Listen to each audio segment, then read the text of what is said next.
I'm really proud of the way that the guys just put in the shit. Hey, what's it like in Brazil right now? Is it warm? Yeah. It's always hot, huh? Yeah. It really sucks. This sucks more than anything that I've ever sucked before. You getting that ass, Larry? Know what I mean? You getting that ass, Larry. That's what the fuck you do. We are enjoying a lot about this time here in... Why are you holding up a card to indicate a penalty? Like, there's so many different things you can do when you decide to hold up a card. That's insane to me. Oh no, I'm stuck. Step bro, come help me. Where is the vagina? It's a trick question because you can't see it here. You need to part the labia first.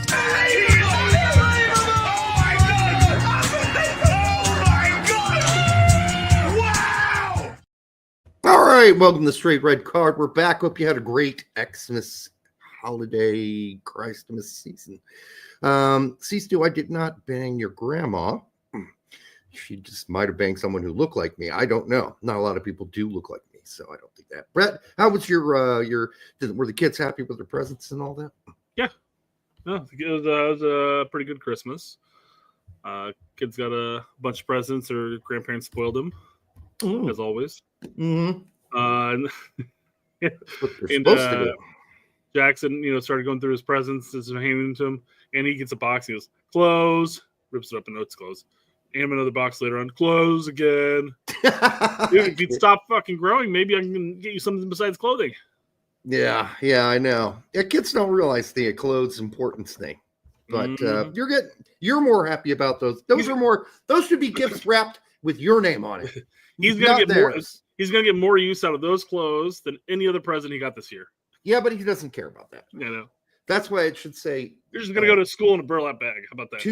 To Brett and Eb, and they'll be clothes because they're really gifts. Flour sack just covering you. Like, oh, I'm like, my parents can't afford clothes, I guess. It's clothes you're not gonna have to buy, right?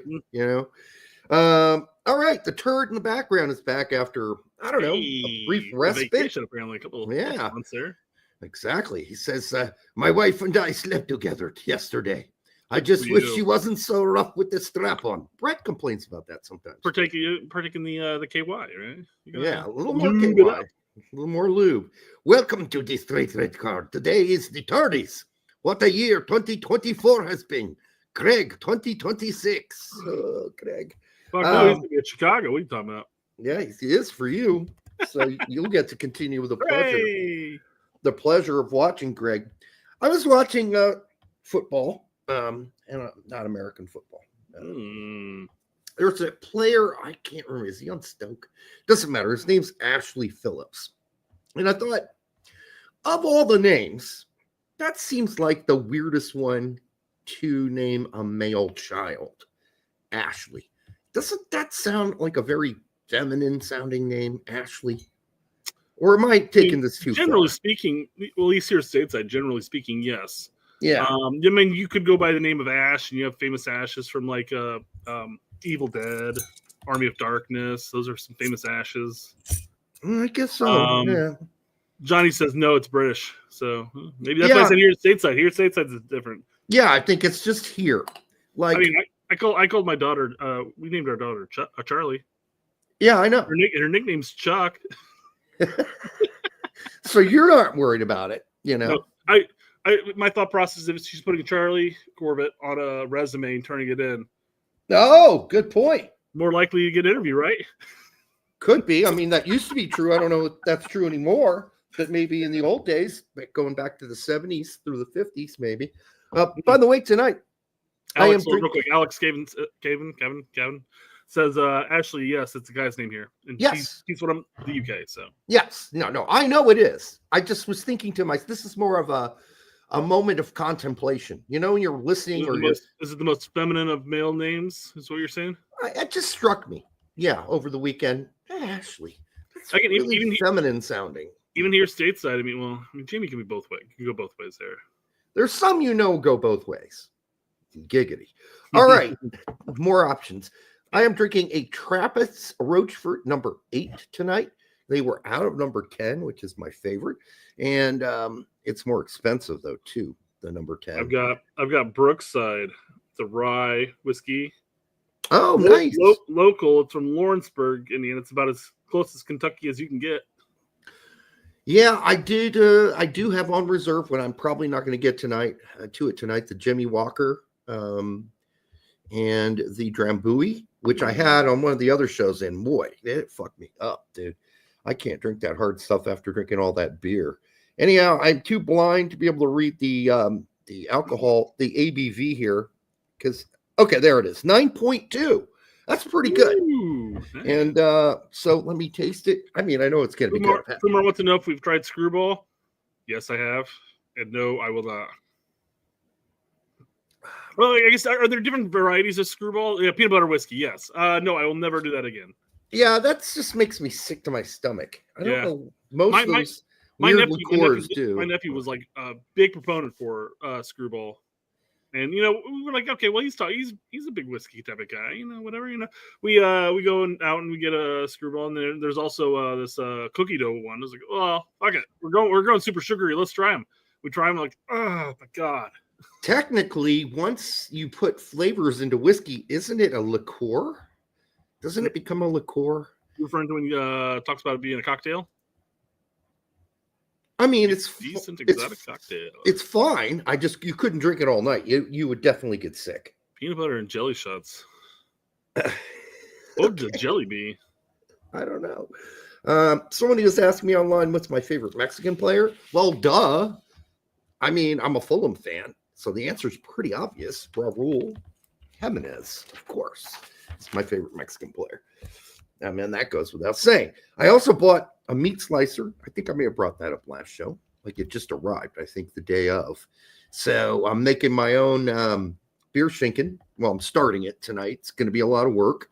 Can't wait for that whole slicing process. When you slice the meat, and you just watch it go through the machine. I got it out and I practice on some stuff. But yeah, it's going to be great. I love the whole slicing meat thing. I don't know why that is. Nolan says, how come your videos are the exact same as Tact? And the thumbnails are the same as Tact? They are? To stop and stand on your own. So I have to take a look. Let's take a look while he did this. We don't always watch Tact show, so we have no look anything fucking like clue. our thumbnails. No, they don't. We have no thumbnail that looks anything like at all. Robinson world class, yes, but then that's also the talking point. ESPN and Fox and all of them are having the same fucking conversation. So, and I'm the one who came up with the topics, not Brett. Brett just made the thumbnail. So the problem is there's not a huge wide variety of topics for U.S. men's national team podcasts to talk about. Right, and there's going to be a lot of overlapping. That's just a broad report too. I mean, of course he's going to talk about Jedi. And we do an abroad report here too. And by the way, we were doing it a long time. We've been doing it forever. Well, it's not the Yanks Abroad report. He's not like is Antonee Robinson world class. Here's another world class topic. So I mean, that's going around. But again, that's a talking point that's occurring. It's occurring within our sphere, our area, our niche, if you will. Our niche, yeah. And frankly, yeah, I haven't been able to watch any of his shows or go to his site lately. So it's not really us copying him at all. We're just doing our thing, right? and if you watch both shows, you'll realize that our show is nothing like Tact show. Absolutely zero, nothing like. Nothing like his show. Although we are friends with Tact and we do like him a lot, and he's been on our show at least 8 times at this point, and I've been on his show like a gazillion times too. So we're friends. So we actually share a lot of thoughts that are somewhat common, but we disagree. We've had some heated disagreements. Not heated. We've had some serious disagreements over specific topics. It'd be like if Pulisic bagged a hat trick. Then yes, he Tact us. Anybody else who does a podcast at that point is going to have a topic about Pulisic scoring a hat trick. Right now, Jedi is on a fucking hot streak, and the conversation, even within the mainstream media, is about whether or not he's the best in the EPL. And they happen to be my favorite team. So we're covering them. There we go. All right. So looking forward to my meat slicer. Let me see. Here's one thing I can't stand, and I'm glad we don't necessarily have this problem all the time in soccer, but in American football, I'm really getting sick of American football coaches saying the word, well, we need to go out there and play complementary football. All that means is we need the special teams and the defense and the offense to all be playing well. That is what's known as complementary football. Well, for sake, Of course it is. You want the whole team, of course, to play well. Can we stop calling it complimentary football? That's like me saying, you know what, in order for the show to be good, Brett and I have to play complimentary commentary. No, it's actually better if we disagree sometimes, to be honest. The funny thing is the things we disagree with about are like the dumbest things. I know. It's fun, though. I know. It's hilarious. Also, I was involved, of course, in the debate on X, which I found fun. I thought it was really fun, except for the name callers and all that between the Elon Musks and the MAGA. I think that's fun. I thought it was like healthy debate and argument. I thought watching it from outside that the political sphere that already some people just are on there for that, right? I don't know. It's kind of fun to watch. And you have a lot of the mainstream media and love saying like, "Oh, the crack has begun. X, Y, and Z is going to happen now." I'm like, or they could just bitch at each other and then move on with their lives. They probably are, because we saw some concessions today from Vivek and Musk about, well, it needs to be reformed, though. Okay, I think that pretty much solved it. Most people on X were like, well, that's good. But it was entertaining when I'm on basically vacation for a while. I've got nothing. That was like I busted out the popcorn and started watching all these people that were once so allied and friends with each other just going at it. You know, that's kind of entertaining. But really odd. The only reply I got on one of my comments was, go home, Juden. So, yeah, kind of disgusting. Some of those people were out like, I hate Indians, and, oh, you must be a Jew. You support that, so go home. Like, I got 4% Jewish, maybe 8 at best, I think, on my my DNA thing. But so he must have one hell of a Judar, if he senses I'm somehow, like, Jewish, like enough to be detected as Jewish. But people are sick. They're sick out there. There are people who are sick. And like this whole discussion should have nothing to do with Indians or anybody. It's like the HB1 thing. That's a topic on its own. I don't really care who's coming from, where they're coming from the outside, right? It's just about the policy itself. Does it need to be reformed? Blah, blah, blah. That should have been the discussion. But no, the racists had to come out from outside behind the curtains and say some crazy ass shit. So there weren't a whole lot, but there were enough that it was noticeable for me, and I was just watching. So there you go. You know, yeah, that's out of it's ugly, it's horrible. But you know what? There's a part of the world where, you know, love is coming back together, and there's interspecies love occurring. Interspecies love, okay. Well, not actual, like, you know, penetration love, but I mean just like love directed towards another species, another animal species. I thought, what, dolphins? Are we getting back to that again? Not too far off. We're not, and then not the same topic though. Not the same topic. No. Okay. Here we have a paddleboarder out in the middle of the who knows where? Not in the middle of the ocean, but I mean off the coast of somewhere. And there's an orca coming. You can see him. Mm-hmm. And Derek, how would you react in this? You're on a paddleboard. You're about 300 yards off the coast. I'd paddle back to the shore. I really would. I wouldn't be out there anyhow. I wouldn't be anywhere near that. I'm like, isn't there like an inland lake I can go to somewhere and paddleboard? It's like I'm a sharkophobic, so I wouldn't be there in the first place. That's fair. I mean, you see the bull and the tigers and all that stuff going ham on kayakers and stuff. Could you imagine? I'm practically a shark expert. Like if you threw up pictures of sharks randomly, I could tell you what shark it was. Yeah. I'm not even shitting you. I could. I was fascinated by them as a child until I saw Jaws. And I was still fascinated, but then I shat my pants a little. Right? Let's play a couple seconds. We don't play too much. I want to see how he reacts. So this is an interesting one. This is how this person reacts to it. Whoa! Beautiful, beautiful. Hello, gorgeous. Be like, please look get loud. How are you? Hello, darling. He just wants to jump into the ocean, right? At that point, Australian dude too. You know, whale. I mean, there's that movie coming out of New Zealand called it's older, but it's called Whale Rider, and I think that's what gross. He's wanting to do. I think. I mean, I'm gonna fuck you right in. What's the blowhole? Right in the blowhole. Hello, beautiful. He's gonna jump.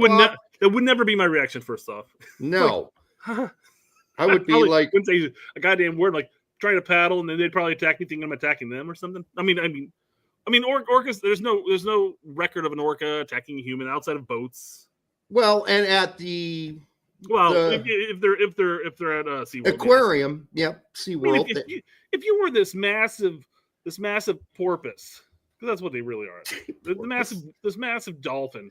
Yep. And you have nothing more than just to swim in a circle, go dive down a little bit, but then come back and swim in the same fucking circle. Oh, it's horrible. You would go batshit crazy too. Absolutely, you would. Oh my god, I would have attacked the first person that came in the water. Like, Yeah, those were definitely cruel, and that's why a lot of them had the floppy tails. They were saying, like in the wild, you don't run across a whole lot of them with floppy tails. It's the dorsal fin. Dorsal fin. Yeah. That means they're depressed or whatever. Johnny, for $2 last time, Derek F. A woman who weighed greater than Nathan Brown. Nathaniel Brown, excuse me. So Nathaniel Brown weighs what? Well, let's just assume it's like 180, if that. Yeah. Oh, Larry's saying it's 132. No way. There's no way he weighs 132. No chance. Then I've had sex with plenty of women that weighed over 132. How is it possible? What is he like? 4'3"? There is no way that's all he weighs. There's no chance. And if that's the case, you're making me look this up now, man. I mean, I'm thinking back. Heather had to be holy shit. He does. He's 5'9", weighs 132 pounds. He is the twig. Yeah, good I mean, Lord. Larry, take it back. I'm sorry. Heather would have been around that way. Sorry, man. Probably a little over later on. My ex-wife never got past 115, probably. But, yeah, I mean, I mostly dated thin women, but 132 is kind of what a lot of women weigh, honestly. Especially nowadays. Yeah, you're lucky if they only weigh that. Dude, I know 5'9" and 6'2" is a big difference when it comes to weight and height and on how you appear and stuff like that. But I was like 165 in high school, 6'2". I was 150. I was a fucking twig. Like you could see, like, I was fit and everything, but you could see like ribs and shit. I mean, you've seen I have no problem eating too, by the way. You've seen pictures of me playing soccer in high school. I was a complete twig. I was like 150 at best. When I graduated, I was 150. 150. I was hoping to get to 155. Bumar says, not these days. He's like 200 plus, Derek. Oh, yeah. We're both 200 plus easily. No. He said 132 wouldn't weigh these days. Oh, yeah. That's what he's referring to. No, he's right there, too. But we're also way over 200. There you go. Miguel says American women weight average is 175. Is it? That's a large mammal for a woman. It's the shit in our food and our when your metabolism starts to drop off. I mean, you pack. Yeah, that's true. Yep. Okay, for the 110 of you here now already, which is nice. Make sure you like, subscribe, share it with your grandmother. Sorry to hear about your stepsister and the pregnancy thing. Doom says, if she ain't 280, she ain't a lady.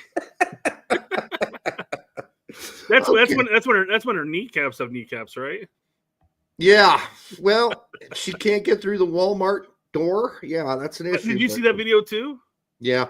That woman that was on the stroller and she got her like whatever. She had to turn sideways to get through the door. Oh, sideways. Well, that's where we're at. And I think the women that are at that level make the average skew, right? Because it's so high, because they're in the 300s or whatever. So it skews the average. All right. So the reason I brought this up is not because why you thought I would. A, yes, are the darts world championships going on right now? Yes. B, yes, is it fucking mayhem? It absolutely is. The crowd can do whatever they want. This isn't golf. People are chanting out shit while you're throwing your darts. It's hard to concentrate. They're nuns. Yeah, they dress up. Everybody dresses up in uniforms. I see a sombrero. It's a fucking party at the Alley Pally going on right now, right? Yeah. And I didn't bring it up because either of these players are particularly great. I'll say the guy this guy right here, this English bloke. He absolutely destroys the guy from Wales. Yes, he does. The funny thing about he is known for having the worst hair in darts. The worst hair. It does look feathered in the sense that he wants to try to hide the fact that he's balding. Yeah, it totally looks pushed forward. Even the other players make fun of him. And the chant that these people are doing is making fun of his hair while he's throwing darts.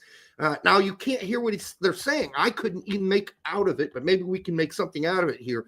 But I think it's fun to see how much fun they have in England with darts. Like, this is a crazy sport I've been into.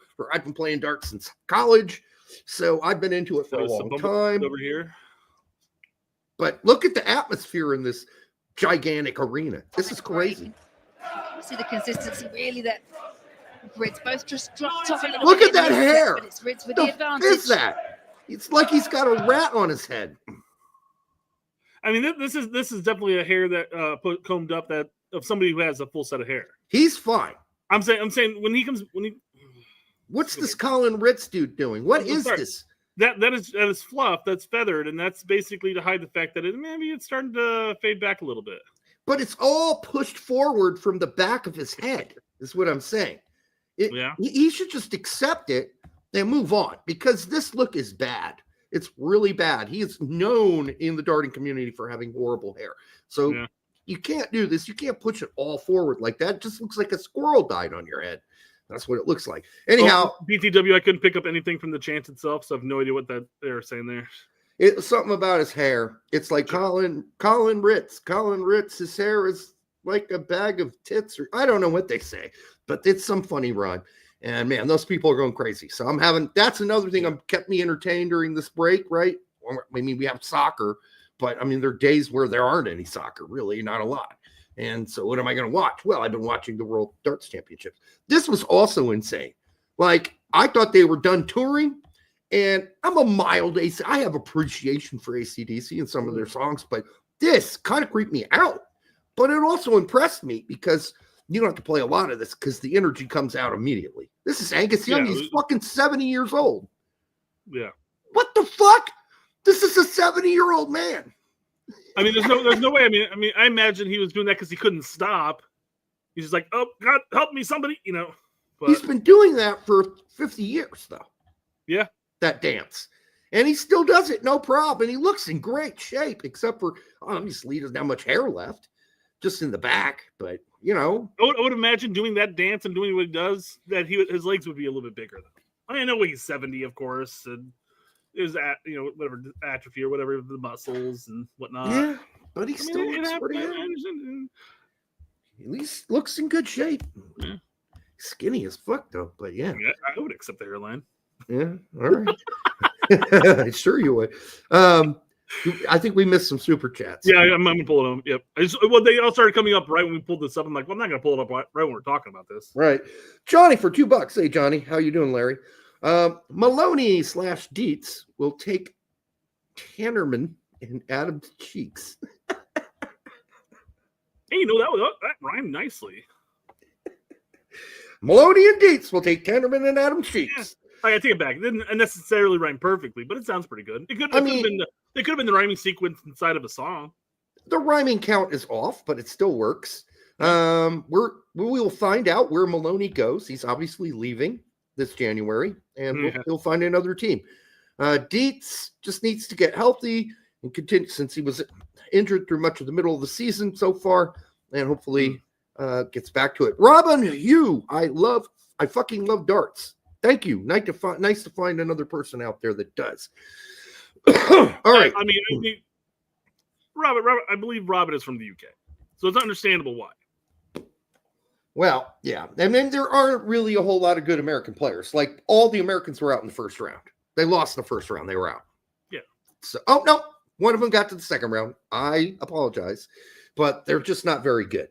One of them right here in Indiana, he's been there. He did get his tour card, but he's having a rough time out there. And he's actually back now for the holidays. Jose Reyes for $5. Hey, guys. Happy early New Year. Looking forward to the show. As for the ladies, sometimes you need a 3 to appreciate a 10. Lots of 3s above 200. And the great thing about that is you could probably get you could get 3 3s, and that would equal a 9 overall, right? You know the worst thing. This is going to sound horrible. I once I once did it with what I would consider a larger than I would usual mammal. And the thing was, more pushing for the cushion. That's all. She had a Pushing, I guess. beautiful face, absolutely fucking gorgeous, beautiful face. But she was just all the collagen that comes in with fat and everything. It's now she like a little fat in the face, but the body less perfect. But listen, we can't all be out for perfection 100% of the time. But that was after a music show and you go to parties. Yeah, you brought back a couple drinks. I get it. But she was beautiful, right? She was wearing like this spandex that sucks it all in. You can't tell until she pops it out. And at that point, you're already in, right? No, I could tell. But at the end of the night, I needed a place to sleep before we went to the next show. And one thing led to another. I did get some sleep that night, but not after some work. All right. Yeah. So before you chime in with your comment on Nirvana or Pearl Jam, which I already know which one this can be. Yeah. Anthony says Nirvana. He says that better sucks. Antonio Banderas says Nirvana is more annoying. Well, I about that. Jam. So Nirvana's annoying in the sense that the radio stations played the motherfucking living shit out of them. Out of the one album. And this is the reason why I'm picking Pearl Jam in the sense is that I am so fucking tired of Nirvana over the past couple decades. They played the shit out of Pearl Jam too. Huh? They played the living shit out of Even Flow. Well, I guess let me rephrase this because I never used to listen to Pearl Jam back in the 90s and 2000s. Oh, okay. So I would always change. I would listen to the Nirvana because I'm like, oh yeah, Nirvana. Now I'm just sort of like, oh fuck. It's the Red Hot Chili Peppers for me right now. Not right now. It's been like this for a couple decades. So many. It's like I change the channel on the radio. I'm like, it's Red Hot Chili Peppers. I go switch Red Hot Chili Peppers. Yeah. Fuck. Go to country. Switch. Why are you playing Red Hot Chili Peppers? God damn. What they killed their whole their whole heritage. Like Red Hot Chili Peppers were known for this kind of music. Then they're like, well, we got to make money. They rocked around the stage with tube socks around their cocks. Yes, that's who they were. And then they turned into, hey yo, listen to what I say, yo. Really? Fornication. Good God. It's all the same fucking shit at this point. It is the same song with just different lyrics and a little bit of a different tune there. It's pretty annoying. But yes, of course I'm picking Nirvana for overall, because I'm a dark guy. I like dark music, and I think Nirvana's a darker. Unless you're talking about Jeremy Spockman. That's pretty dark too. Yeah. I like them both, but I pick Nirvana. I like Pearl Jam's 10 album. Yeah, but aside from that, I know other songs. I know like Daughter and all that shit. But again, I never really followed them after 10. So I'm isolated to one location. And yes, that was those were the songs that were overplayed for Pearl Jam too. But again, I never really listened to it in my teens and above until relatively recency. It's a recency bias, is what it is. It's also kind of an aura thing. Like, I think that Nirvana had the more fuck you attitude. Yeah. Way more fuck you attitude than where Pearl Jam, in a lot of ways, lived off the birth of Nirvana, generally. Dude. Like, they came next, although they were contemporaries, right? Yeah, I fucking trolled that Pearl Jam group. I don't know if it was on Facebook or MySpace or whatever, by saying the exact same thing, and they fucking lost their mind. Yeah. Well... But John says anyone who says they can understand Eddie Vedder singing are liars. It's really hard. If you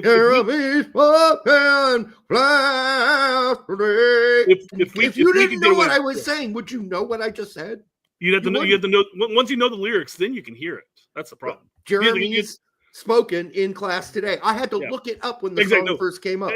Exactly. I'm like, what is he saying? Right? You had to sit there and read the lyrics, and then all of a sudden you're like, okay, I can hear it now. Oh, why can't you hear it? I can hear this. You can't hear that? Mm-hmm. No, yeah, that was exactly. If we could have gotten away with it, I don't want to play because we get dinged for that stupid Bogart song. Who knows if we play fucking Pearl Jam song? But there's a video that I haven't saved, and I'll tweet it later. By the way, I just got a text message from our bank, and it says that we declined a $40.61 charge on your card. good. Is that $40.61? Who would be buying?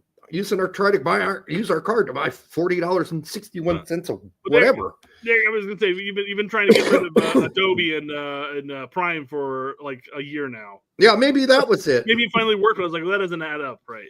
Yeah, maybe both combined.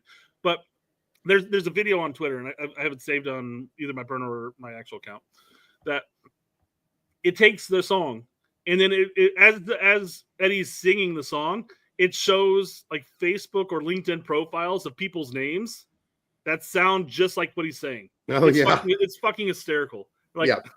It's like, I mean, who could have done that, really? Elton John had some of the same problems, you know. Yeah. Yeah, it's kind of hard to understand sometimes, but yeah. All right. Well, it's good, fun discussion. I'm just scrolling back through the chat. I'm way behind now, so I'm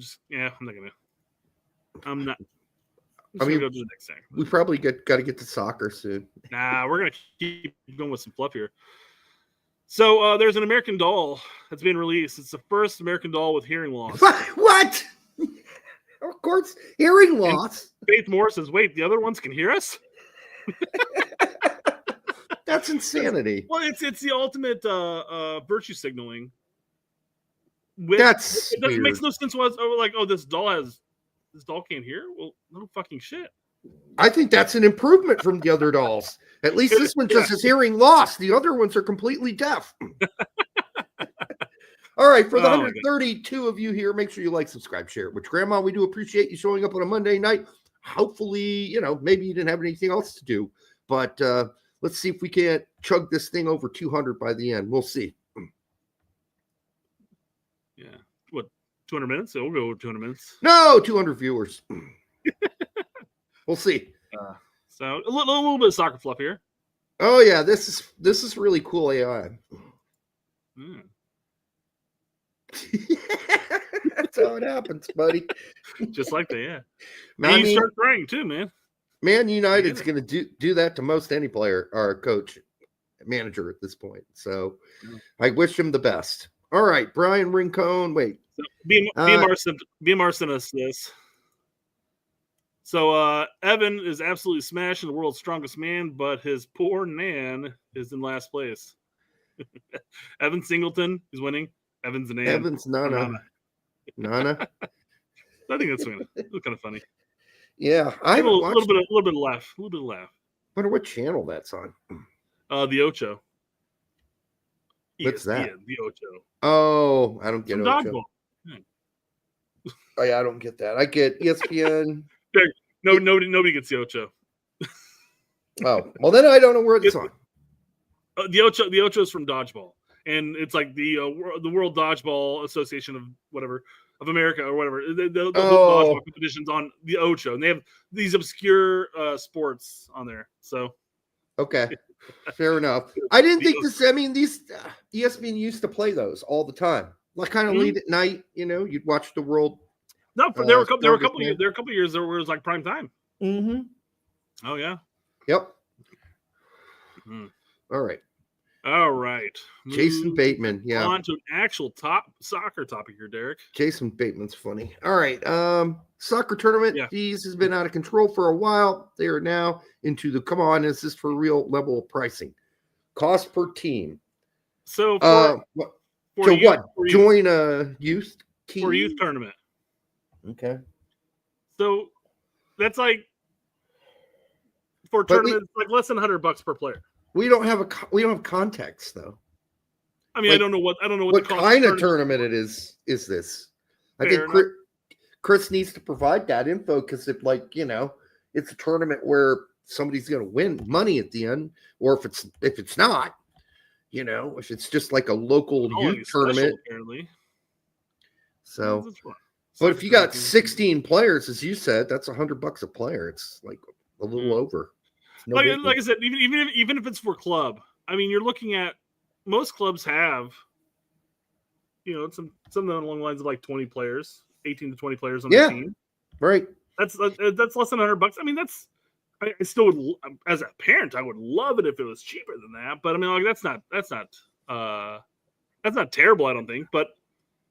Not really. I get where he's coming from in the sense that, that this whole organization that we've created around soccer is all about a money grab, and less to do with the actual sport and development as a whole. Sure, but it is what it is. But I bring this up because this is a soccer topic and fluff. All right, so because Lawless says, what should the cost be? Chris says, if it's kid-centric, it would be as low as possible. If it's business-centric, it is going to be as profitable as possible. I'm kid-centric, and if you're profit-centric for youth sports, and so he's saying you are. Sorry. Mm-hmm. We just view youth sports value generation different in places. Different places. Mm-hmm. Yeah, whatever. Basically, Chris is saying, hey, I think it should, what we were talking about earlier, it should be cheaper so that the players can develop without bankrupting. And Loss is in, well, there's a market for it. You should charge what the market says you should charge. Yeah. If teams are willing to pay that $1,700 and charge that $1,700. And again, if you have 23 players on the team, that's like $80 per player. Yeah. For a tournament. Now, how long is the tournament? Do you get to play more than one game if you lose the first one? You would think, and it would be the difference being like if it was a rando tournament in McCordsville, Indiana, compared to a USSF sanctioned national tournament held in Disney. Those are two different things. Right. So, and Fumar's saying it should be free, but we haven't developed that system yet. You still got to pay. You still got to pay for the refs. You still got to pay for the maintenance of the facilities because they're going to have a bunch of teams in there tearing up the fields. Organizers, running the tournament, they got to get paid something. Yeah, it is what it is. Unfortunately, until we find out how to really profit off of developing players in this country, right? It's going to remain the way. So yeah. Until teams can say, well, I developed that youth player, so I'm getting a chunk of his, $10 million salary. Or signing bonus, then that's how this is going to work here. That's just the way it is. The best thing you can do if you really hate the pay to play system and you want to make a difference, volunteer. Don't take a salary for it. Just volunteer your time. I mean, coaching a team where you have 3 practices or 4 practices depending on the age a week plus games, 2 or 3 games a week. I mean, you're probably going to sit there like in a perfect world. You're going to sit there and go like, yeah, I don't need a salary to do this. I want to do this because I want to for the love of the game. But then you start sacrificing, 8 to 10 hours a week.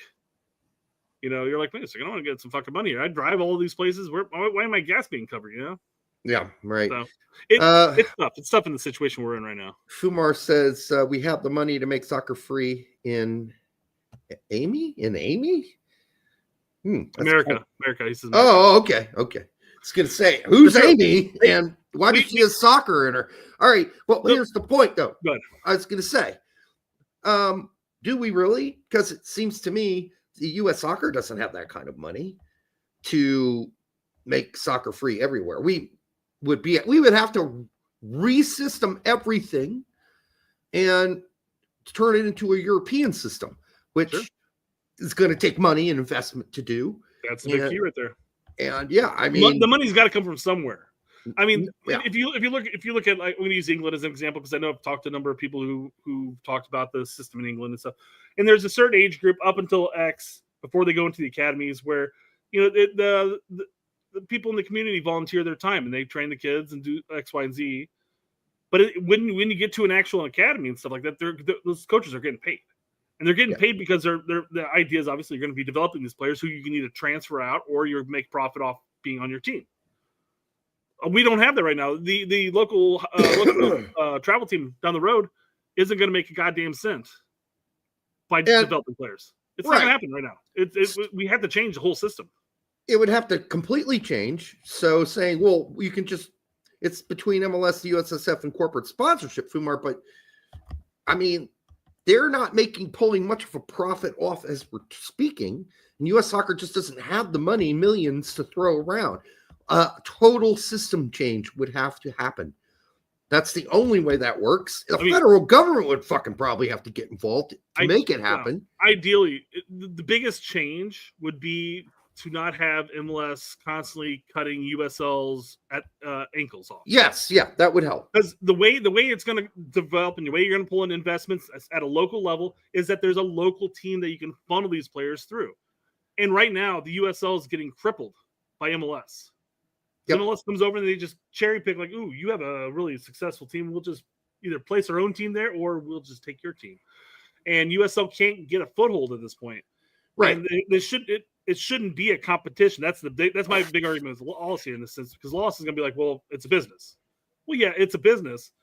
But in order for this to actually come to fruition, we need to have multiple levels where players are being developed and pushed up forward through, Yep. It would be, but we're just not there, and we developed a totally different system. Yeah, this became a much more serious conversation than what I wanted it to be, because Lawless does go, you don't say the same thing about Lego or Disney. Well, he might. He may not go to Disney. I said Lego prices are stupid high today. For $30 back in the 80s and 90s, you could get a castle, a dozen guys, and a few skeletons in a dungeon. Now you get Harry Potter standing next to a tree. Yeah. So, yeah. No, we say the same thing about Lego and Disney all the time. Have you seen the fucking Disney prices? Yeah. Disney created a Star Wars hotel experience. So you go there and you can sit down, you get served by people who are dressed like people from Star Wars, etc. Yep, saw that. But it's like $6,000 a fucking night. That's what they opened up at. Yeah, it's pretty ridiculous. And that's absolutely ridiculous. But that's where we are with a lot of things, and that's where we get to the whole discussion in which a lot of people are sick of, that only really the elite and people who are wealthy get to really experience things. That maybe in some cases a lot of people should be able to afford and experience. We talk about the cost of tickets to U.S. soccer games, right? Yeah. As well. I mean, yeah, I don't know why. Well, yes, we all know why. Because it's about making money, period. The question is, how much margin do you want to make? Is it 5%? 10%, or are we talking about the usual margins that most corporations like to make, which is somewhere around between 40 and 50? When we were pricing out, when I was at the Hope Foundation and running it, we would have these discussions about like a new training video we were putting out. Well, it only costs us really $30 per unit. What are we going to charge for a $30 DVD training set? Well, we also have to take into account we have to hire all the people to make the video, and the video costs money itself, so we got to pay for that too. So ends up that the video we're making margins 50% or more, sometimes, hate to say it, 100% margins until we know we have paid for the project completely, right? Yeah. You price it up like a $30 DVD and book. Now you're selling for $300, right? Because you're trying to cover all those costs. Now, once we do, sometimes we reduce the price. We're like, okay, we covered our costs. We can reduce the price of the product now. So let's bring it down. How much will we bring it down? Oh, give them like a 10% discount. Yeah. And then later on, when the product is older, then you're selling it for pennies on the dollar. But that's just how things work. I'm sorry, but nope, that's fine. Agreed. Lego is expensive. Lego Millennial Falcon costs $800. I bring this up because Chad bought the Lego Tower of Sauron from Lord of the Rings. Thing was fucking massive, and I expected the price tag, but I think that only cost like $400. But I'm like, dude, you spend $400 on that shit? Fucking hell! No, I'm not doing it. Now, I looked at that and go like, that'd be fucking cool. I mean, you'd be spending many weekends setting that shit up and all. And man, what's good? You're gonna find out that you forgot like a 1x1 piece. That should have gone there. But yeah. No, it was good game. But the prices are still ridiculous. That was priced reasonable, I thought, though. But all these other Legos, like you're spending $25, like I said, for a Harry Potter next to a tree with a barrel. It's something stupid like that. Yeah. Fumar says Disney has charitable weekends. Well, I was laughing about that because you had mentioned something like that too, like a coupon or whatever, and that's the same thing that they said about Jurassic Park in the Jurassic Park movie. Like, well, you can charge anything you want, like $8,000, $10,000 a day, and people will pay for it to come to it. He's like, well, this isn't a park just for the rich. We can have a coupon day. Yeah. That's the same mentality. Right. Let's face it. There are a lot of people who are not going to be able to afford to ever go to Disneyland. It's just not going to happen. And that's on them. That's on Disneyland because they could figure out a way to do it and they could make more effort to it if they wanted to. But they made that decision, and it's either to their detriment going forward that less kids are. Well, the kids are probably still going to watch the cartoon movies and go to the theaters. So they probably bank enough off of the 20 and 30-something-year-olds that are still living their childhood. Like, we got to keep random princess here. Also, keep in mind how much money they have lost on projects and movies in the last especially 6 years, 8 years. It's been bad, and that's on them too. Right? That's on them too. You got to make good movies. People go watch a good movie. You make shit. People don't want to watch shit. Yeah. I know a family of 4 that spends $10K a year on Disney yearly passes. I don't get it. Yeah. Well, they can afford it. Hopefully they can afford that. And that's not, I guess if they have the yearly pass, they live in Orlando and around that area. That's easier. That. If you make it a weekend thing, every weekend you're going to Disney World. Okay, sure, why not? But no, that's fucking nuts. That's crazy. 10K, not doing it. Yeah, nope. That's like a once every 5 years event. You go to Disneyland. Or we complain about the cost of soccer, of youth soccer. Like $5K to play for Carmel United. Fuck that. Yep. We go down the street and play for bumfuck Indiana League here. We'll just play pickup soccer. Fuck it. Yeah. All right. Well, we're gonna kind of move on. Move on. Okay. Move on to do not panic. Do not panic. Cap them now. Cap them now. All right. Who do we got on the slate? It's also kind of a transfer news, more so than dual nat panic. It is. He has some dual national aspect of it, but I don't think that's the issue, really. This is more of a transfer news. So I'm sorry, guys. My bad. Transfer news. Transfer news. Who's getting mounted on transfer news? Who's getting ogled on transfer news? Transfer news. Everyone loves that transfer news but me. Whatever. Yeah. All right. Let's do it real. Let's do it for real, guys. Matai Akam Boni has arrived at Bournemouth for his medical. Initial transfer fees $1.25 million, which is really pretty cheap. Possibly rising 2.5 if he ever makes the big boy team, would be my guess. So we'll see how this works out. Again, he's young. We'll see what happens. I mean, Bournemouth are in a great place right now. This is probably the best they've ever played in the Premier League. I don't know if it's the highest they've ever been. It sure, in my memory, seems to be. But yeah, I mean, good luck to him. You mentioned that's a relatively low price. I mean, he has 8 games under his belt for DC, and he's 18 but he's got plenty of games for the youth squads. Next pro team, yes. That's how he. So he'll end up playing for their U21s, and He'll work his way up. I mean, they see promise, and I think the 1.25 is sufficient, quite frankly. Yeah, that's fine. Listen, it's hard to know a whole lot of these players when they've only played 8 games for the big boy team. It's hard to know about it because I don't watch the MLS enough. That's the problem, right? Or they're definitely 2 teams. Yeah, I mean, I watched enough MLS to occasionally run into, and I often watch when I do MLS. I'm watching it for specific young players. That's it. But I mean, it's like if you're watching LA. But yeah, you watch LA, you're guaranteed to watch DC at least once. Yep. What are the odds of that? What is it? How many games did they play? 38? Like 38 games? Somewhere around there, yeah. So, 38 games. I mean, what are the odds that the 8 games that he played in happens to be that one game against LA? I don't think he played in either of the LA Galaxy games. It's possible that you could have seen him like when you watched the Real Salt Lake game against DC. Who knows? There's some stumbling across. It doesn't necessarily have to be the LA in that sense, but yeah. I mean, I couldn't tell you one ounce about this kid. I couldn't tell you anything about it. No, I wish him the best. And, cool. I dig it. I dig 18-year-olds going over and challenging themselves. The math tells me he's got about a 3 to 5% chance of ever playing the big boy Bournemouth team. But Donovan should be happy here, right?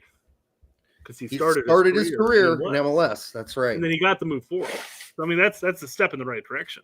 I mean, he never really played much for the big boy DC. He doesn't have 300. He definitely doesn't have 300 games under his belt. No, he does not. And that's what he said. Reyna would have 200 games under his belt before he got to Europe.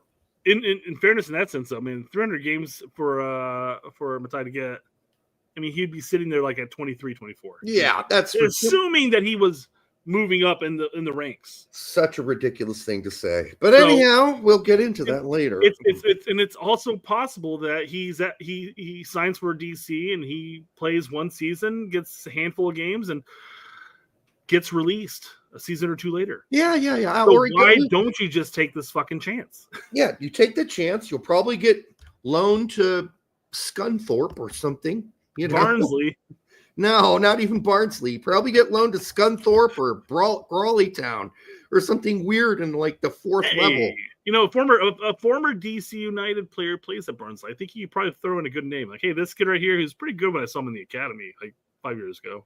I think Donovan Pines played a whole hell of a lot more in MLS before he went over to Barnsley. No, that's 100%. Yeah. All right. 100% true. 100% true. I'm not disagreeing with that. I'm just saying you could throw in a good word for him. I could. Well, he's in my Yanks Abroad report, but yeah, I mean, I've been following all the Barnsley games. I've been tracking his success this season for Barnsley Town and for Barnsley, and the apparent lack of playing time for Slonina, which we found out was partly the finger. So he got a finger injury. Well, we're going to get into that too. So we'll hold off on that conversation. All right.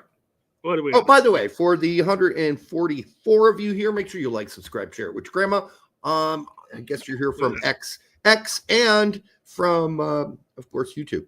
We do appreciate it. Always fun hanging out with you. I hope you had a Merry Christmas and Happy Holidays so far. We got the New Year's coming. So, anyhow, make sure you hit like.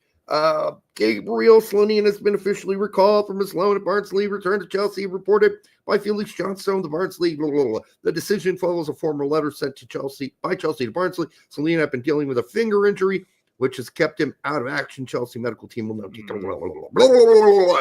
get the point. Well, we do get the point that this word salad here. This is also the word salad that Fabrizio has posted as well, kind of to an extent, less the word though. That it sounds like he's being recalled because he has a finger injury and just not getting playing time. So Chelsea wants to monitor this a little closer to their chest. That's what it sounds like, right? It's got to be a pretty fucking serious finger injury. Well, let's see what the boss has to say. He's out for 4 to 6 weeks. Unfortunately, he did it in a warm-up the other week. But he wasn't playing anyhow. Well, you're jumping the shark here, Derek. Okay. We're going to get to that point soon. Not even jumping the shark. That's not right. You're jumping the gun. There you go. The good news is he doesn't need operating on. We will link up with Chelsea to try to get him back as quick as possible. And then he also follows up by saying, certainly it's been a dip in form. They're young players. It's always going to happen. They have my full support, and they both are great lads. Yeah, I mean, let's be honest. The real reason he stopped getting playing time was not the finger injury. So people want to pretend that's the case. That's fine. The real reason he stopped getting playing time before the finger injury was that he played poorly. Is it? Yeah, he specifies it's a dip in form for him and Maddie Craig. Yep. 2 loanies. It's a dip in form. We talked about that too.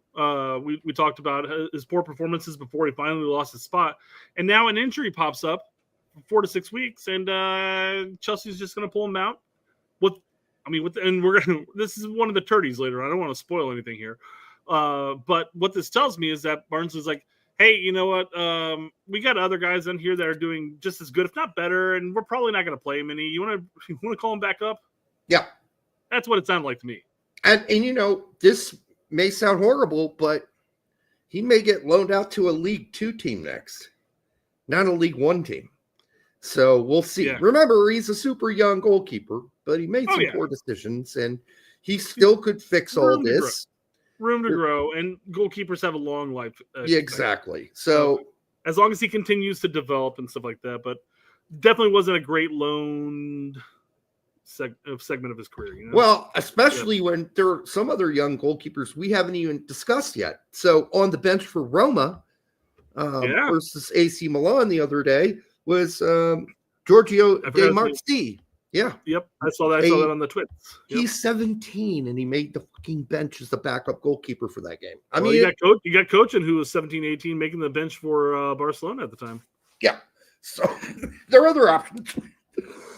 Slonina's not the only fallback that we have going for. I just inhaled my spit. I noticed, yeah. I mean, the big argument here, and when looking at these younger goalkeepers that are coming up too, that maybe not necessarily got as much hype because people aren't necessarily aware of it, is that Gaga's a decent shot stopper, but I mean, his playing out in the back with the ball is still just not there, and that's the talk about a lot of American developed goalkeepers. Like there are American goalkeepers that are being developed in Europe. And we talked about Roma. We talked about Cochin as prime examples. I don't know about Dunze. I don't know where he's back in the U.S. Dunze's, yeah. So I mean, but there are players, there are goalkeeper U.S.-based goalkeepers in Europe that are probably ahead as far as the developmental curve, if you will. Even, I mean, we just know Gaga because he's been in our sphere. Even Jonathan Klinsmann is better with his feet. Yeah, but he's also like 25. 26. I get it, but he's also starting every single game for Cecina. That's fair. In Serie B, and he's not. And I would make that argument saying that Jonathan probably should get a call before Gaga does. I mean, listen, he plays. Yeah. At least he's playing every game for a top 10 team in Serie B. Now, is that great? No, it's not. Serie B is not that great, but he's playing. And at one point, they were in the top 4. Now they've dropped all the way, I think, to 8th. They've been losing. I don't know if all that. How close is that table, though? How close is that table, though? It's tight. Is it a tweet table? It's tight, but they've now lost. Who does he play for? Bar, you said? No, he plays for Cecina. No, Novakovic plays for Bar. 10. He's 10 then. He's 10th. Yeah. They're good 13 points from being top 3. Not that good. Not that good, but that's recent. It wasn't that long ago. Sure. A month ago, they were in the top 5. Every Yanks Abroad report was they're going like, and another clean sheet for Jonathan Klinsmann. That's come to an end, but I don't know because I can't see the games whether or not those goals are his fault or not. If they were, you'd think he'd be pulled. Exactly, yeah, 100%. So if they're blaming it on him, then he would be pulled by now.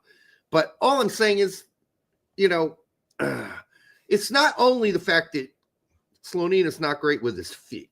That's part of the problem. The other problem is his decision-making with Barnsley. Some of the decisions he made to come out and get the ball and then to punch the ball instead of catching it, and just weird shit. You're talking about that one last blunder before he got pulled, yeah. Well, there were a few of them in a row. But the one you're talking about specifically, yes. Yes. Yeah. So those things need to be fixed. But he's got time. Goalkeepers can play well into their late 30s. Sure. It's 40s sometimes, for Christ's sake. I mean, the big question is, does the U.S. have depth as far as a ball playing out talent in the goalkeeper position? There are a couple of youth players that are, you're cocking an eye, like, hey, what about this guy over here? But we still don't know yet. Our goalkeeper position is still so fucking out in the open. Yeah, I mean, if you're talking about some of the best shot stoppers and decision makers, even in MLS right now, it's got to be Matt Freese or sure. Yeah, it can't be. I mean, we talked about the Colorado Rapids guy. A lot of people want him back. Some people think it's absurd that he's back.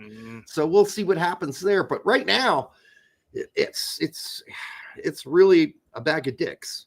That's what we're dealing with here. So. All right. Odunze was at Leicester. That is correct, Fumar. Isn't he now at Clit? I think he's at Clit. Yeah, I think he's at Clit. Yeah. Yeah. All right. Well, I when during the pre-show, I was in there scrambling, trying to get everything in order and stuff like that. So I did fuck up on this. So we do actually have a. Do not panic. Do not panic. Cap them now. Cap them now.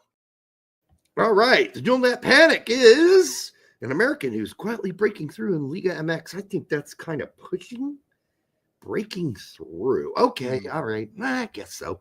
Is Ralph Orquin. Currently on loan at FC Juarez, one of the worst teams in Mexico. From Club America, he played 17 games, which isn't bad. This season had 4 assists, which is also not bad at all. The 21-year-old left back was born in Texas. He is known for pace and dribbling. Knowing that it's left back now, 4 assists is definitely not that bad. Well, yeah, that's going to move you up in interest for most people. But I'm going to have to see more than 17 games in Liga MX. There was a time when an American, if he was playing in Liga MX and performing regularly and was really good, we all stood up and said, oh, maybe that's a guy for the national team. That's not so much the case anymore.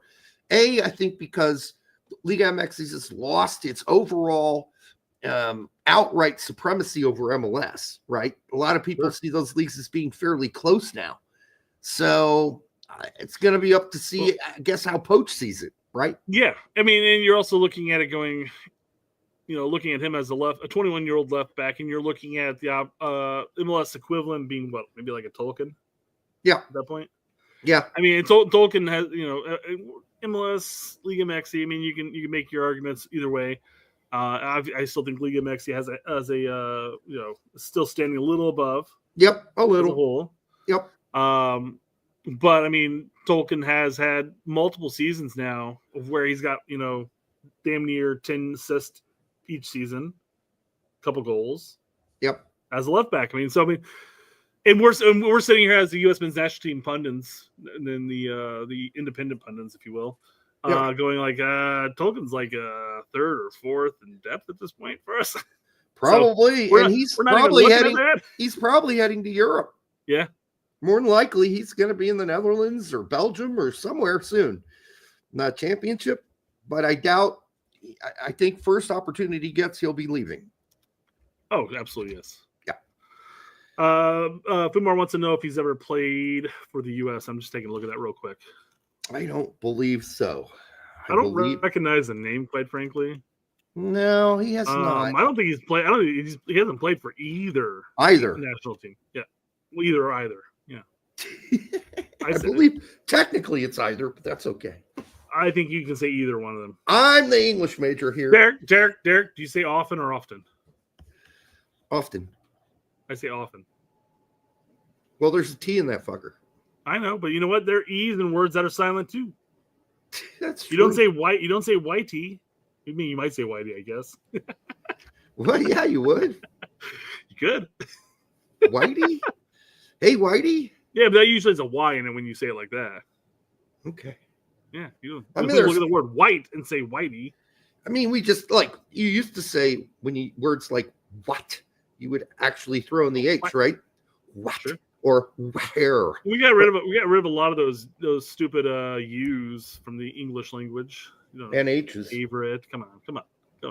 Get up, Zed. Get up. Yeah. All right. Herb and Herb. Well, the British still say Herb.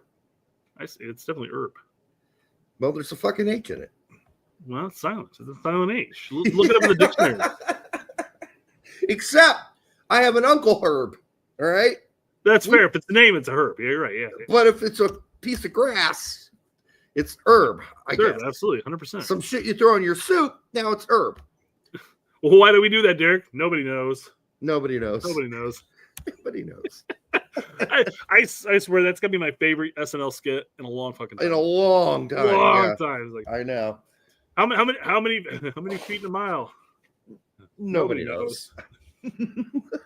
Well, how many yards in a mile? That's what it was. How many yards in a mile? Yeah. Nobody knows. Nobody knows. How many feet? 5,300. 300. Yeah, exactly. Yeah. It's a common number that everybody's going to remember. Totally wild. Yeah. All right, jumping back to transfer news. Transfer news. Everybody loves that transfer news, but me. Cameron Carter Vickers. Kumar had it right off the top of the text. It's such a common number. Everybody knows it. 5,260. 260, yeah. Is an option for Bayer Leverkusen. Is he really? I mean, of course he is. There are lots of players that are an option for Bayer Leverkusen. They're keeping tabs and eyes open, yeah. I mean, they're keeping tabs. They're ogling. They ogle many players. To say he's an option for Bayer Leverkusen is like saying drinking beer for the manager of the team is an option. Of course it's an option. He can decide not to do it or do it. Are they actively seeking Cameron Carter Vickers? No. However, this is just interest. Okay. And there's no offer has been made. Well, no kidding. How much interest? A little bitty bit interest. Wee little bit. Or a lot of interest. Because when I was in high school, there are girls that I looked at and went, but is that considered a little interest? Yeah, because I said, yeah, because like you never know. But then there were girls I certainly had a lot of interest in, and those were the ones I sought out. The ones that I thought they'll come to me. I don't have to go pursue that, right? Yeah. So this is a horrible way to put it. We love you, Otaku, but this is just, we got to stop with the sentence structure and describing it in this way. He's just passing the information along in case From nobody's Henry. actually following Mr. Henry here. Was it? Yeah. Why did I? How can you scroll up? You can't scroll up any further. Here, oh, my mouse. Is that our friend Larry Henry? I believe it is. I think it is. Yeah, Larry Henry. Yeah. Okay, we like Larry. All right, Larry just passing on the news from shit he's heard. But I wish it could be clearer. This is kind of old news. Because CCV ain't playing for Bayern Leverkusen. No, he'll be riding Pine. Right. So Brian Reynolds did actually get interest from Sparta. In fact, they got it. There's a bid for him. Yes. That Westerlo, sorry, said no to. So well, it's a sideways move. Honestly, it's a sideways move. More people pay attention to what's going on in Belgium if you are scouts than they necessarily do to the Czech Republic League. So it's a sideways move. They're about equal. There's a lot of scrambling talk too about MLS as well. So I don't know if Westerlo is going to win. I see your €2 million bid, but we're getting some rumblings over here in MLS, and they overpay for their American players. Yes. So, I mean, listen, it's not like this is a big move to Sparta Prague, and then you're going to get like a lot more eyeballs on you. I just don't think that's going to happen. Yes, they play in the Champions League. Of course, they practically win the league 80% of the time. But still, you're going to get round one in the Champions League? I mean, that's fine. Maybe that's the one way you could look at it. It's like, that's a step up, but it's not like you're going to have more eyeballs. I get to watch games in the Belgian league. Here, I don't watch games in the Czech Republic. Yeah. And again, I can't make I can't differentiate between the Czech and the Belgian league in this sense, as far as which one overall quality. Yeah. Is. Did you hear that? Kind of. Yeah. My kids are yelling at a dog. I imagine. But this is sort of the same argument as far as like when Trusty made the move to Celtic from Sheffield, right? Yeah, United. Celtic play in Champions League. Yeah, but I think Championship is a better league than the Scottish Premier League. So it is. What was the better move there in that sense? I mean, yeah, he's playing week in, week out. Yeah, they're beating teams 2-3-0, whatever. And yeah, they get Champions League matches here and there. And well, not here and there, actually. It's a lot more now than it was in the past. Yeah, it's like, you play 6 games if you're Trusty because you're not going to play them all. So you play 4, 6, 5 games in the Champions League. Is that really worth leaving Sheffield United? I don't think so. No, I think Sheffield United would top. Well, maybe not. I don't know. I have to take a look at Sheffield United, quite frankly. But I think the Champions League itself is overall better league. Oh yeah. Now I can't say this. I can't look at the Belgium league. I can't look at the Czech league and say, well, Belgium. You said Champions League. You mean the championship? Okay. So. Yeah. No. Yeah. It's the same argument in that sense. Now, I don't know if it's a lateral move, but he'll be playing for a better. It's mostly lateral. So that would be the argument, I guess you could say there. Well, it's a better team on a lateral move, and he's going to get the Champions League's minute, or possibly, assuming he plays. If you're jacking up your car, right, and every time you push down, there's one click. Like if this is going up, it's one click. That's it. That's all that is. One click. And you got 100 more clicks to go to get that car all the way up. The problem with doing a lateral move and then going to the best team on a lateral move is that you're facing inferior competition. Whereas in Westerlo, he's got other teams that are better than him. Well, you're going to play Genk. You're going to play some decent teams. Yeah, sure. So I mean, that's it's like going to the Scottish Premier League and playing for Celtic or Rangers compared to say playing for Hearts, where at least you're going to have 4 games against Celtic and Rangers. Yeah. I don't know. If you're Celtic, the only real game that's going to stretch you through the season are the 2 ones you play against Rangers. Yeah. So, and then the handful of games you play in the Champions League, which if you're trusty, you're not going to play all of them because Scales is there and CCV is there. Yeah. So you got to hope either CCV has a big toe injury or Scales catches the herpes. Otherwise, you're not going to play. Celtic wants to maximize the Champions League and the league matches as well. So there's going to be a lot of rotation in there. Yeah, you're right.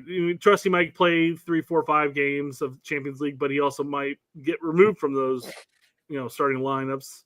Well, this is because they're going to play him in this game instead. The second game in a row, Trustees rode Pine for 90. It's not a good trend. No. And I thought there was a rotation because we were seeing that. We saw Trusty Scales, then we saw CCV, Trusty, then we saw, CCV and Scales, then we saw Trusty and CCV again. I mean, it sounded like we got a rotation going here, but we didn't because now we've got Trusty. Now, this is after the horrible game he played. He's been benched for 2 games. He had a bad game. So maybe they looked at that and they're like, yeah, we're just going to stick to Scales and CCV. Okay. For now.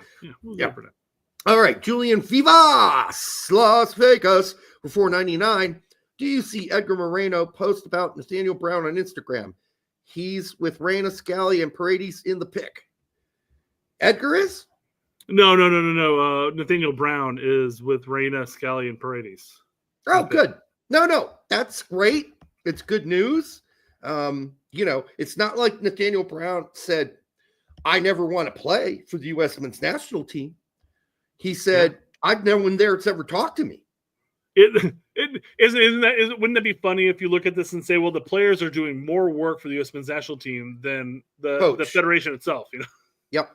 Yeah. Well, Poach is reaching out to those dual nats. Yeah, not the ones we need. This is not the dual nat you need. He's reaching out to Miljevic. All right, that's not going to help us anytime in the future, not with that attitude. And you talk about attitude problems. So, it's good to see them all together and hanging out and taking pictures together. And so we'll see what happens.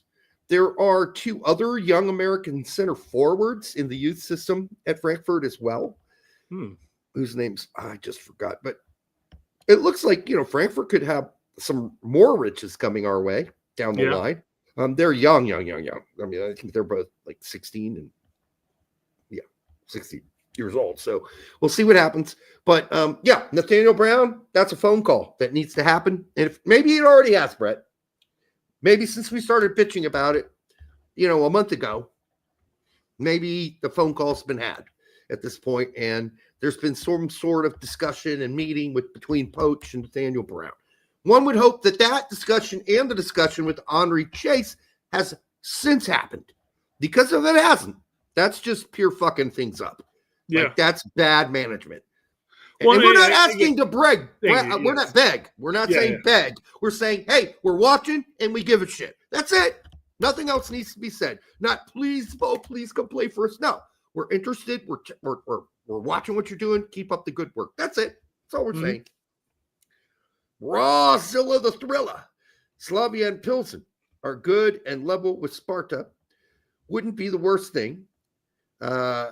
Serie A clubs pick off those teams all the time. Yes, they do. That is very true. That whole Serie A is full of players from that league. Let's not forget Reynolds has plenty of experience with Serie A teams. You mean all the bench he sat at Roma? He got like a game in there once in a blue moon. And let's just say this. Reynolds, outside of the last game he played for Westerlo, where he was a beast, he's had some pretty shitty games this season. So, he needs to be more consistent, but maybe after that game, maybe that's the game they scouted him. If you're Sparta and you're like, fuck yeah, that's the guy we want. This kid was originally at Roma, and now he's playing here, and he had a good game last week. Though. Hopefully they didn't watch some of the other film from this season, because it hasn't all been... There seems to be a giant gap between these games you're showing me. What's in that gap? Don't worry about that gap. Don't worry about the games I played like crap. Don't pay any attention to those. Or pay no attention to the man behind the curtain. Which is so weird, because Reynolds has plenty of opportunities to go forward and contribute this season when they do go forward, which unfortunately for Westerlo is kind of a 50-50 proposition depending on who they're playing. But just no real offensive anything from Reynolds this year from Westerlo. And then all of a sudden one game, he just explodes. So there you go. All right. Yes, Roma was a bad spot for Reynolds regardless, Fumar. You're absolutely right. All of us were like, what? That's what I was responding. I go, he was always going to struggle there at that age. Yep. We were all baffled by that move. So, per sources, apparently San Diego FC are in advanced talks with Monterrey as far as signing Brandon Vazquez. There was talks a couple weeks back that Brandon Vazquez was possibly going to San Jose, and now apparently, a lot of apparentlys here, San Diego is just, cut him off at the ankles. So here's the other thing I hear, though. Oh, okay. So the basic bottom line for Brandon is he wants to make the World Cup in 2026. Sure. And he knows the only way for him to really do that, and it ain't playing for San Diego, I can tell you that, is to go to Europe, take a pay cut, play in the championship, go to the Bundesliga, whatever you got to do, but you cannot play in MLS because there are going to be almost not a nil. I don't care what Poach says. Players from MLS making that team. So what I'm hearing is he's considering going to Europe. That's fine that he's considering it, but Monterrey are probably not going to be getting a lot of calls vying for his services when he can't get playing time at Monterrey. And when I say Europe, I'm not landing Donovan yet. Okay, I'm not saying Latvia. Where are you playing at? Latvia? Montenegro or Liechtenstein. I'm saying he's going to go play for a bottom half team in the Bundesliga or a middle of the road championship team. I can see that. And the reason I say championship, I think the championship is the level for a lot of our players that are kind of on the cusp, right? I think the championship benefits his playing style. Yes. I mean, he is a big body in the air. Yep. Give it to him, and that's a lot of championship plays that way. Again, the big problem is going to be I know Monterrey's probably looking at this like he's not playing here. Let's just get rid of him. If anybody comes and bid for him, let's go for it. But I mean, Liga MX is not really known for their offloading to Europe, even players who aren't playing, which would be surprising that if anybody's actually scouting him, maybe they're looking at it and say like, well, Poach is still calling him in, ignoring the fact that we're shy about 2 strikers, 3 strikers due to injuries. Here's also the news that wasn't updated here is they have come since this came out. Monterrey and Brandon Vazquez, they're just going to cancel his contract and let him go wherever he wants. Yeah, so that changed everything, right? Because now Brandon doesn't have to worry about being dealt to some MLS team for whatever amount of money. And if the guy Blackburn could be calling here, right? Could. No, I'm serious. That's not even a joke. They want a player like that. So I'm not going after Duncan anymore. So we could see him. There's 2 decisions here. Take the bigger money at MLS because it's going to be bigger. 100% bigger. They're going to pay him more to go play at San Diego than a championship team's going to be able to afford to pay for. He is DP status in MLS at this point. Yes. If he goes to San Diego, he is DP status or on the verge. He may be game tam. Yes, yeah, he may game tam down, but he would be DP status if there were no game tam. And then he's Mexican American. You're in San Diego. San Diego, absolutely, yeah. It's a sell. But yeah, if they're going to terminate his contract and he has free agency to go where the fuck he wants, yeah, I could see some championship teams picking him up. Bundesliga 2 team is picking him up. Bundesliga 1 teams who can't score worth a shit, and I could name about 5 of them right now in the Bundesliga who can't score goals. Well, he would be a free agent, so I guess he would have viable options at that point. Yeah. No, if there's a transfer fee, I would argue against it. But if he's a free agent, sure. No, I could see it happening. You know who could use the center forward right now? Venezia. Seriously, they can't score. So, there are options for him. And what I am hearing is he's considering them. He's actually sitting down and he's thinking about it rationally and saying, if I really want to make the 2026 World Cup team in the next 2 years, year and a half, I'm going to have to kill it somewhere else because killing it in San Diego ain't going to cut it. It's just not. So I think Poach has provided MLSers some false hopes here. I don't think they're going to be maybe one or two, probably a goalkeeper and maybe a center back that make the World Cup squad in 2026. 2 players at best. Nope, that's fair. So I'm just scrolling through here real quick. I'm going to start you off on a conversation here, Derek, and I'm going to bolt out of here for just a few moments. I'm going to give you this to talk about. Oh, okay. Yeah. So we don't talk about it much because a lot of people have already thrown Brennan Aaronson into the pussy vat, right? He's just a little boy who can't stand up. And believe me, we criticized the hell out of him especially when he's at Leeds first run. And then for half a season at Union Berlin, he couldn't stay upright. Well, that's changed. He still falls down a little. And the championship is still a pretty rough league. But he's playing better than I've seen him play in a while. And I want to give him some credit for that. I think his presence for Leeds has been important. But I do think the question will come after his great goal here last game, which has Leeds at the top of the table, ready to be promoted. Probably will be promoted automatically unless they completely capitulate and fall apart, which I don't see happening. I think that Leeds is going to have to look themselves in the mirror and ask themselves, well,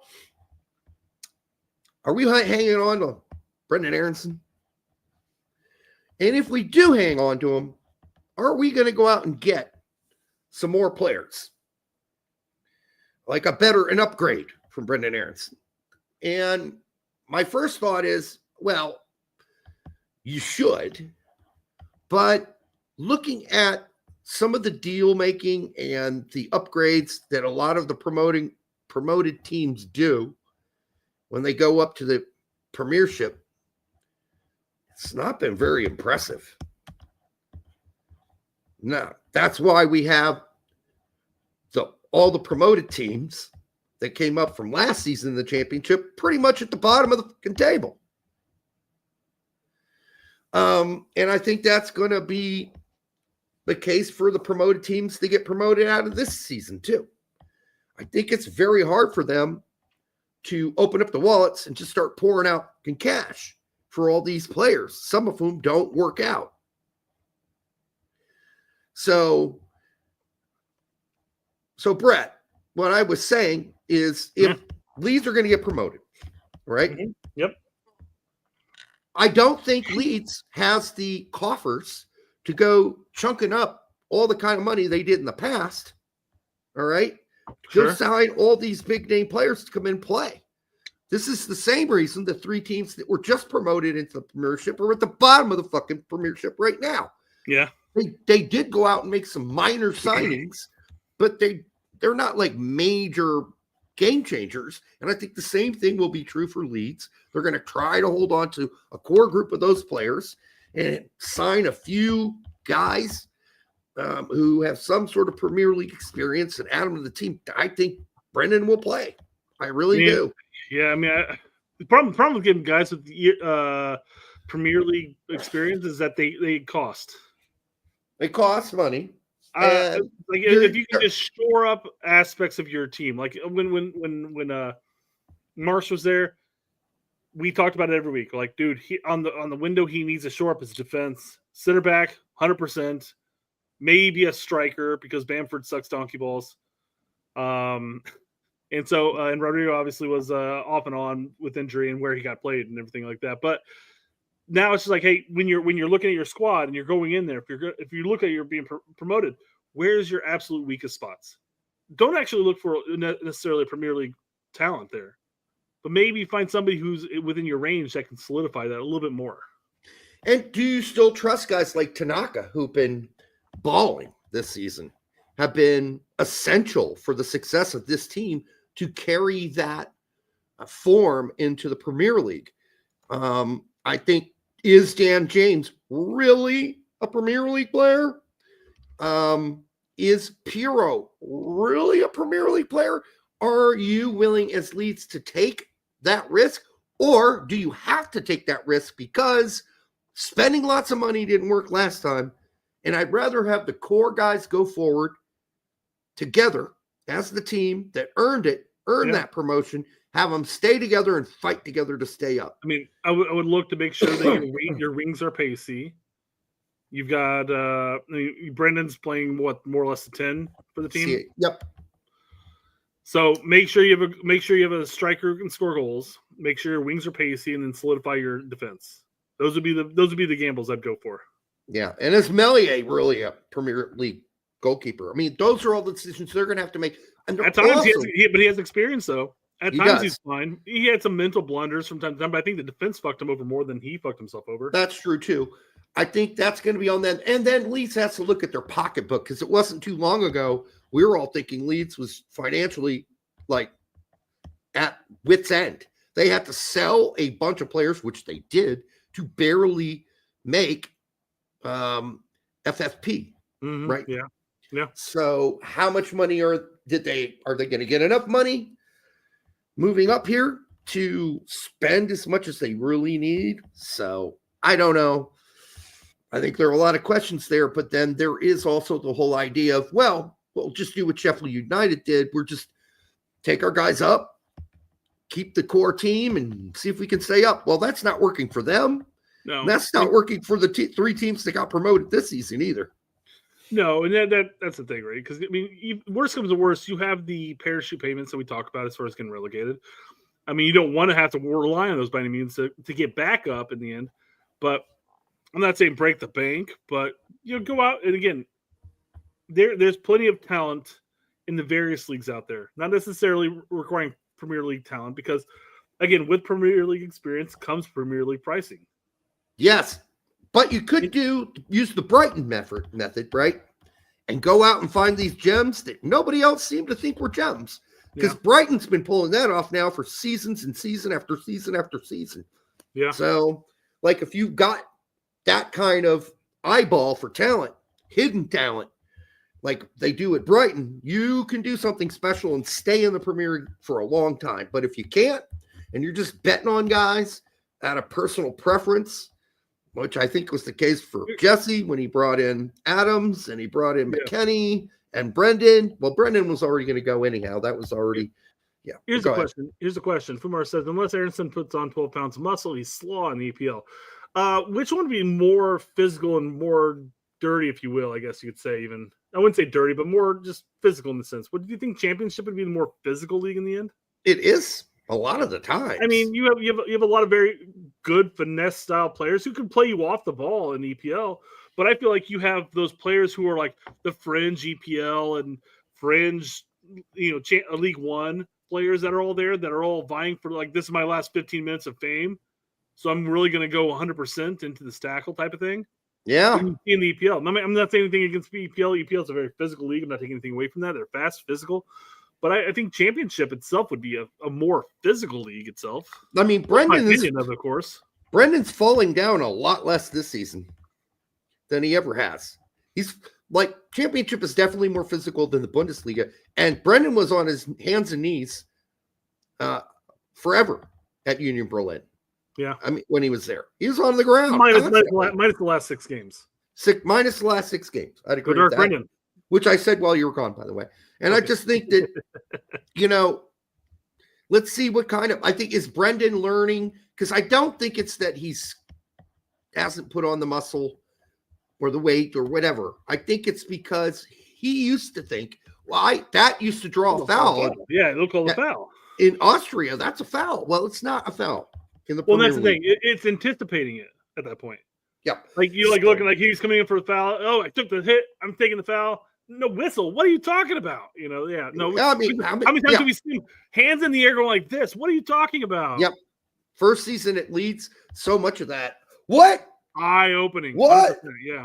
Well, you just went down too easy, dude. You can't do that. in the Different Premier game, League. man. Different game. Yep. So yeah. All right, that's Brendan. Chamber says BMW says US fans on social media would rather glaze Koleosho than give Brandon credit for what he's doing at Leeds. Is that like glazing, like waxing the dolphin? Yeah. Yeah, I mean, I saw in the chat here there are a number of people saying that Brennan hasn't done anything that Koleosho's done in the championship. I'm like, well, I think Brennan's championship league has been successful, significantly better than Koleosho. Absolutely. Now, of course, Koleosho's had some productivity in the EPL itself, something that Brennan may not necessarily have has had. He's a goal, I guess. Yeah, I mean, I've watched some Burnley games this season. That Koleosho played, and my balls have not been. Nobody's talking about the performances right now. Like they completely talk over. They talk about the player that we thought he was last year. Yeah, and not necessarily what we're seeing right now. Now again, like we said, two different leagues. One's more physical and whatnot. If you're not adapting to it, it may take a second, but it could. But I think a lot of people had high hopes for Koleosho, and it's really hard for them to let that go. And I'm not saying we should completely let it go, but I do think that first of all, we don't seem to be a very high priority for him. And secondly, it's just not been that impressive a season for Koleosho. And I think he's on lost his starting spot recently. So there's that too. People talk about Leeds being at the top of the championship, and that's not apples to apples, is what Fumaro was saying here. Yeah, they're the best team. But you know what? Think that though. I mean, there were times where Josh Sargent with Norwich was like just, he was injured for a part of the season, but he'd come back and he'd be like just a couple of goals away from being the top goal scorer for the league. For a team like Norwich. Now, mind you, Norwich now when at least the season was completely different than Norwich before, but it's you can look at it by saying, hey, Koleosho is playing for a lesser team, but he should still be performing. He should still be showing that EPL performance. Hey, this is who I am. This is why I should be in the EPL. Yeah. But we may not be seeing that right now, regardless of the team. I mean, Burnley still was a Premier League team last season, and they retained a lot of those players. So why are they that bad? I don't know. But I do know one thing. Leeds, okay. Burnley's in third place. Let's not take anything away from it. They're not horrible. I agree. They're 3 points off of Leeds, who are in first right now. So let's not say Leeds are the better team. They are currently the better team as far as points are concerned. It could flip-flop, but who's making the difference? Is Koleosho? 1 week. 1 week could make the difference. Who's making more of an impact, though, on their team? Yeah. It's Exactly. Brendan Aaronson's way more impactful for Leeds than Koleosho has been this season for Burnley. All right. No, that was like the craziest flip flop from the conversation. I'm like, well, the Leeds are the better team. I look it up. I'm like, wait a second, they're in fucking third place. Burnley is 3 points behind Leeds. Yeah. Yeah. Now I watch all the Leeds games, anyhow, and I have not watched all the Burnley games, so I will make that caveat. And the reason I watch all the Leeds games because Brendan Aaronson's there, and number two, I kind of became a Leeds fan. Mm-hmm. When McKennie and Adams and Brendan were there. So I enjoyed watching. I watched every single Leeds game that season. Mind you, once Aaronson was leaving and once McKennie was gone and Adams was gone, I'm like, yeah. Okay. But I still watched the games after the season afterward. Yeah. So even when they were all gone, I still watched those games. So so I've got probably a little bit of bias there. Sure. Being more pro Leeds than Burnley. I don't really care about Burnley at all. But I do hope that Koleosho becomes great and that he picks us. And Fumar says Koleosho should provide more for the U.S. men's national team. It's possible. It's possible. We're looking at a wing role in our setup. He could provide more than Aaronson does. And Aaronson hasn't been providing much over like the last year and a half for the U.S. men's national team. Yeah, no, I'd agree with that. And I mean, he's not a roll of the dice at this point. Aaronson's not a winger. He shouldn't be played out there, frankly. And if he is, it's probably a mistake on Poach's part. So in that sense, yes, we need more Koleoshos knocking on the door, more Cole Campbells knocking on the door. We need more wingers knocking on the door, period. And by the way, Nathaniel Brown can play winger too. Sure. Just so you know. I believe he played wing on the three when they played 3-back, didn't they? Yeah. Yeah. Whenever they play 3 in the back, he plays left wing back. So he's way up the field. He's not really a 10 either. Mm. If you have to pick a spot for him, that would be the spot. But then again, if you look at that spot and say, well, I mean, you got Gio and you got Tillman, then Aaronson. I mean, Aaronson's performing, so I mean, you can't hold that against him right now. And with Reyna's questionable club situation right now, which we hope will get better after the Bundesliga break, and then Tillman not performing with the U.S. men's national team, and Brendan not necessarily performing as well. That's an up for contest. That could be a Pulisic role in the end. Yes, but now that we're playing 2 10s, yeah, there's 2 openings. Maybe we'll see. We'll see how that works. Yep, 100%. We'll see. But there really isn't they squeeze way into that. Anyhow, we're not getting into all that. Whatever. It worked out that game, so I'm fine with continuing that. Quite frankly. By the way, BMR says Brown will never play for Germany. Derek, 2024. I'm sticking by that. You're sticking by him never playing for Germany? Never playing for the big boy Germany team. No.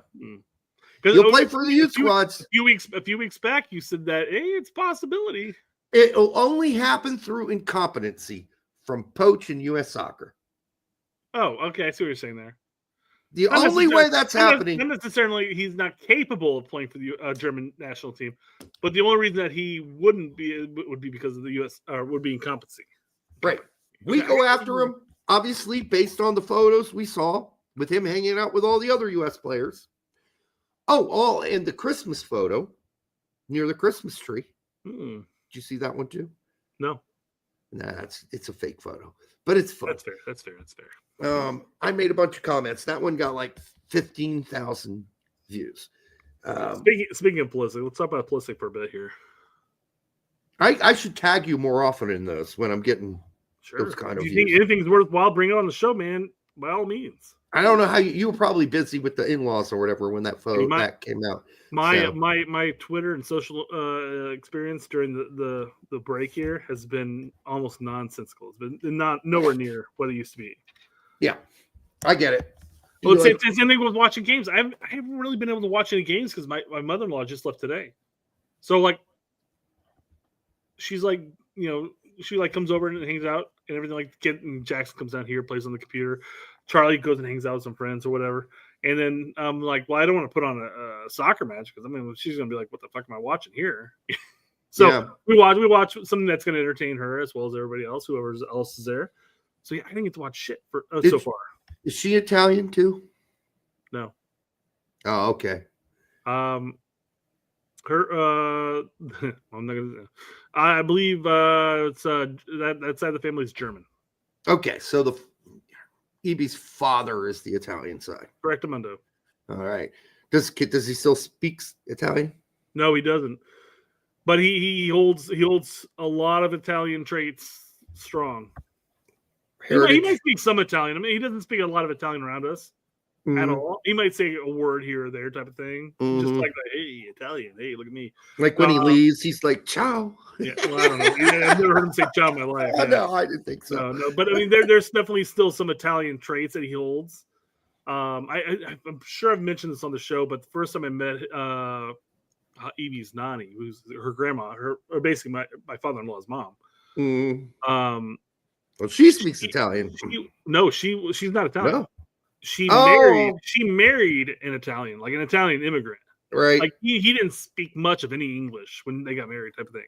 Yeah. But the first time I met her, we sat down. She's like, "Hey, Elizabeth, can you go into the kitchen and get me a piece of stick gum, please? I appreciate it." And as she walks by, she goes, "Just so you know that if my granddaughter ever goes missing, you're gonna go missing." Ooh. And this is Italian-esque type of grandma who's sitting in her chair. He has to have a walker to walk around. But you know what? Their family had connections with Capone. Oh, as far as moving shit across all the state borders. Yeah.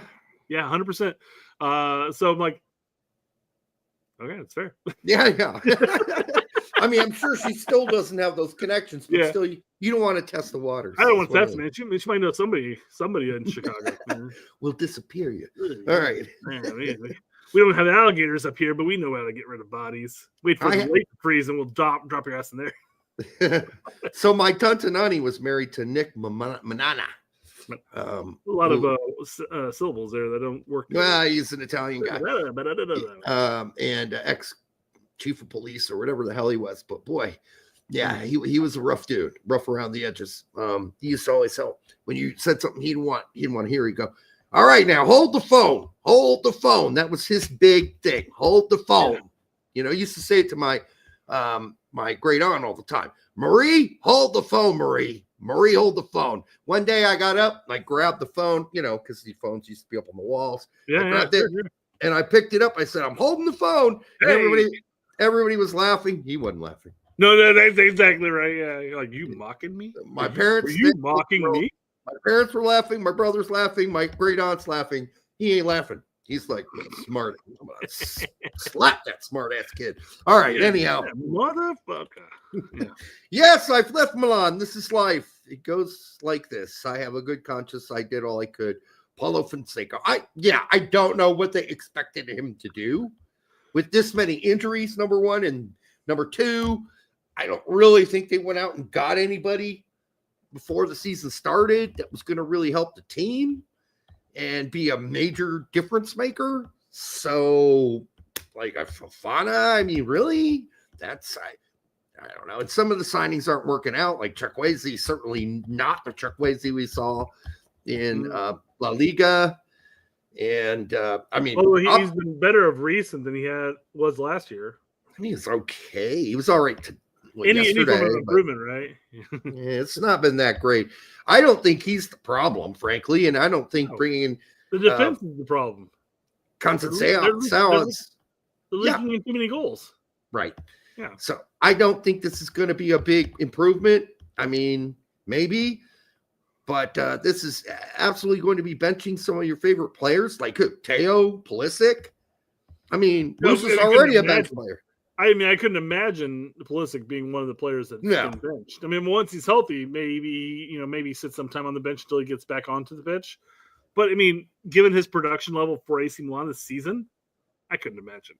I mean, he is not the reason they are losing, or he is not the reason they're not winning enough. He is the reason they're winning at times, and or drawing, or drawing. Yeah, he's certainly not the problem. There are plenty of players who are the problem, and as you mentioned, the center backs have not been good. Defense as a whole is just lacking. Center midfield hasn't been that fucking great either, honestly. In that 4-2-3-1, the two, not great. So I'm sad for him, but yeah. In contradiction with Juventus being only 5 points above AC Milan right now, the big difference is that they're drawing a ton of matches. This guy, compared to where AC Milan, is losing matches. They should. This Zach Lowy guy does not watch the games. Rangers has been good. Yeah. Fofana are the only two bright spots. Has he not been watching the games? Because I believe Pulisic's been a bright spot. But for the entire season, though, man, has he just been watching a couple games? Must be. Other people. Who you be? Other people called him out too. It wasn't just me. It's Foot Mob. He's part of Foot Mob. That's why the rankings suck. No. Yeah. Chief editor of whatever that is. What is that? BTV? I'll come back to it. But KB says, hey, Pulisic's been good this season. And he follows up by saying, I'm not saying Pulisic's been bad. I'm just saying I don't think he's been necessarily better than he was last season. Which is kind of a backhanded compliment because you could be saying, hey, Pulisic was great last season. He's great this season. But he's not a bright spot because he's been great 2 seasons in a row. That's not what he's saying. I know that's not what he's saying. But Pulisic has been, like, arguably the brightest spot, quite frankly. Yeah, up until his injury. Certainly the stats say so, and my eyeballs say that. So, Nate's saying I'm crazy. Fofana has been terrific. All right, maybe I missed it.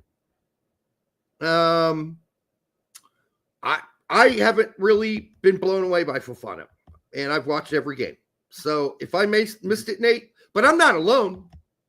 there are lots of other people that watch AC Milan that think the same thing. So it's not just me. It's who's the major guy that does it on YouTube, whom I watch as well. God, what is his name? I can't remember. Anyhow, let's just say Zach's not getting the feedback he would probably prefer. No. Nope. That's rough, Zach. That's truly rough. I think Pulisic's been close to the best. So we agreed on that, Nate. I just have not been blown away by Fofana this season. And maybe I'm missing something. Raiders, I have noticed quite a bit of course. I don't think Teo's been playing up to the kind of quality. He's been good in some games and not so good in others. So anyhow, I'll say I don't follow AC Milan as closely as others do, and the ones I do watch is mainly just for Musa and Pulisic. But no, I couldn't tell you a performance for Fofana. I mean, I'm not saying that's more on me than it is on him, obviously, because I'm just not looking for his performances, so I couldn't tell you one way or the other.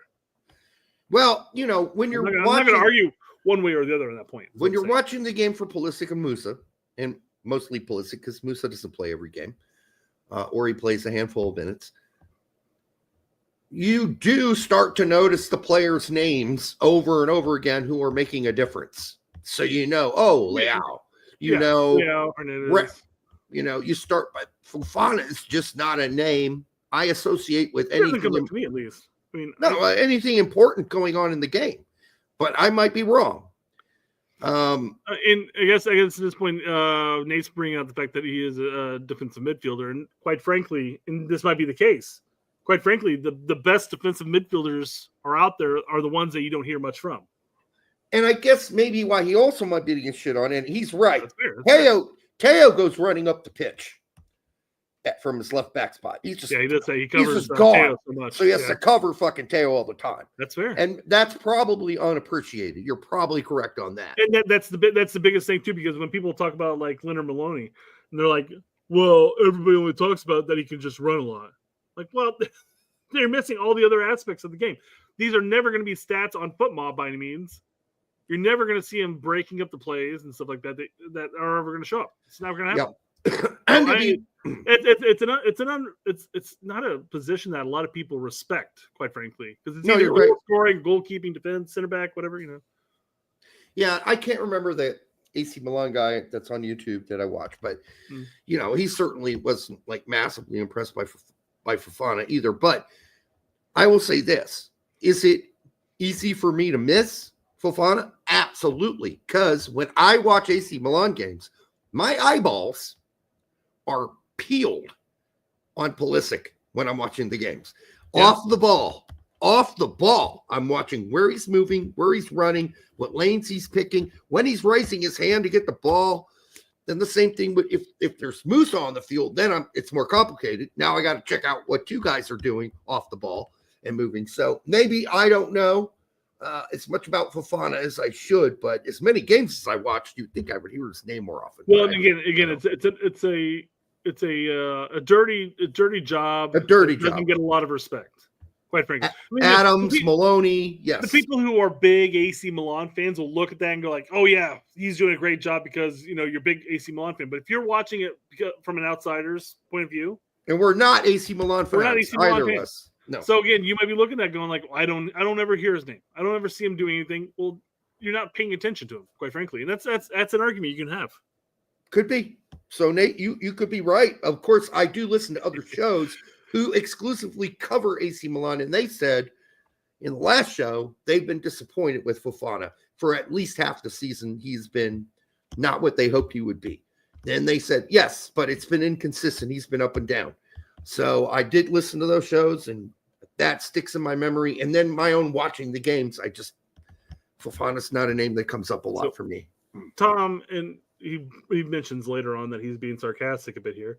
I mentioned earlier, Pulley's back on the injury-prone cycle again. Is this Hispanic? Should we be concerned? No. I don't know. We'll find out how... I mean, obviously he has injury, and Larry here states that Pulisic's going to miss the Juventus match, and that sucks. But here's the funny thing. So Nate then says Emerson Royale has been the real disappointment, which I would agree with. But these guys on the AC Milan show were saying they've been fine with Emerson Royal. Isn't that weird? So that's just like they're real AC Milan. We're not. We just watched the game for Pulisic and Musa. That's all we do. Well, that's the thing when you look at like somebody like McKinney at Juventus, and we're sitting here going like, dude, week in, week out, he's arguably your guys' best midfielder. And then the fans are like, no, the fans are looking at it and go like, no, because he's not playing Juve style ball. And that's always something to consider, is that it may not necessarily be the style of play that fans of the team are expecting the team to play. So right. It's arguably, you can have that argument. Yep. So now, anyhow, and then, good point here. Teo is world class, so I don't get it. I agree.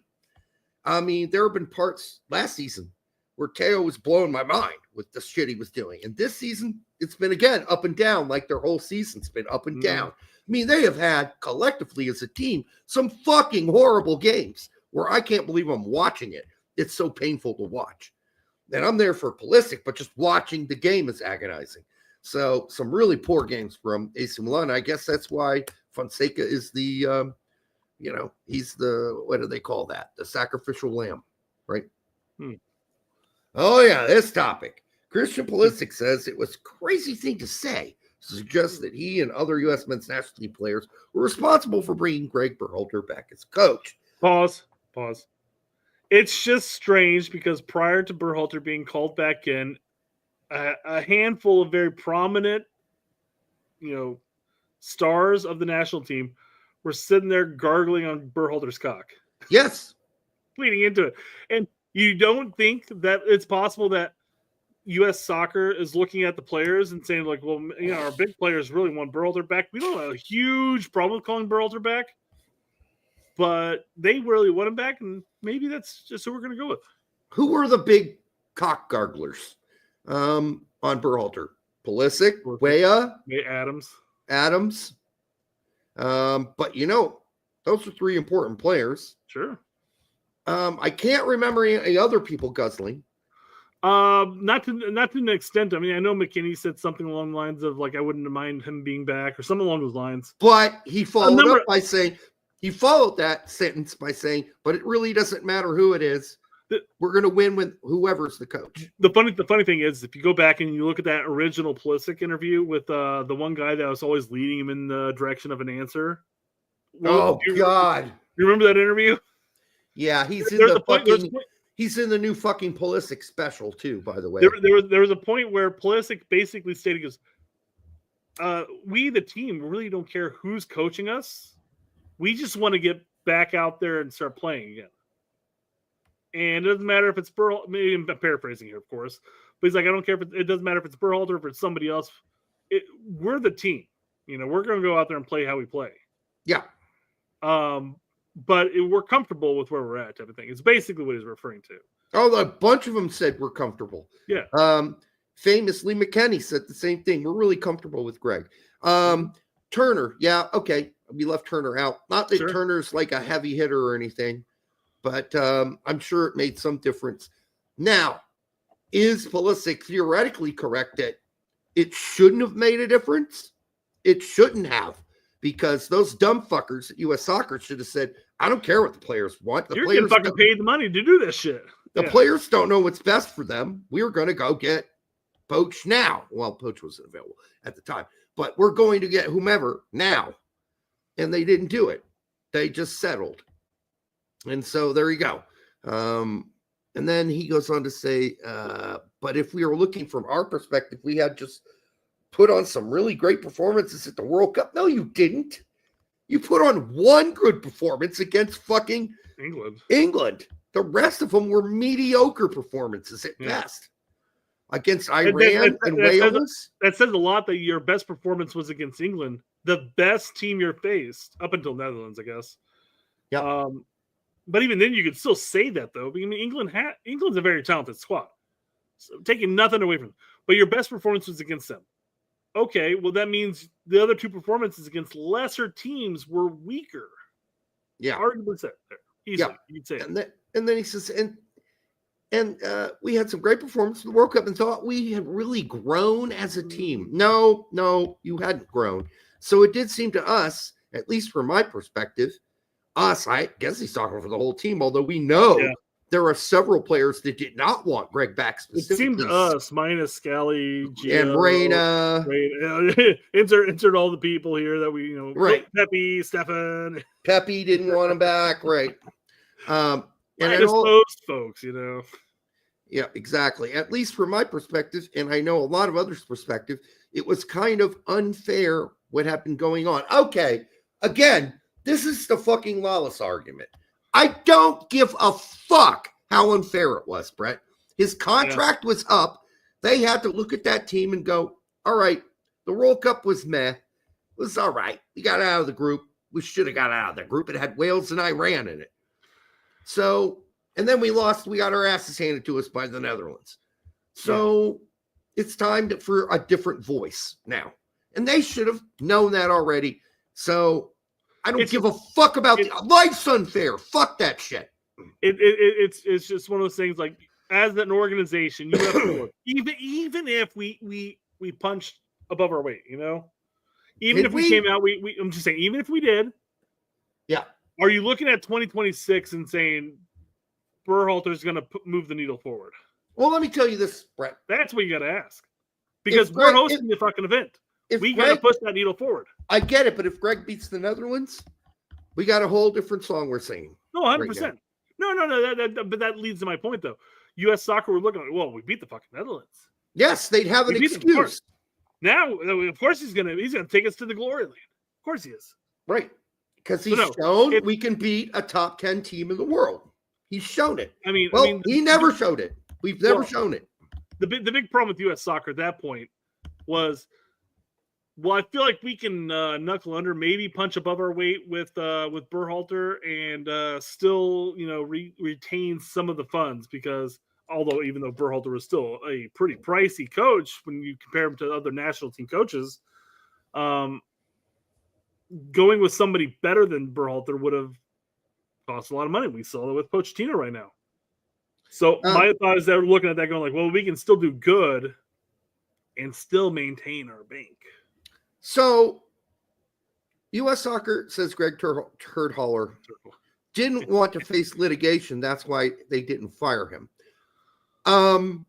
U.S. Soccer could make it really clear after the investigation and say, this is not a reason to disqualify him for being a candidate. And then go ahead and pick somebody else. 100%. Because the contract fucking ended. It was over. All they had to say is, we're going a different direction. Yep. They don't have to say, well, because of what the Reina said, we're going to do this. No, all they have to say is, we appreciate what you did, Gregg. We're going to go a different route and pick somebody else as manager. You don't have to work. There's no litigation there at all. Mm-hmm. None whatsoever. There would be no reason for it. As far as Pulisic is concerned, he goes, what did you expect 20-something to say about a coach in limbo? Exactly. But the thing is that Pulisic, all he had to say is, whenever it came up like, hey, do you want Berhalter back as coach? It's like, it's not really my say. I like Berhalter, but it's not my say. I don't have any say in this. That's what Tim Ream said. Yeah, exactly. 100%. Yes. Tim Ream said it about 100 times when he was asked. It's not my decision. Not U.S. Soccer. Wait till I'm the CEO of U.S. Soccer. Then you can ask me that question. Tim Ream wasn't like, I'm going to just stand up here and endorse Gregg. No, he said, it's not my decision. My decision. It's above my pay grade. That's what he said. You can state your opinion, saying, "Hey, I liked Gregg. I didn't have any problems with him. We had some problems early on, but we got over that, and we're doing better."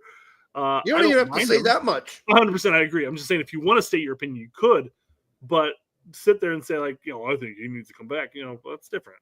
Well, it's still an opinion, I guess, but the real rumor that comes out behind the scenes is then they heard Marsh was going to be the candidate. Yeah. And I could tell you, McKennie and Adams said, nah, no, thank you. We just saw him. We were just on his team. We don't want Marsh. So that's what I've heard too. So they were ready. Well, McKennie can't say much of anything. He had like 2 games with Marsh? It doesn't matter.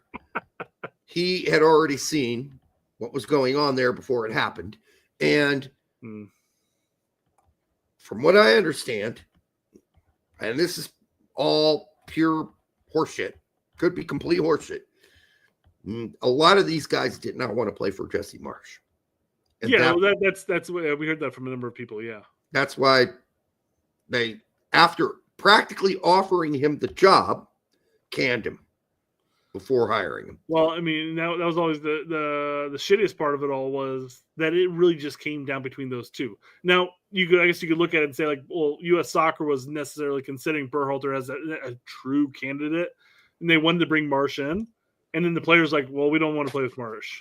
That's what I hear. You're kind of left with, okay, well, I guess we're going with Berhalter now because we kind of fucked ourselves here. Yeah, now we backed ourselves into a corner because once they had verbally agreed with Marsh, and we're hearing it from everywhere. Verbal agreement, deals done. Marsh has even said so. He got done dirty. He was basically on our show said much of the same thing. When all was said, he basically had the job, and then overnight he didn't. Where do you think you heard that from? Seriously. Yep, and that was after a few phone calls to certain players who were being informed of it the day before, who basically said, "I don't want to play for that dude." Which Jesse said fine in Canada. So I'll be right back. I need to grab another Canada Dry. That's fine. That's fine. Kumar goes, oops, you might have beat your wife, so we're going to move on. They're definitely getting sued at that point. Yeah, 100%. No, but they didn't have to say anything. The contract was over. There was outside of maybe a verbal, like, oh, trust me, Berhalter, you're coming back, and then the shit happened, and maybe they don't. But outside of verbal, there was no reason for litigation because nothing was on paper. It's not like he got fired because of it. His contract expired. So yes, his contract was over. It wasn't that he was going to get fired. So there was no possibility of litigation if they basically came out with a report that said, well, our report finds that he did nothing in the long term that is, morally abject, that he couldn't be the coach again. So we took that off the board and we went straight up into who's the most qualified guy to lead the team next. And we picked someone else. Berhalter, first of all, wouldn't have challenged that. He wouldn't have sued for that. No way. No, not going to happen. He would have just said, John said, being sued doesn't mean you're going to win or lose. Most companies are in constant litigation. But the thing is that his contract expired. It was gone. It was over, people. That was it. It's not like they rehired him and then Reynes came out and said, oh, but X, Y, and Z. And they're like, oh, fuck, you're out of here, man. It's your contract expired. U.S. Soccer didn't have to rehire you, period. Nope. So they did not. That would have been a stretch in the mind. And if there was any lawyer that would have accepted that case, there would have been a counter suit. I mean, some lawyer. 100%. Well, somebody would have, yes. Yeah, because that's how they did. They would have lost, and there would have been a countersuit saying, hey, you got to cover all these expenses. Right. I don't think that's what happened. I think what happened is they figured out Jesse Marsh wasn't the guy that the guys wanted. And they said, well, fuck it then. Let's just give Gregg the fucking job because they obviously love Gregg. And they think he's doing marvelous things and growing the culture. And they have this fucking kumbaya thing going on. All the players are talking about where they roast marshmallows together on the campfire. All right. All right. For the 169 of you here, God damn it, I just missed it because now it's at 173. Yeah. Oh, yeah, 170, yeah. 173, I missed 169. I'm really upset about that. Dumb bastard. I know. God damn, I got to keep my eye on that. Thank you for coming out tonight. We're having a fun discussion here. Hope you had a great holiday season. We're going to get to the Turdies soon. We promise. Very soon, yeah. McKenny, I really like the South American energy. It's important. Oh, yeah. This is, Nico and him. This is actually a weekend ago. This is old news. Yeah. I mean, I brought this up because it's just nice U.S. men's national team talk to have here. Oh, yeah, it's positive. It's fuzzy. His teammates love him. He loves his teammates. It's good. It's certainly good for Juventus to have those. But again, we're talking about Juventus. Well, South American energy, I imagine that's talking about Poach, is it not? No. He's talking about Nico, his teammate. Oh, yeah. I remember this interview. Never mind. Sorry. I don't know why when I saw Nico, I thought the Cantor. No. I thought that's who the Nico was in this case. No. Okay, no. All right. This is a big fat nothing burger then. Yes, it is. It's nothing. All right. That's my fuck up. All right. He's doing all this. This is about Antonee Robinson. I've heard another assist. He's just racking it up. Of course, I'm religiously watching all these games. I've heard that he's not good for country. What? And his first touch is terrible. Counterpoints. Well, but, okay. I think he's talking about one specific person who says this right now. I know. It's not ice and vibes. All right. It's saying that. He's quoting somebody else. Sure. But at the end of the day, it's either Peter Tact. Oh, neither. Who? I'm assuming he's talking about Colin. Oh, probably. Because Colin does not respect the Jedi. No, and I don't. It's his prerogative. He can like who he likes. Well, I haven't heard Tact say this a long time about his first touch. Or Pete. So maybe they're beyond that at this point. But if Colin's still saying it, well, whatever. You said the last show. Well, I brought it up, man. It was one of the conversations we had. And isn't it weird? Like, okay, we're told him, don't block us anymore, and we won't block you. And then he blocked you. We were having for no reason whatsoever. Colin. If you're watching the show later on, I don't know what happened. I don't know what I did. I don't know why he blocked me. But that's what I was telling you he would do. He's done it to me 3 times. Where he blocks me for no fucking reason. So I just blocked him and said, go fuck yourself. All right. His first touch is Colin. You need him. But at the end of the day, he is a left back with 7 assists at Christmas. This is an elite player. I'd say elite is a good way to put it. Well, and as we had the conversation at the beginning of the show, when I forgot who brought it up even, that we're copying topics and stuff. This is a topic that we have to cover as a U.S. men's national team podcast. Yes, and it's my favorite team. Our starting left back, who happens to play for Derek's favorite team, and a team that I like a lot because Fulham America. I mean, how can you not like Fulham? Yeah, you got to root for the underdog. They haven't really been the underdog in a lot of games, but of recent. But I mean, this is a topic we're all going to have a conversation on. And he's killing it. He's killing it. I mean, ESPN, Fox, and all the other pundits and mainstream media are sitting there having the same arguments of whether or not he's the best left back in the Premier League. Now you can sit there and extrapolate and say, well, if he's the best left back in the Premier League, does that mean he's the best left back, period? I think he's the best left back for Fulham, for sure. Well, and if you're playing, well, Fulham just recently moved to a back 3. So now he's playing left wing back, not left back. No, that's fair. Which makes him even more dangerous, right? Yeah. And so less defensive responsibility, more offensive responsibility. Yeah, it's crazy. It's like and he's the captain of the fucking team too. He's got leadership responsibility. I saw that. Although the picture didn't have a captain badge on there, so it must have been another photo of another game. But so he's the captain of the team now? Yeah, as far as I remember. Fucking hey. It gets mentioned, like nobody talks about who's the captain of the team, but that's fair. Pretty sure he is. And then, God damn, he's just been playing lights out lately. So he should be getting some attention. Now, again, people are like, well, he's world class. And you're like, okay, what's world class to you? Because world class to me is Franz Beckenbauer, Diego Maradona, Pele. That's world class to me. Yep. So if you want to hit, oh, by the way, we're back down to 169. So I got to get that out. 69, eh? So, it just depends what the definition of world class to you. But he's certainly John goes still has a bad first touch. Yeah, it's improved massively. It really has. That's the funny thing because you always go back. You can watch our shows and stuff like that when Jedi first came onto the scene. Although I think Jedi came on just before we started up again. Yep. But his first couple matches, his first handful of matches for U.S. men's national team were absolute shit. Yep. Shit. Mm-hmm. But as qualifiers went on and moving forward from there, he couldn't cross worth of shit either. By the way, well, 100%. His crossing was absolute shit, and I still stand firm on that his crossing is not great when it's up in the air.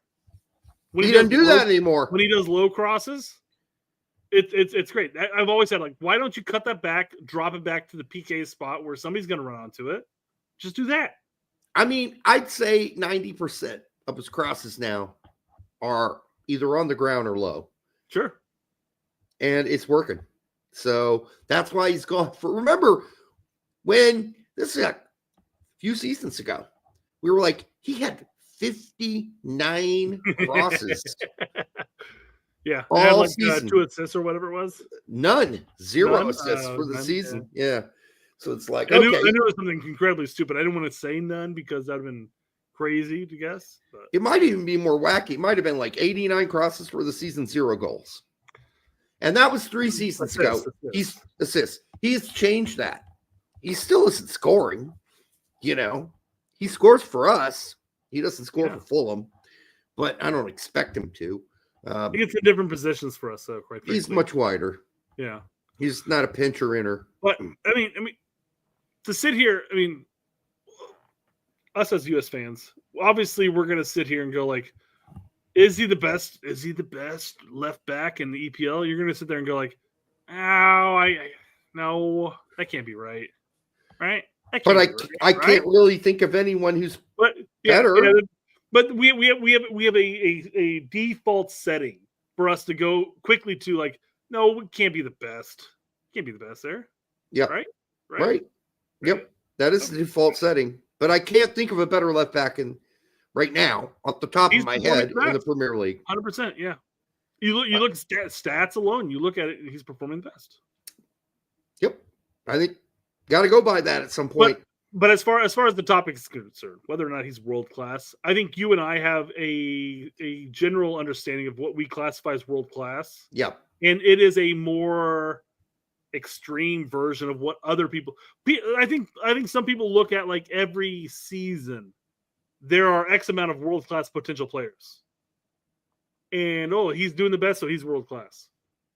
Where we're looking at it, going like, well, it's a very elite group to be classified as world class. Yeah, you know, it's not going to be like he's had 3 good seasons, and he's going to be moving up to Liverpool soon or whatever. You know. Yeah, we're more in the like Johan Cruyff is world class. It's its own category. It's way up here. Jed's a really good left back. Is he the best in the EPL right now? Probably. You can make that argument. He's elite. Is he going to be that world class? Well, I mean, he's got to continue to do it moving forward from this point. Some people will say, well, world class means he's in the top 5 in his position in the world. Okay, well, that's your definition. I'm sorry, I just grew up with a different definition of world class. There could be a 5 to 10 year period where the left back position just downright sucks donkey dick. Yeah, and there's nobody that's extraordinary. Right. Now there may be somebody who's in your top 5 that's not extraordinary, but they're in the top 5. So I mean, that's what I'm looking at, going like that. World class is its own category for me. So Stefan has a totally different definition, which is world class is who you would call up to a World Cup squad of 22-23. I mean, that's a very flexible. Well, he's just saying the top 22-23 players on a roster. Like if you were to call up the best players, who's your best left back? Oh, it's Jedi. Okay, and he's world class.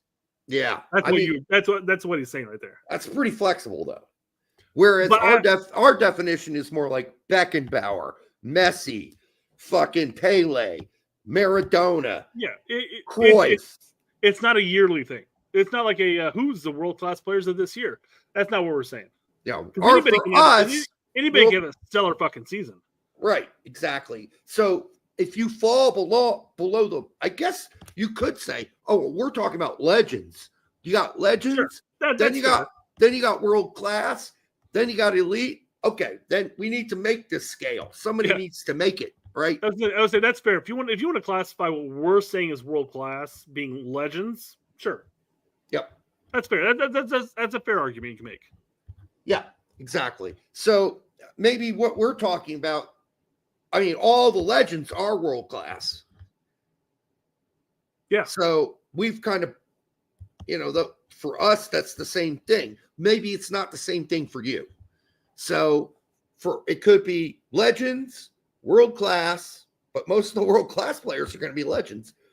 World class, elite, and then from there on down, you do what you Well, do. that's not true. I mean, if you classify as world class being who's your 23-man roster of every single player in the world each year, that doesn't necessarily mean you're going to be a legend, but you're just the best player that season. Right. So that's a problem, right? Because I mean, you could have Jedi could sit there and ball out this season and then suck donkey dick for the remainder of his career. And are we going to sit here and say like, well, he was world class because if he had like 2 or 3 really good seasons? Now, I don't know. Well, It's tough, and that's why I always label the world class as a almost like a after you retire status, right? Because I can't sit here and say like, well, this player is doing this player. I mean, Messi and Ronaldo were completely, random phenomenons, Well, but the rest of the world class players are sitting there like, well, this is over the course of their entire career, and you're saying, well, this guy was baller for like his entire lifespan. I know this is a different sport, but you can be both world class and a legend at the same time and still be playing the game. Messi certainly being a good example of that, but on a different sport scale. Phil Taylor in darts played until he's 50 and was winning world championships. I mean, from the age of 30 to 50. For 20 years, that guy was fucking unstoppable practically. And after 10 of those years of being almost practically unstoppable, he was both already a legend and world class at the same time. So, yeah, we'll see. Jedi has a world class celebration where he does the flips and takes an injury. That was a world class. That was hysterical celebration. That cracked me up because the people. You remember Weah going like. Waving on the medical crowd because he thought he actually pulled something. And then Jed's like, oh, yeah. I'm just kidding. I'm just kidding. That was hysterical. That was arguably one of my favorite celebrations. Now, mind you, obviously, if he pulled something at that point, then I'd be like, you motherfucker. Yeah. Stop being so, over the top, crazy on the celebration. Do a little pump fist or whatever. Don't do the stupid, flips and backflips and whatnot. But the fact that he can do it, fake an injury, like that's hysterical. Yep. All right, next. That's Jedi. Let's cover the other Yanks Abroad right now. All right, let's do that. All right. And then we're gonna get into our turdies. You guys see all of these fucking tabs. All these tabs. Most of them are turdies. The 100% outside of this Yanks Abroad picture right here, all turdies. We got a bunch of awards to give out. All right. By the way, I didn't bring up in fluff, but that Billy Squire song, remember Billy Squire? Rock Me Tonight, that song. Okay. Where he was on MTV and he wore pink and because he was known as kind of a rocker guy. And his whole career was destroyed after that video because it came off as extra feminine. That's a really good song, by the way. I know the title is Rock Me Tonight, which is really, I'm a lyrics guy, so it's not the best lyrics, but the build-up lyrics to Rock Me Tonight, they're great. They're really great. Go check that song out. I think it's one of the better songs. The video killed his career. The video did kill his career. He was known as a rocker, and then he was known as kind of an effeminate sort of, back in the 80s. That sort of, it's kind of weird because there were other artists in the 80s who were quite effeminate. Bowie, prior to they were accepted. Their careers weren't, but his career ending because of that. It was a horrible video. Go watch the video. It's one of the worst videos. I guess I'd have to see Bowie from the get-go, but was Bowie always effeminate though? No, at some point he stopped doing that, but certainly you say stopped doing that. So did he start doing that though? Oh, he started doing it right from the start, for the most part. So that would be the difference. That would be the difference, though, because if the guy was seen as a rocker, and then all of a sudden he came on and was rather effeminate about stuff. But everybody knew that about Bowie, and they didn't care. No, I'm talking about the other guy you're talking about. Oh, Billy Squire. Yeah. If you're saying his image was more of a rocker, and then he comes on, he's very effeminate, pink, whatever, Well, the video was atrocious. Go watch the video for Rock Me Tonight, Billy Squire. It's a really well-written song, too. This guy could write songs. And the verse lyrics are really good. The chorus, not so much. but I understand what he's saying. He's like, hey, we're all out there. The lyrics are basically this. You and I are out here. We're worried about who we're going to be and how life's going to turn out and all that. But right now, who fucking gives a shit? Let's just fuck. That's the song, which is fine. That's the lyrics of many songs. Sure. All right. Let's quit diddly-dalling around about, our worries and stuff. Let's just fuck. Because in the end, that's all that matters. Love, right? Yeah. Love. You and me, baby, ain't nothing but mammals. Right. Exactly. All right. Yanks Abroad report from this weekend. Chris Richards in the 90. He did play. He was responsible for a goal. They did win. They should win. Matt Turner, the usual. He Horvathed it for 90. Sure. Jedi. Jumping back to the Chris Richards, I noticed that because again I didn't get to watch any of the matches, but I noticed that he had the worst foot mob rating. Now, of course, we covered foot mob, editor earlier today, but yeah, still, he was deemed the worst. I'm like, that's not a good sign. Yeah, it's kind of like the wine that's been on the shelf for a while, and it's now kind of vinegary. He needs to like. It's obvious he's rusty as fuck right now. So there you go. Heidi Fleiss had dirt on all of them. Sorry, no, I didn't mean to click on Tom. I mean, John brought up the Bloodhound Gang, which is what I mentioned. The you mean baby ain't nothing but mammals reference. Yeah, okay. So I was giving him props for picking that up. I like to throw little tidbits every now and then in the shows and see if anybody catches it, but a lot of people don't catch my references. I barely do. Derek, I know you don't. Most of my references are movie references, and you're like, yeah, I watched that movie once, but I don't remember who was in it. Or I watched the movies during this holiday break. I couldn't tell you what I watched, what the name of the movie is, or who any of the stars are in them. I just watched them like mindlessly to entertain myself. All right. Unless they're historic movies, which you know well, I can detail you every scene of. You'd be on the sideline bitching like that's not accurate. That's not accurate. You want to know what happened in the movie Gettysburg or Waterloo? I will tell you every scene and what happened. All right, but other than that, I kind of in and out. All right, Jedi. We already talked about 90 minutes tie assist. Good game, great game. Adams. All right, did not dress. Got him a knock or a minor injury, says the manager. So he did not dress. Is it something we should be concerned with? Yes, it's Adams. It's Adams. Absolutely. What knock isn't to be concerned about? Come on now. Mm-hmm. All right. Sargent still injured. Dwayne Holmes. By the way, Norwich is struggling hard. They are. They're like 10th or 11th right now. They drew a match, and I'm sitting there like, all right, you got a fucking point. Yes. Yeah, I know. It's bad. That's rough, man. For a team that was expected to compete for a top 6 spot. Up until Sargent's injury, Norwich looked really good. Yep. Like, I'm like, dude, I'm looking at them like, man, if everybody stays healthy, man, they're going to be vying for one of those automatic promotion spots. Yep. But I was like, fuck. And then it just went south. It's all over now. Dwayne Holmes doesn't start for Preston North End, but he always plays 20 minutes and a win. Hey, that's positive. 20 is good. Daryl TK is still injured, of course. Haji Wright is still injured.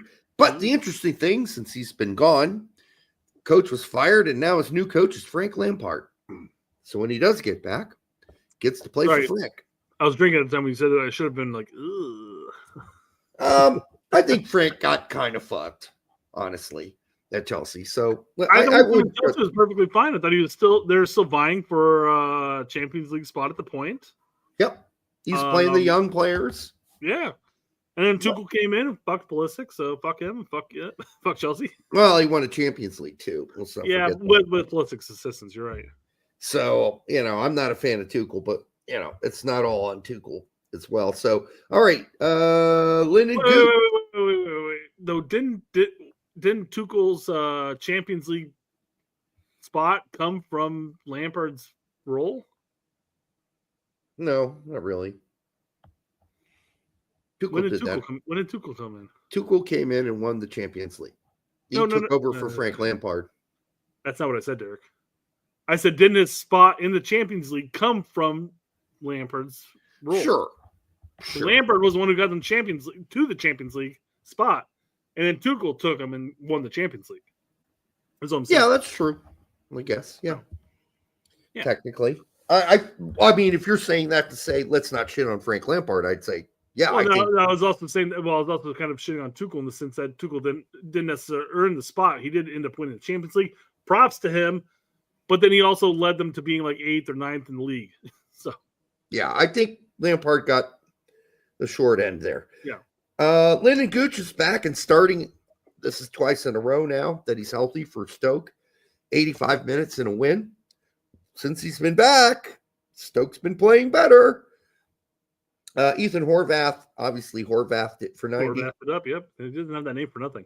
Exactly. Brendan Aaronson, 89 minutes and a goal and a win for Leeds. We already discussed it. Aiden Morris is still injured. Bucio, 90 minutes and a loss.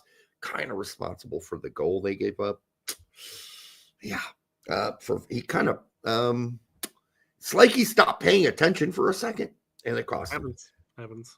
Yep. But I mean, unfortunately, it happened to us. They're a bad team who didn't really add any players and went up to Serie A.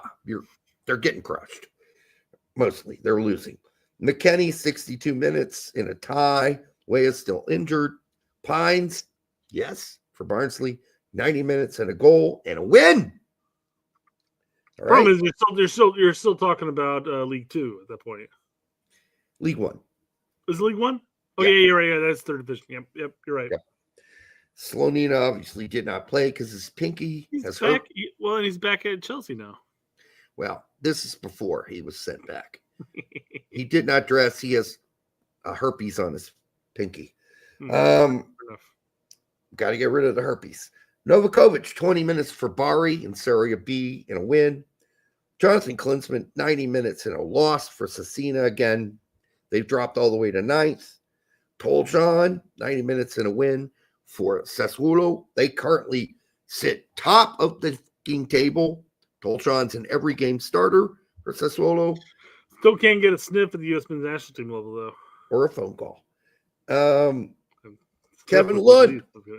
Kevin Lund, who's just been having like it's up and down.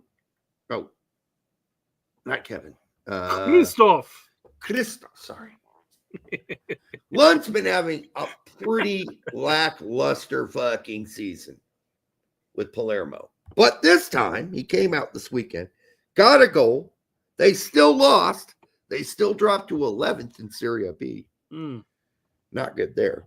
CCV 90. See, now they were contenders to get promoted last season, man. Yeah, they've fallen off. CCV 90 in a win. Didn't hurt his big toe. Trusty in the 18 didn't play. Scales did. Brian DeMarco wants to know how bad is it that Gaga got recalled? Not good. It's not good. It's not good. I don't know if Brian saw the games that Gaga actually played for Barnsley. You can still catch some of those, which is great. Love that that's something you can do now. But, yeah, there's definitely some blunders and fuck ups. Yeah, and there's some decent plays too. But it's third division, England. You shouldn't have those fuck ups. Yeah, I mean consistently at least. I'd say MLS is better than third division. It's arguably for the most part. I mean, Chicago would do well in League One. You would think so. You would think so. I would hope so. But then again, I'm hopeful that Chicago does well in MLS. So, but certainly the top MLS teams would do very well in League One. My point being that he's played better, and at least in Chicago he got hammered with shots and played way better than this. So he had his faults in Chicago too, though. So I mean, there were definitely blunders to be had. He needs to learn from these mistakes and move on and grow from them, which I'm hoping he does. But he needs to give the goalkeeper coach and work on his distribution. Flat out, that's 100% of what he needs to work on. Yeah, I do like the fact that we've been stuck on 169 for like 4 minutes. That's been hot. That's hot as hell, guys. Very hot. 69. Feel that.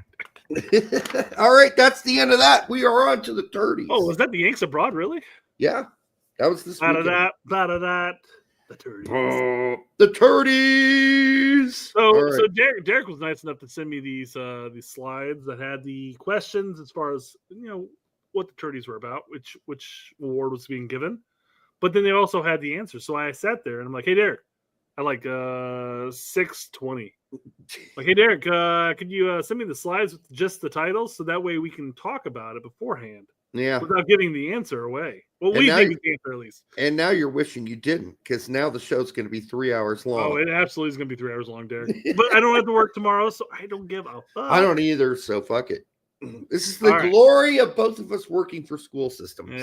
Well, this is the 1 year where it's random because Christmas and New Year's happen to fall in the middle of the week, and the board's sitting there going like, well, I don't want to take all these extra days off, so we'll just grant everybody a week off.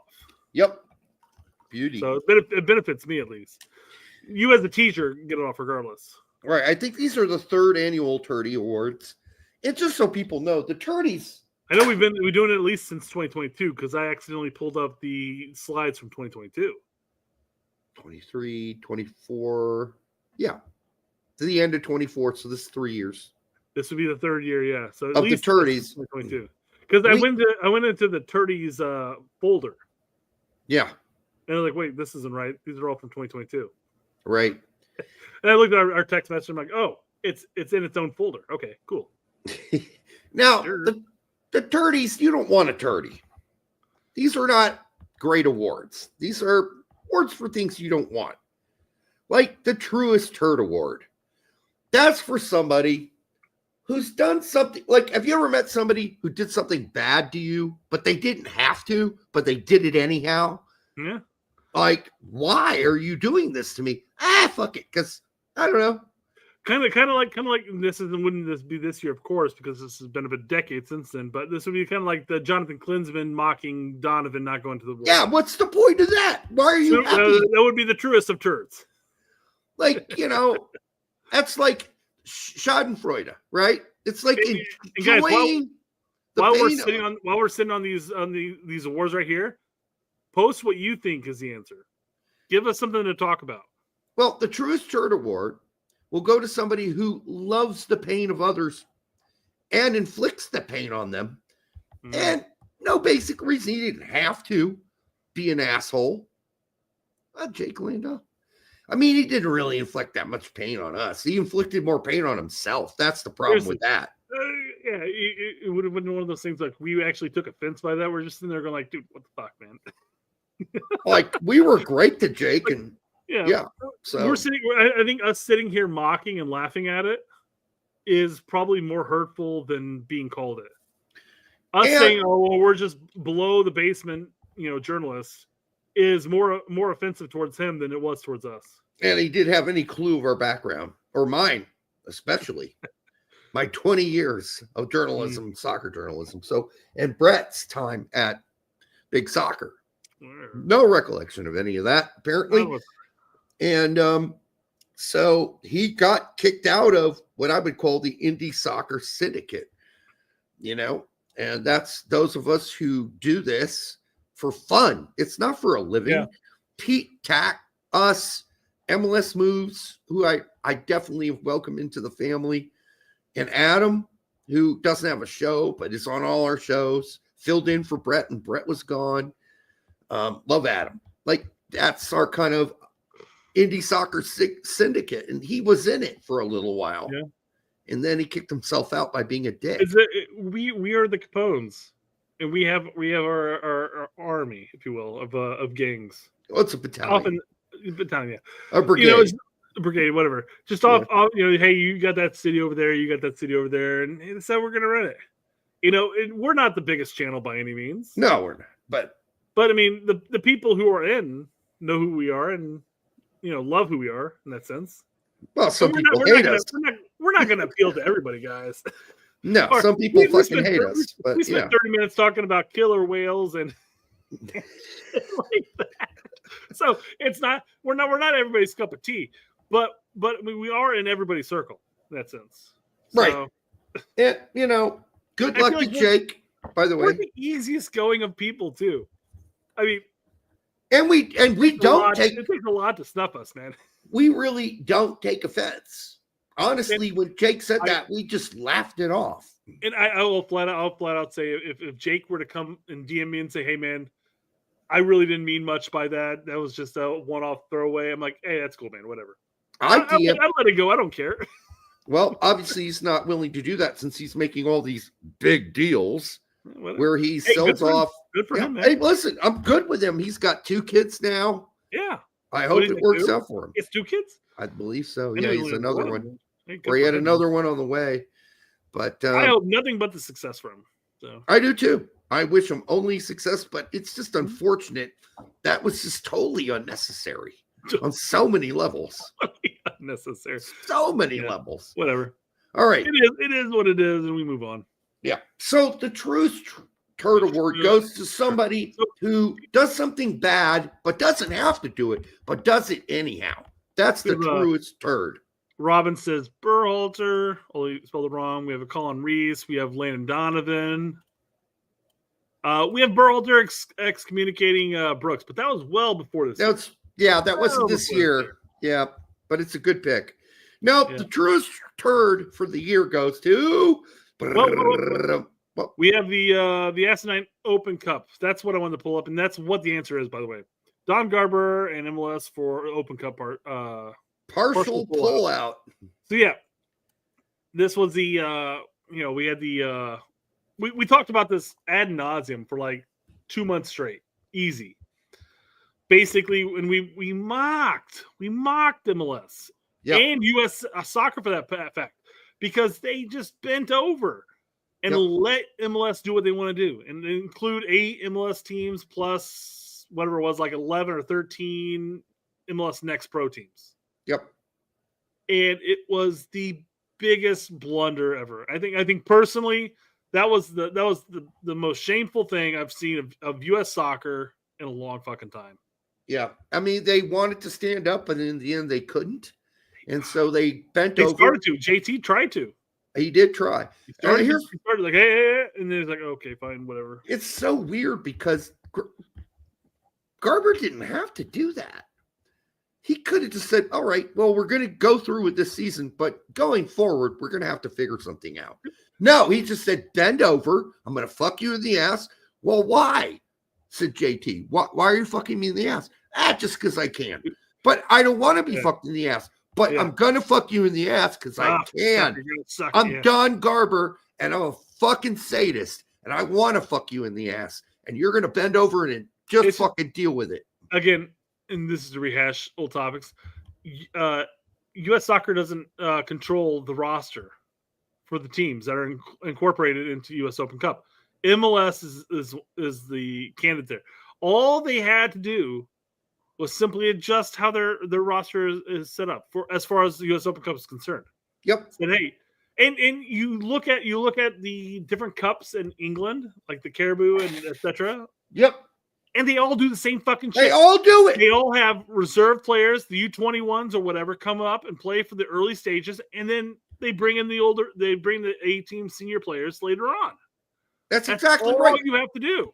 And since most MLS teams play about 13 players a game, 14 at best, you just say, okay, the 11 guys that usually start for me, they're staying home. We'll take the rest of the roster. We'll add a fucking bunch of youth players, like 6 or 7, and we'll go play the game. The problem is over. The problem is over. But no, Garber wanted to fuck U.S. soccer in the asshole, and so he did. Robin, the big problem, obviously, is that U.S. or MLS doesn't get anything from the U.S. Open Cup, quite frankly. No, they don't. They're selfish, and I get it.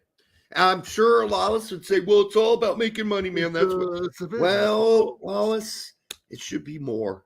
It should also be about heritage, culture, building culture, blah, blah, blah. The business ultimately is developing the lower levels. When that's the whole point for MLS at that point. If they weren't so goddamn preoccupied with squashing the lower levels, they would realize that it would benefit them more if the lower levels were stronger. Yes. Quite frankly. And by the way, they're dumb. We do attack a Lawless Lat, but I do want to thank Lawless for being a guest on the show this year. along with Eric Winalda, who was. We don't have a lot of guests. We're very picky. It's not like we can't get them. We're very picky about who we get. Yeah, not everybody can handle our type of commentary. Right. So I want to thank Eric Winalda, Lawless, and of course the usuals who are on our show. Tactical Manager, Pete's been on our show multiple times. Adam, and yeah, a lot of people don't like him, but fuck it, we love Max Bretos. Not this year by any means. But Jimmy was before the year before. We gotta get Jimmy back though. Let's talk about this. We disagree. The entire call what you want. We would disagree with Max. We disagree with Lawless. We disagree even with Pete and Tact on lots of issues. We disagree with Jimmy, and that's going to come up here shortly. Yes, it is. But the point is, they're not afraid to come on our show and disagree. Yep. And hear our disagreements. So give them props. All right. Robin Hughes says for $4.99. My mother said I was a result of a partial pullout. You know what, Brett? I've never done a partial pullout. I've always pulled the fuck out. Haven't you? I've never had the need to. It's either birth control or don't care if we get pregnant type mentality. Oh, well, you're just talking about your marriage. Well, prior to marriage, too. I mean, the birth control aspect. All your girlfriends were on birth control? 100%, yes. Lucky you. All right, okay. I got to give you a pass. Not 100% guaranteed, but I mean, I'll roll with that 99.9, you know? I was a little bit more promiscuous than you were in the sense that I was traveling the country playing shows. And so I'd end up with chicks I had no idea. So the pullout was all I had going for me. Right? There's always the pre-cum that's just as proficient as the end result, right? That's really not true. The amount of amount of sperm and seminal fluid is pretty small. And so you would honestly, I mean, really, there's a reason there are millions, or not millions, thousands and thousands of sperm, right? Like a couple hundred sperm in your pre-seminal fluid. I mean, probably it can. Yes, it can do it. But it never happened to me. Here's the ultimate fact. I mean, quite frankly, women should know approximately when they're going to be ovulating. And they should be like, all right, from approximately this day to this day, probably shouldn't have sex or maybe sex with protection. People but then drink. Aside the other 3 weeks of the month, be like, okay, it's free go. You know, at that point. Yeah. As Fumar says, pre-cum isn't more potent. It isn't. It is not. And I know that. I teach anatomy. I'll take Fumar's opinion over yours any day of the week when it comes to this. No, I agree with Fumar. I know. I'm just saying. I'll accept defeat because Fumar said it. Did somebody say all my? I didn't say all my girlfriends. DMR is saying that's a humble brag. Humble brag. I'm just saying maybe I did say that, but they're not. They weren't my girlfriends. All right. I was touring. They're not girls I ever saw again in most cases. So that's not. I wouldn't want to call them girlfriends. That's not good. As far as pull-out game, Colin says, "Goddamn, Robin, I was hovering over the send button." Yep. All right. John says, Brett gets a letter in the middle saying, somebody came back child support. It's possible, I guess. Well, it could if you really believed that your girlfriend in college before you met Evie was on birth control and she wasn't.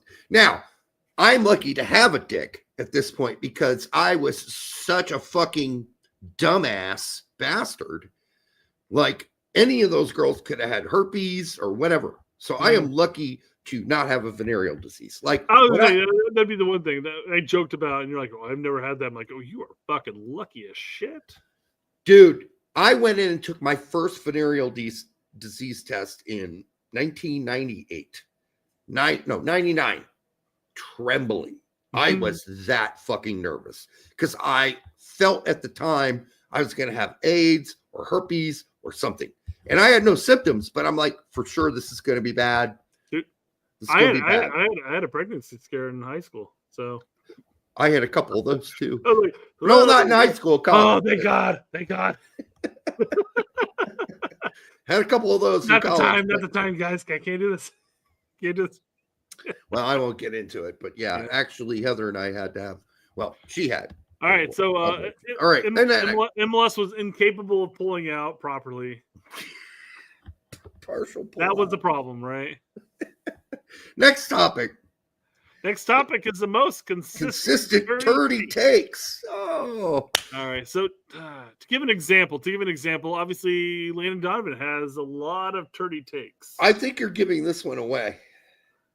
Well, I mean, it's the one I got pulled up, Derek, but that's one we're going to go over here. Donovan talked about how maybe Pulisic should contemplate playing for LA Galaxy over playing for AC Milan because you're not guaranteed playing time at AC Milan. But that was last year. Sure. I'm just saying, consistently takes. Has to be consistently bad this year, is what I'm saying. Donovan only had so many takes this year, though, so it's tough to say. Oh, but he was consistently bad. Sure. We said that obviously Gio should have started his. It would have benefited Gio if he started his career in MLS than going to Dortmund initially. Yeah, is what he said, and that's obviously a really bad take. He doubled down on it, though. Doubled down on it, yeah. Yep. So that's why it's a consistent bad take, and that's why Landon Donovan wins the award. David D says lawless, and that's you could have that argument because you could in that case, consistent Turdy takes. You might look at lawless takes and say, well, those are consistently bad all year long, or you might say this one's bad and that one's bad, but this one's fine, which is what we do. We sit there and say, like, okay, I don't agree with Lawless in this take. And we'll have Lawless up here shortly. Yep. And just like earlier on in the show, when we talked about the cost of youth tournaments, we weren't necessarily disagreeing with Lawless, quite frankly. Yeah. Whatever. I mean, it's like $80 a player. We're like, that's about right. Whatever. Yeah, it's nuanced. But I mean, it is what it is in takes like that. So. Yep. So really, lawless, pounds of keyboards. The next dimension. He's going to be in a future award. What about Conrad continuing his slobber knob on? That gets handled. Zimmerman's novel, yeah. That gets handled. That's a really good one. I like that. It's a good one, and it gets handled. Well, not for that. Well, kind of. Not for this award. Not very particular on Zimmerman, but on a Zimmerman type take. Yes, I agree with you on that. Now, I will give Donovan this credit on the Zimmerman, on the Jurgen Klinsmann commentary. He's been very honest about that. Sure. So, and listen, when we bring up Lawless, when we bring up Conrad on takes we disagree with, it's not like we're sitting here saying like, these guys are dumb. Because obviously we have Lawless on our show, we have Jimmy on our show, and we respect their opinions. Yes, we do. But we have a disagreement, and we'll state our disagreement. And I'm 100% perfectly fine with them saying, Derek, Brett, you guys are wrong. This is why I think you're wrong. Yep. And then we can have a conversation about it. So I hope most people who see us when we bring up somebody like Lawless on one show, or Donovan on a show, or Jimmy on a show, or Davies on a show, we're not isolating them saying like this is why they're stupid. We're saying we don't agree with this. That's it. Yeah. I mean, it's not personal, and I hope they take this as busting balls. I would love it if they countered and they came back. That would be great. For sure. That'd be great commentary back and forth. But for doubling down on the Reyna should have started his career in MLS, the winner of the most consistent Turdy takes for at least 2 years is Landon Donovan. It's got to be, right? It is. Landon Donovan. Reyna started his career in MLS. Ooh, and then doubling down on it. That's rough. And then getting other people to support it. All right, this is gonna be the Turdy that I've got the most information on. Piling on the Turd Award. I don't even remember what this is. Well, let's just see. Piling on the Turd Award. I came up with these, and I can't remember. Derek, I love the fact that you don't remember now. The way I take into this consideration is this is a talking point that just constantly gets piled on. So, like, everybody's just like, oh, you said this, and then you jump on it. And it's just constantly just getting piled up on. Yeah. So, start off, Gio should absolutely consider his a trip to MLS. Yeah. Because this talking point right here was the biggest thing for weeks. people, I'm going to lump us into this as well, but people talked about this nonstop. And you either piled up onto it and made fun of Lawless on a stake, or you tried to defend Lawless on a stake. And Lawless piled on. You doubled down. This right here is a double down. This is him double downing on it. And then he wrote an article. No, the article became before this. Oh, then that's just more piling on. Yeah. He doubled down on it. Yep. That's piling on the turds. Yeah. That's taking a turd and then turding on top of the turd. That's like making the turd more turds. That's a tiny poop turning into a big, gigantic pile of shit. But then you had all these topics coming down about how when Pulisic re-signed with AC Milan and he got this much money, and they're like, well, Pulisic's about to make 5.3, but Inter Miami might swoop in to make triple that salary. And this was going on and on and on throughout the year. Yeah, Pulisic needs to come to MLS because he's going to make triple as much as he will. These were talking points for a number of people. Here's Joseph talking about 6 MLS players made more than $5 million in 2024. There will always be a buzz about U.S. men's national team stars moving to MLS, and it just might happen before too long. No, it's not. Which players? Which players are we talking about? Because he could be right. Luca De La Torre is on his way. No, that doesn't count. He is not a star. Okay, Fair enough.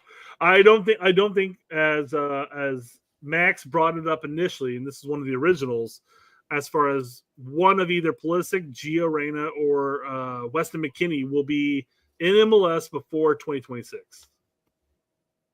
That was the original one of these conversations. No, they won't. And I don't think if we're sitting here looking at 2026 being about a year from now, going, it's not going to happen. No, even Max doesn't believe that anymore. We had him on the show. We debated it. And at the end, he's like, okay, probably not. Like he even says, that's probably not going to happen. But after the World Cup, for sure. Okay, fine. After the World Cup, yes, these players are going to be nearing their 30s or in their 30s. Sure. Okay. Yep. Instead of typing this out, let me just bring it up. Kevin brings up they only paid $5 million for Pulisic. They didn't pay $5 million for Pulisic. They paid $18 million for Pulisic at AC Milan, but they only pay him $5.3 million or something like that right now. Salary, yeah. But that's gross. That's after taxes and all the shit that gets deducted from his salary. But he had to take a pay cut from going from Chelsea to AC Milan. He had to take a pay cut in order to guarantee playing time at this point. Right. So. And we talk about this for a number of players. We talk about how Gio might have to take a pay cut to go play somewhere else after this summer. Yep. You know?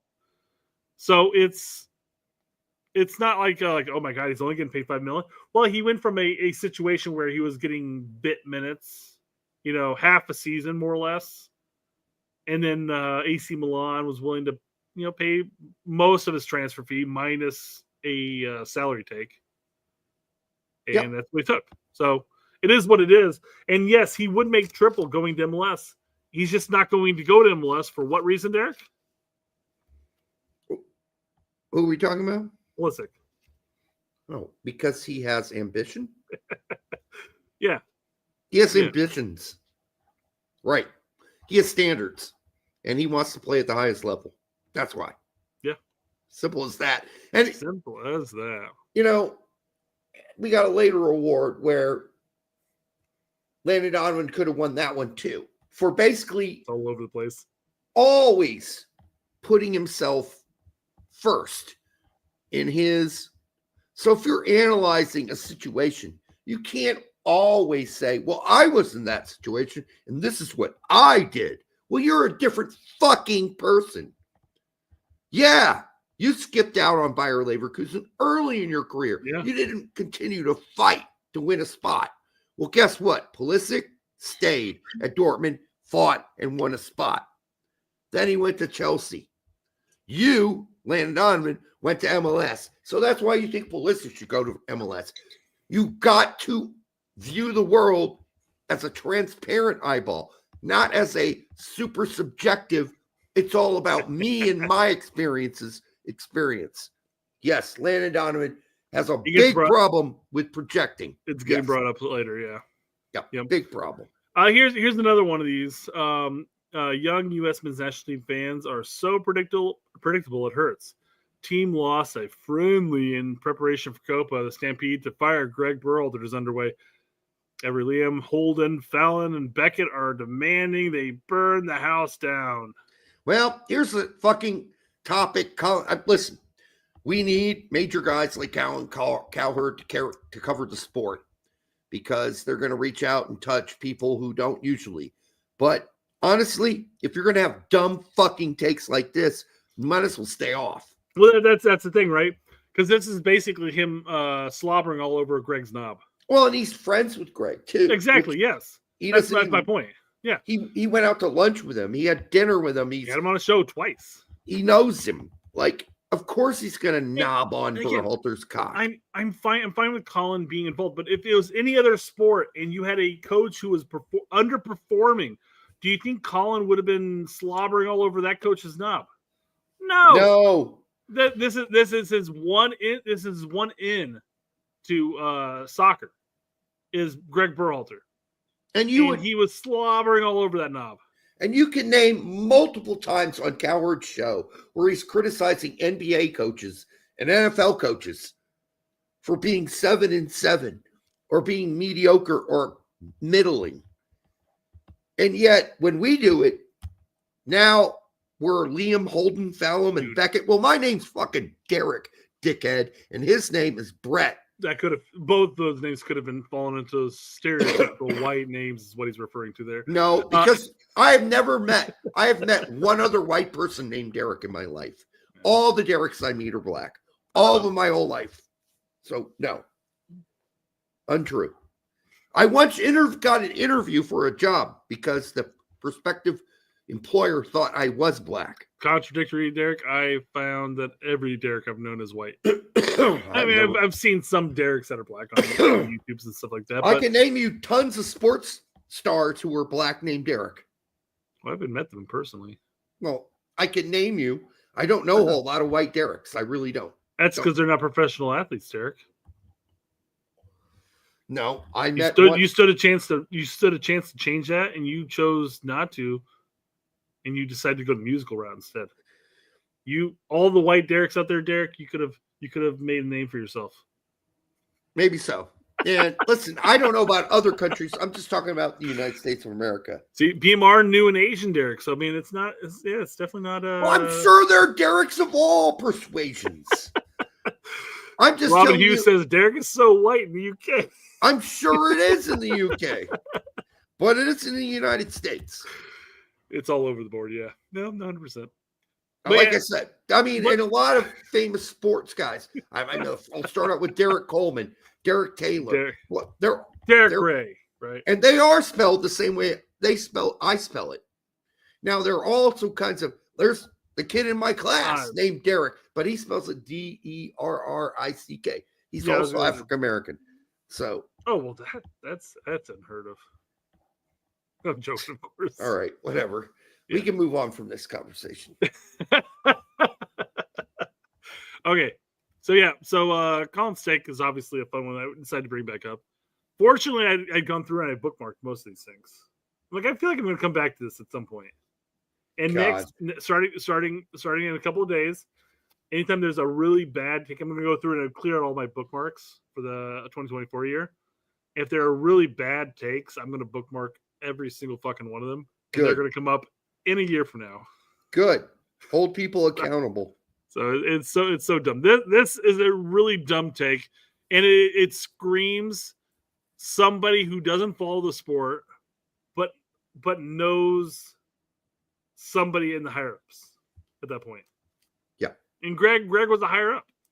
So yeah, that's about as high up as you can go practically.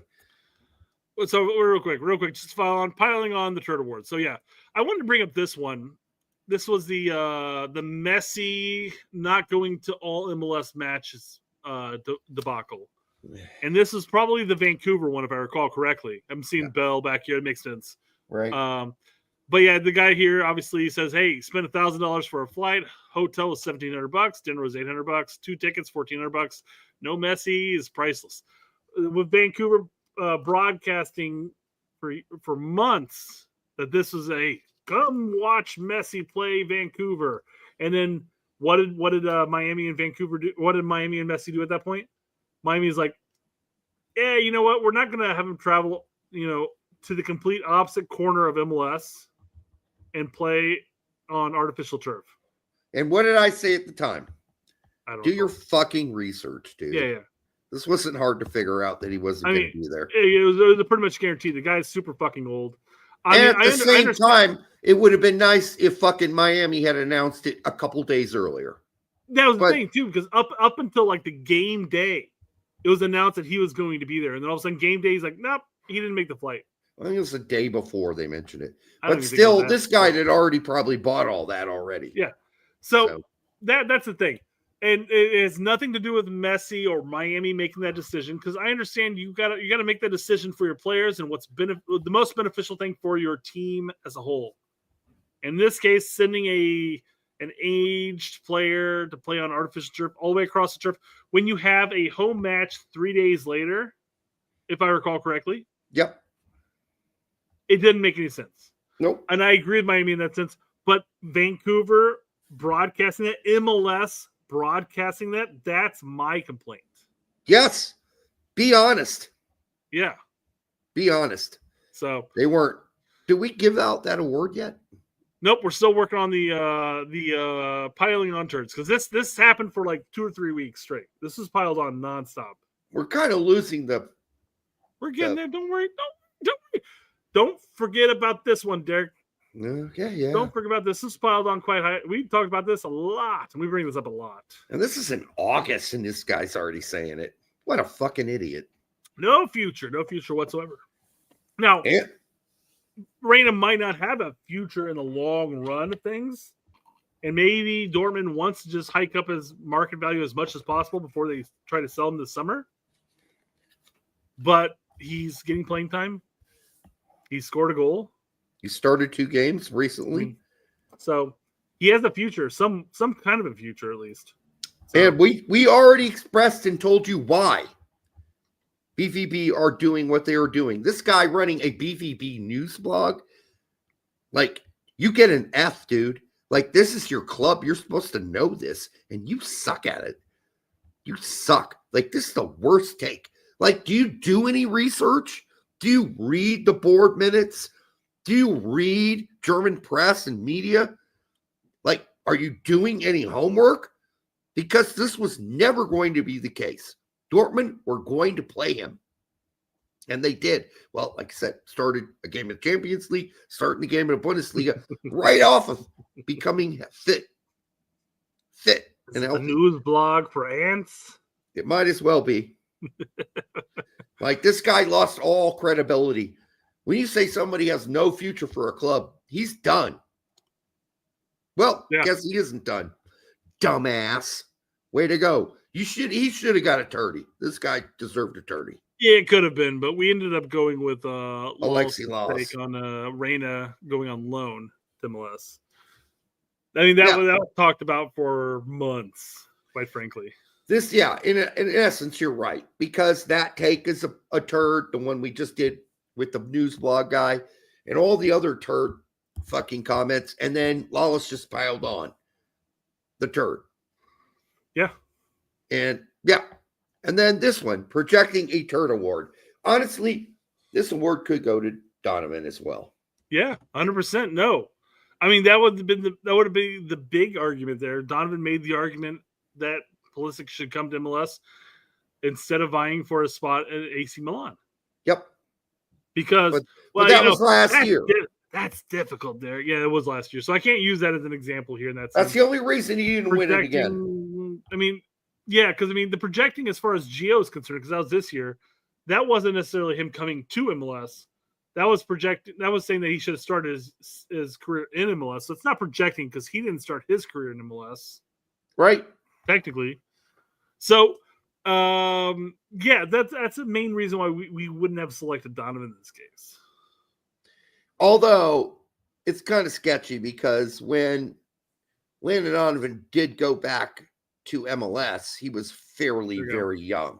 Robin wants to explain the award. Projecting a Turd Award means that you're projecting your experience onto some aspect of U.S. soccer at this point. Right. You're saying basically, hey, this is what happened to me. So that's definitely ergo. That's definitely how it should go for you. Yeah. So that's where we're saying this is Donovan's problem. Although he's not going to win this award, he already won earlier. But this is when you say, this is the only goggles I can see the world through. This is the one that I pulled up, which was the one we just talked about. But you're right. The Pulisic one was a year before, so we can't use that as an example. I think the other examples we've utilized in the past has been like Jimmy Conrad talking about Camp Cupcake. And Jimmy will not get off of this horse. He keeps riding it into the ground. He keeps saying Camp Cupcake is so fucking important. No, it was important to you in your era, in your time. And he keeps fucking gagging our throats with his big Zimmerman cock. Jimmy, we love you, but you can't keep stuffing the Zimmerman cock down and it's our funny throats. because the people he talks to week in, week out, Tony Malola and Chuck Davies, they both sit there and say, no, bro, this needs to be a more of a youth window. Well, I don't know if Miola does it all the time, but not all the time. You're right. Yeah, not all the time. But I think he's probably more along the lines of saying, hey, we need to be looking towards the future with this window rather than looking at an aged player who's probably not going to play at all. So, because the big difference is here in the situation, we've talked about this before, is Camp Cupcakes back in Jimmy's day was different than what we're experiencing now. Because we're experiencing an A team who's an A and a B team who are predominantly all European based, minus an MLS player thrown in there once in a while. Yes, so it's not like you're saying like this Camp Cupcake, this guy played well, this guy played well. We're going to call him in next window. Jimmy has failed to evolve on this issue because it's too personal to him. So he projects his own experience with Camp Cupcake and says, oh, it must still be important now. And he keeps throwing Zimmerman at us.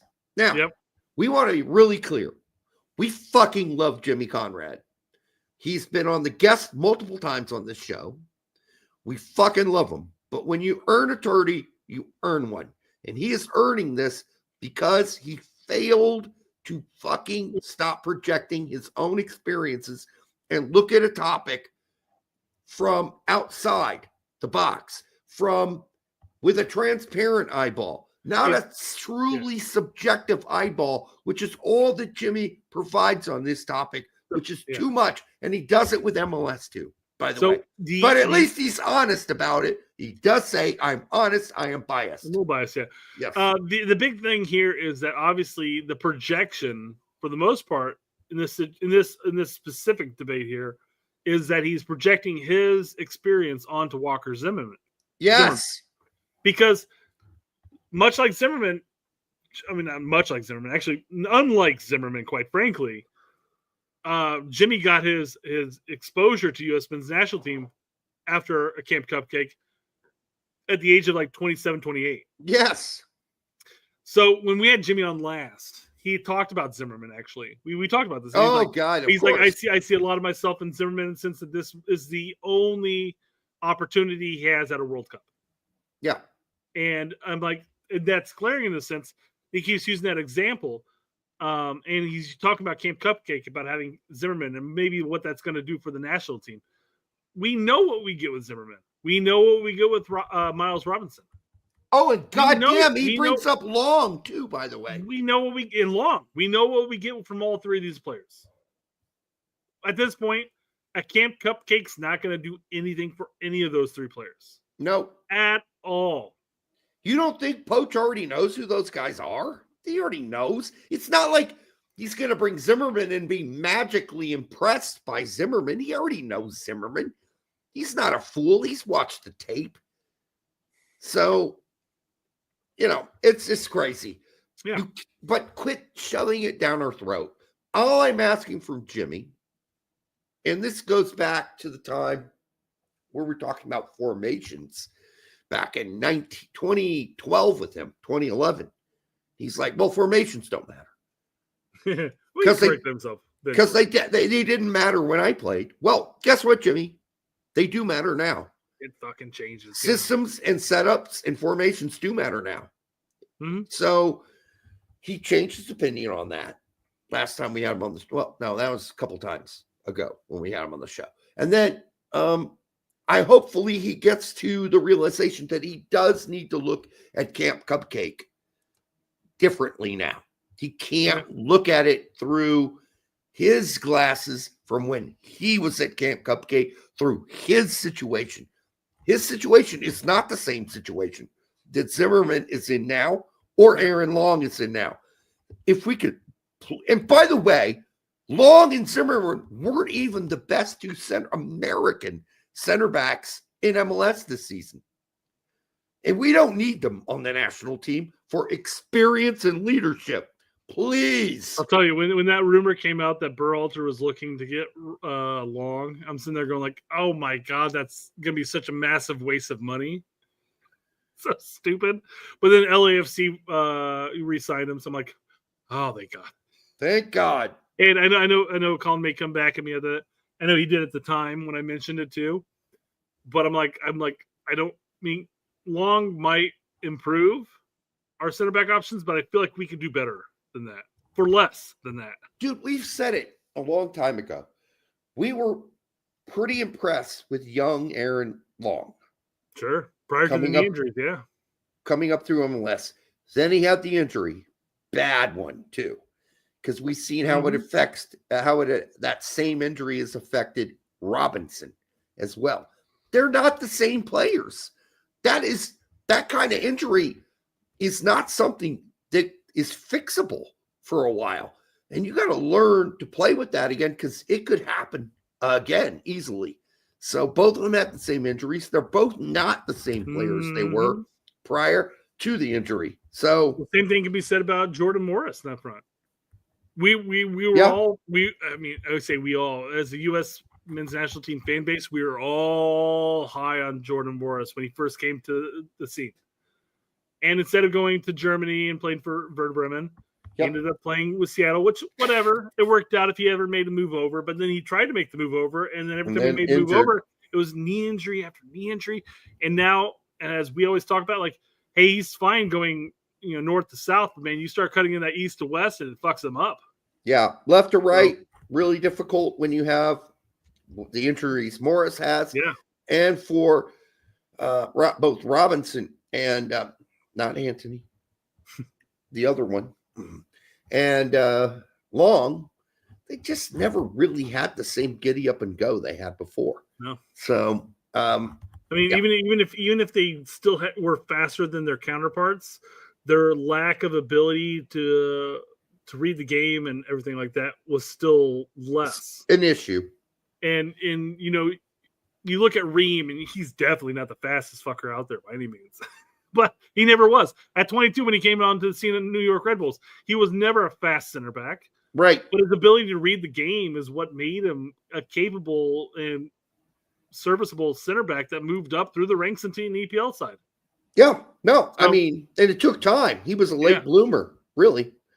I mean, he always had the ability to distribute the ball, but I mean, it wasn't always there at first. So, Colin Robinson's, by the way, also Conrad had European clubs sniffing around, and I believe played at a good club in Poland at the time. We talked to him about that. He never went back because his wife can't practice law there. I mean, all that's true. His wife doesn't need to move there with him, though. Like Jimmy could have played in the Bundesliga for a couple of seasons and traveled back. That's something that all players who are married and their wives have other jobs have to decide on together.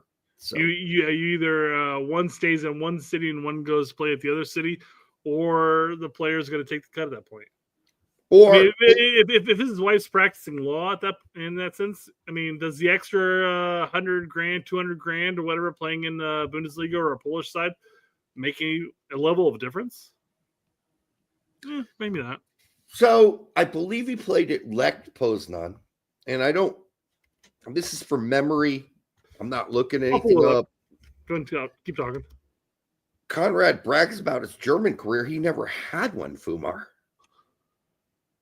Let's see here. He played at Lech Poznan, which is the Polish side. Lech Poznan. That's what I said. Yeah. Outside of that was the Flashes, the Earthquakes. Played at a lower division. He played at the Wizard for bulk of his career. Never played in Germany. Yeah, it was a loan to a Polish side for 8 games. And we talked to him when he was on our show in 2011 about his time at Lech Poznan. So, yeah, I mean, it was an experience. It wasn't a great experience for him, he said. It was good. It was fine. It was a learning experience, but Superbar says maybe he brags about the German interest, which is possible. Sure. He's like, hey, maybe I had X, Y, and Z, sniffing. Maybe so. I mean, I know he's mentioned it to me before, but I don't think it was. I'm sure. I'm positive he had interest. I'm not debating that by any means. Sure. It was never really a talking point here by any means. I was always under the impression it was 2 Bundesliga, not 1. That's always fair. Yeah. And I might be misremembering. I mean, if Jimmy will talk to me after this, we'll see. Because we're busting his balls here. You're going to have to describe this award because I have no idea what this actually is. Who the Turd is Watching Award. That's when a league says, oh, we're going to make this big move and it's going to boost all the ratings. We're going to make the league better than ever. That's what we're going to do. This is going to be the biggest, best thing. We're making this. Really isolates our options here, Derek. Yes, it does. It sounds like an award that was specifically made for this. Yes. I don't even want the chat to talk about this because I'm like, well, there's nothing really to talk about. Right. Who the Turd is watching? Well, 30% less people every year are watching the MLS finals. So, and you could say, well, they're all watching on Apple TV. Are they really? Well, that's really the big question that people are bringing up too. Like they're really questioning whether the numbers that are being broadcasted as far as like this, how many people are watching on Apple TV are accurate because similar to like Disney Plus when it first came out, like T-Mobile got free. Any T-Mobile person who had obviously as their in a mobile carrier had a free Disney Plus account for a year. Now that was there. I believe if I recall correctly, there was a provider out there that had a free MLS pass as well, or an Apple TV account or whatever. So people were really second guessing the numbers that Apple TV was really providing there, and that's the big thing too. And Apple TV really didn't provide many numbers, quite frankly. And can I just say, the way they set up the fucking page when you go in to the MLS pass page, it's like, can you make it easier for me to watch the games I just missed? Like, why? Yeah, I remember this talking point too. Why the fuck do I have to go all the way down and click on LA Galaxy? Yep. I mean, just put up here for weeks, we were talking about like we can't go back and rewatch matches, and somebody finally said you have to go here. I'm like, what the fuck, really? I have to go click on that to go watch past matches. Yeah, it's not like ESPN or NBC Peacock where it's like, here are the matches you watched, here are the match replays for the Premier League. You missed them, you can click on them and watch them. ESPN, same thing, easy. No, I've got to go all the way down, click on LA Galaxy to click on any games I've missed. But before I do that, I got to see all the highlight. I got to go past those two before I get to match replays. What the fuck? Make it easy, you dumb fucking cunts. How hard is this? Well, I mean, make it easy. Even going on to ESPN Plus and trying to watch like a Dortmund match on replay, I have to go in and type in Dortmund just to find their previous matches. And Well, it's like Saturday. They played at 11 o'clock, and I'm watching at 3 o'clock. I'm like, I want to watch previous replays. So I go to the replay, and I'm like, it's not fucking there. So I figured this out. The best way to do that on ESPN is go down to the fourth row, click on the soccer ball. Okay. And then it gives you the list of the leagues they cover. Then you click on Bundesliga. Then it lists on live matches and matches to come. The row below that is match replays. But you're right. It's like 4 clicks. What the fuck? Make it easier. Well, I would imagine if they're doing replays, that the most recent replays would be available. Right away. There can't be that many college foosball matches. Not even football, but just arguably foosball matches. It's like, ooh, look at this. Well, here's the other thing with Herc and Seb Show. Formerly known as, you mean? If I want to watch Seb and Herc, and there have been 33 fucking college soccer games between Monday and Wednesday when I want to go back and watch it, I can't track back far enough because there's a limit to the track back. Because there have been 33 college soccer games they aired. Okay, well, I don't care about college soccer. College soccer is dead. So now I got to go put in the search fucking engine and go, their show. That's the only way I'm going to get it to come up. And that's bullshit. It's like nobody's watching these 33 fucking college soccer games. Nobody. I'm glad you got it available, but make it a separate fucking category. People love college fucking soccer. They can go watch it. But none of the great players or the best players play college soccer anymore. They all go to MLS Academy or somewhere else. Not fucking college. So Fumar says for ESPN, you just have to go and set up your favorite teams on the app. And at that point, it'll queue it up on your replays and stuff like that. That might be on me. That might be on me. Could be, but I have it on my TV through Roku, and I don't see an option for that. You probably have to go into settings and go to favorites. And I'm not doing all that shit. Just make it easy for the average dude. That's all I'm saying. The average dude. That's all I want. I don't want to have to think or do mathematics or flip and fucking tell you who I want to watch and I don't want to watch. Fuck all that shit. Just make it easy for me.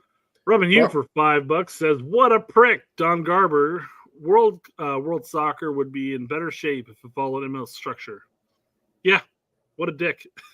I mean, don't get me wrong. There are certain aspects to world football that I'm like, and they're like, guys, we gotta reel this in. Especially transfers and stuff. I mean, there are a handful of teams in every league that just has unlimited funds that just ruin the game for most of the teams. I'm looking at the EPL season right now, and I cannot believe for the life of me that Forest happens to be second. Yeah. What the absolute fuck? I mean, Forest could love it. Champions League spot. That's fucking phenomenal. I love that fact. It's great. Yes. Yeah. It blows my mind and it shouldn't blow my mind. I mean, teams should have the aspect of producing a quality side that might be able to, do this. But you always have a handful of teams in EPL that have unlimited funds that can just literally buy it out. So, yeah, I don't know. I agree. That first off, I agree that Don Garber is kind of a prick for saying stuff like this. Sure, for sure. It's arrogant as fuck. Maybe we should, instead of doing PKs, you should do the MLS PKs where we used to, run off from the 35-yard line. Hey, how about that? Well, he's not saying that. Or how about discovery rights? But what he's saying is so elitist and disgusting, and he doesn't even know it. He's basically saying, yeah, everyone should have a closed system. Well, fuck you, dude. There should be a salary cap. Everybody should have the equal opportunity. And right. You know what? The only teams that get to the first division are the teams that pay into that closed system. Fuck you, Don Garber. Suck my dick. Suck my dick. Fuck current you. rate, $500 million. You can fuck right off. And you know what? I know you don't like promotion and relegation, motherfucker, but you don't have to fucking shit in our fucking faces too while you're doing it and brag about how great it is that shit comes out of your asshole. Or, for the love of God, maybe you can stop expanding and let your teams develop and grow within so that you're not so thin outside of the starting 11. How about we transition to a club system in MLS and single entity? Like, there's nothing stopping that from happening. Nothing. But isn't that a good first step? There's Yes, a lot. you You know what, Don? There's a lot that the MLS would be in better shape if they followed a world structure. Yes. And I'm not sitting here saying like must go to pro and relegation. Well, but there are aspects of every other league in the world that you can grow upon. Yep. Plain and simple. It's stupid. It is stupid.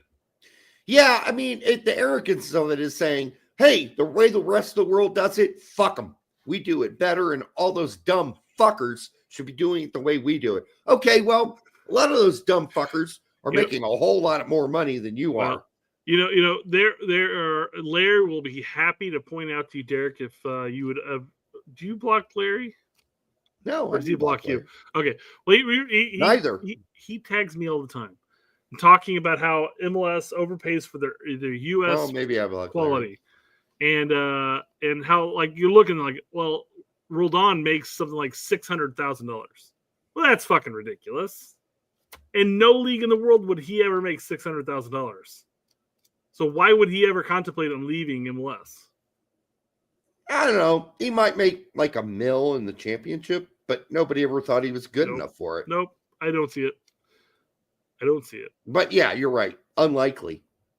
Rico says, hey, y'all, hit that like button. Hell yeah. Hit the like button. Hey. Let's do it. And for at the best, the 192 of you who were here at one point, make sure you like and subscribe. Share it with grandma. There are 183 of you here right now. All right. Well, that just dropped. But otherwise. Let's not worry about that drop here. Come on. All right. Moving on to the next Turdy. We have the Bipolar Turd Award. You want to describe this one? I mean, I kind of understand it.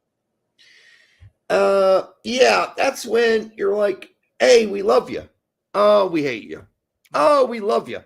Oh, we hate you. You mean like a specific commentator that says somebody can't dribble, but then next week they say they can dribble? Yeah, that'd be bipolar.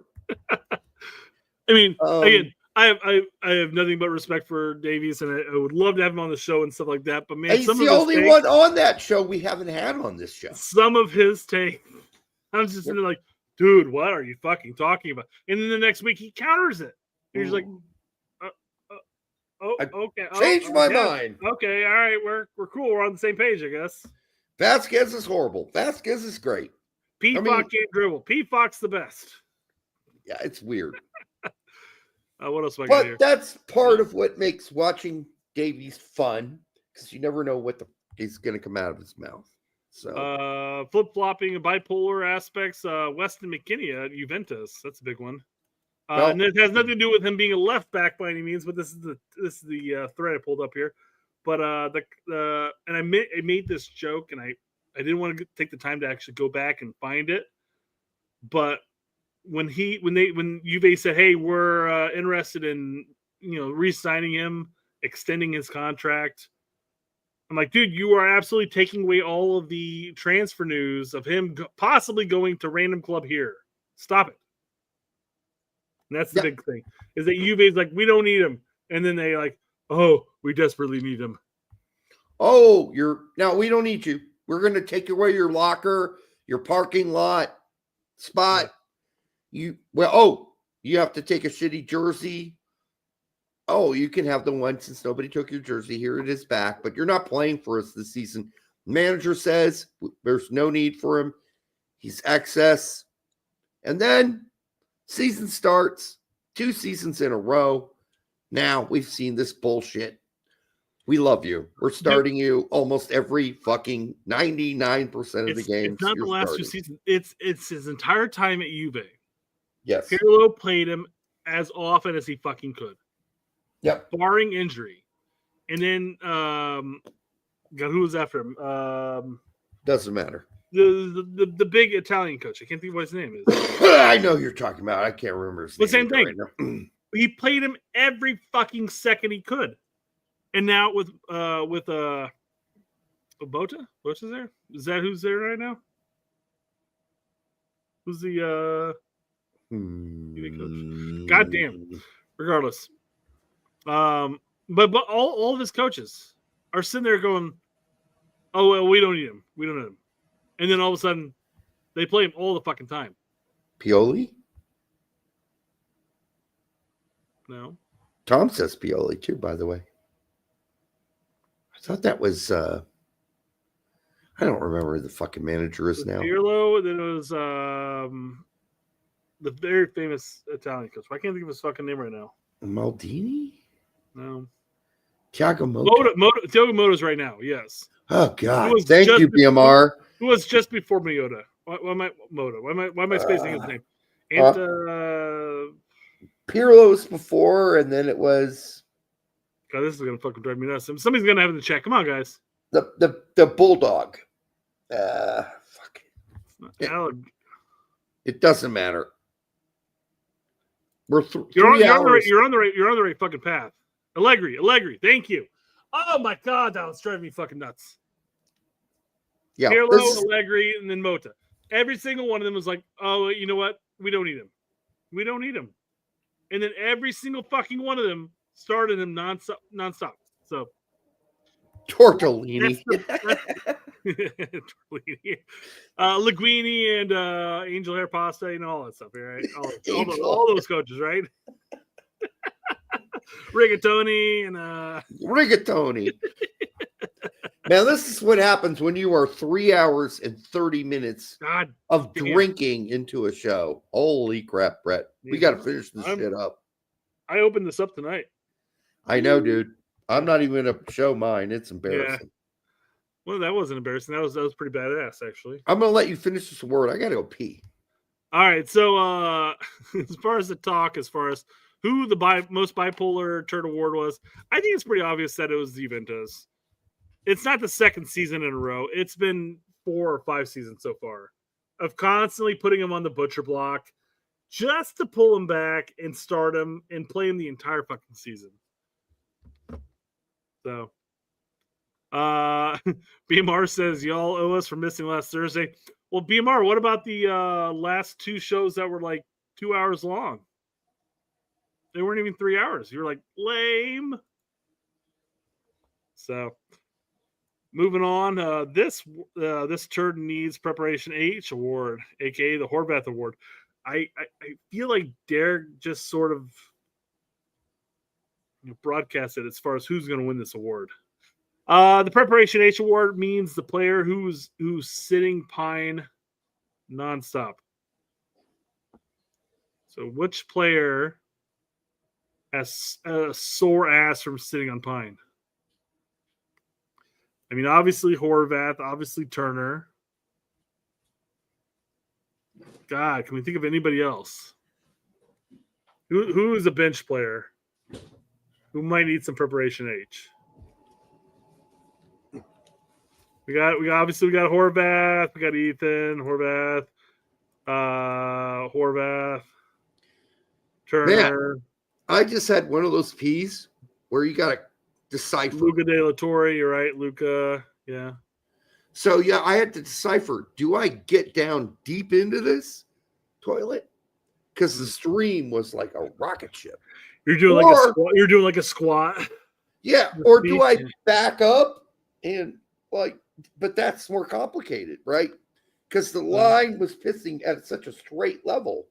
It was like, okay, like if I back up, I might miss the target.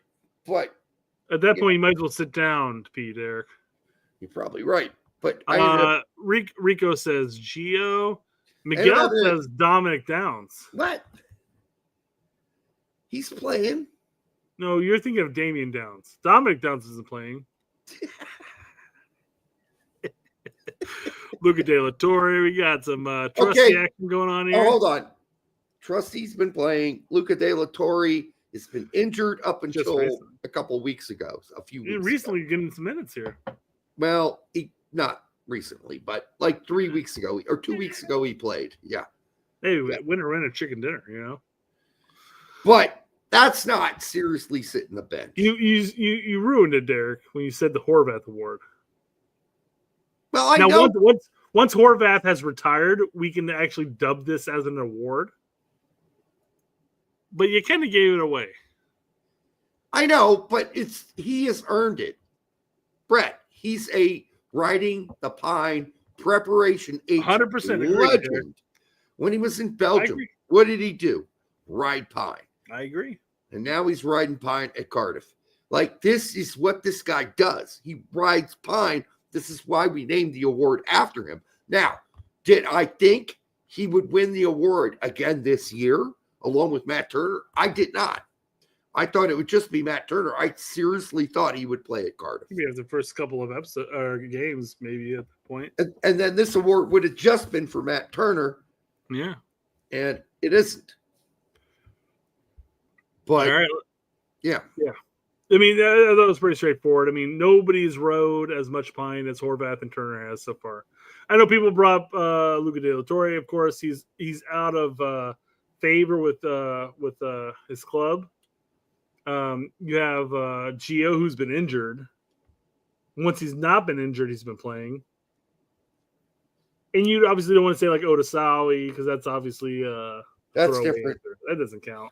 That's Odasawi. I mean, at that point, doesn't count. Odasawi did it to himself.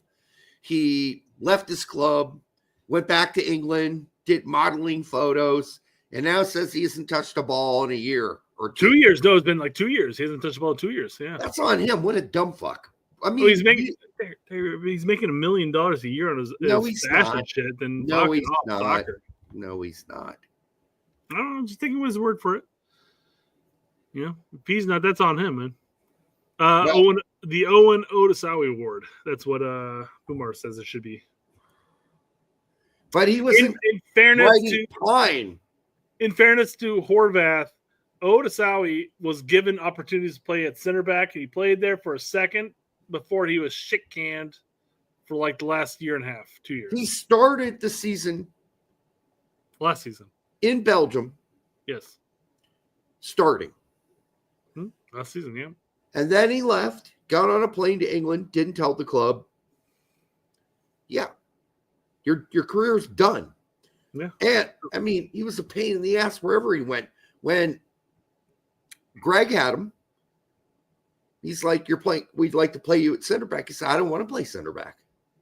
Well, we'd like to play you there. I don't want to play at center back. Fuck you. I don't want to play. Right.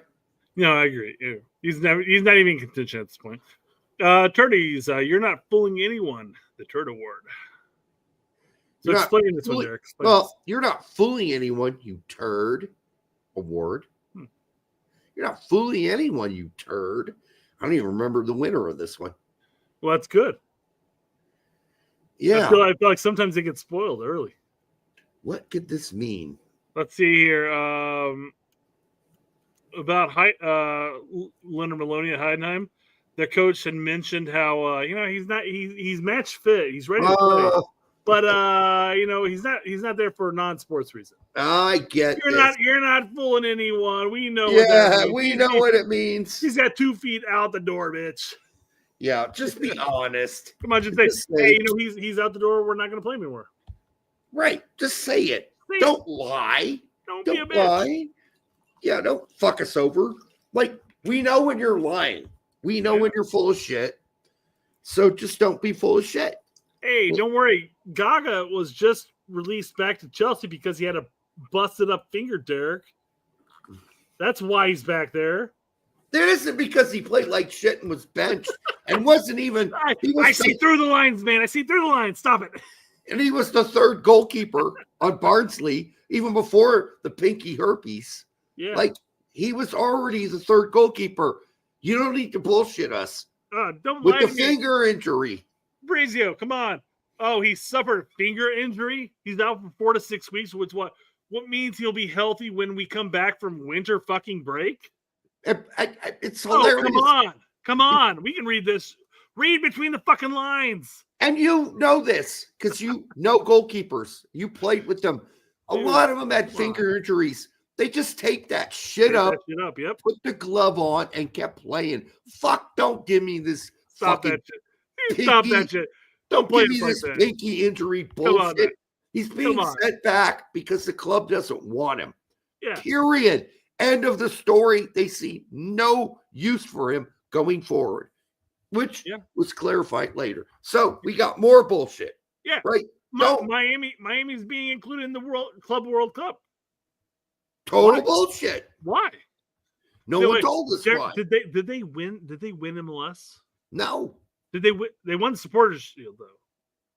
They won Leagues Cup too. They won Leagues Cup. Therefore, last season to be included because they're a worthy opponent. But we all know the real reason that Miami made the Club World Cup because, by the way, it wasn't clarified who was going to fill that spot. But magically, FIFA picked Miami. Well, I mean, it's a nice venue. It's a nice place to have a team go to, spend a handful of days and play a match. Yeah. You got Messi. Oh, well, yeah. Plus, there's a club there. That's right. You're right. Sorry. Club there. Messi's I there. forgot all about that club. You're right. Yeah. You had Beckham as one of the chief owners, and you have Messi running with Suarez in there. And I mean, might as well include them because why would you ever include, somebody else like maybe like the MLS, champions like LA Galaxy? You didn't include them. Could have said we're reserving this spot for the MLS winners. The best team out there. I mean, I guess you can make that argument that, hey, they're the Supporter Shield winners. That means they're the best overall. They just had a bad run in the playoffs. But we all know what the real deal is. Sure. So stop bullshitting us. That's why the category is named the way it is. Yeah, quit being a little bitch. You're not fooling anyone. I'm fooling anyone. You turd. Award goes to FIFA, adding Messi and Miami to the Club World Cup. Yeah, that's like you're not fooling anybody. Just say, listen. Fucking Messi's there, bitch. Why are we not going to include him?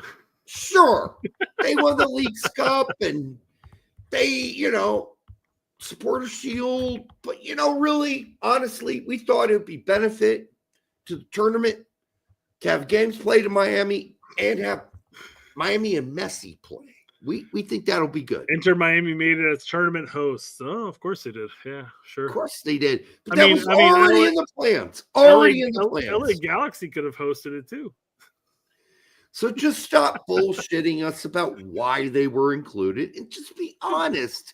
Like honesty. Like I would respect you more, FIFA. Yeah. It's like, listen. Yes, they won these tournaments. Not the real reason that Messi and Miami are in. But we really have already negotiated with them to be hosts in Miami. And by the way, it's Messi. And yes, we want to include him in. So we're going to, instead of saying we're going to make up a category for him to make the tournament, just say, listen, this is our invite pick. We get one invite pick. Exactly. That's what we're doing.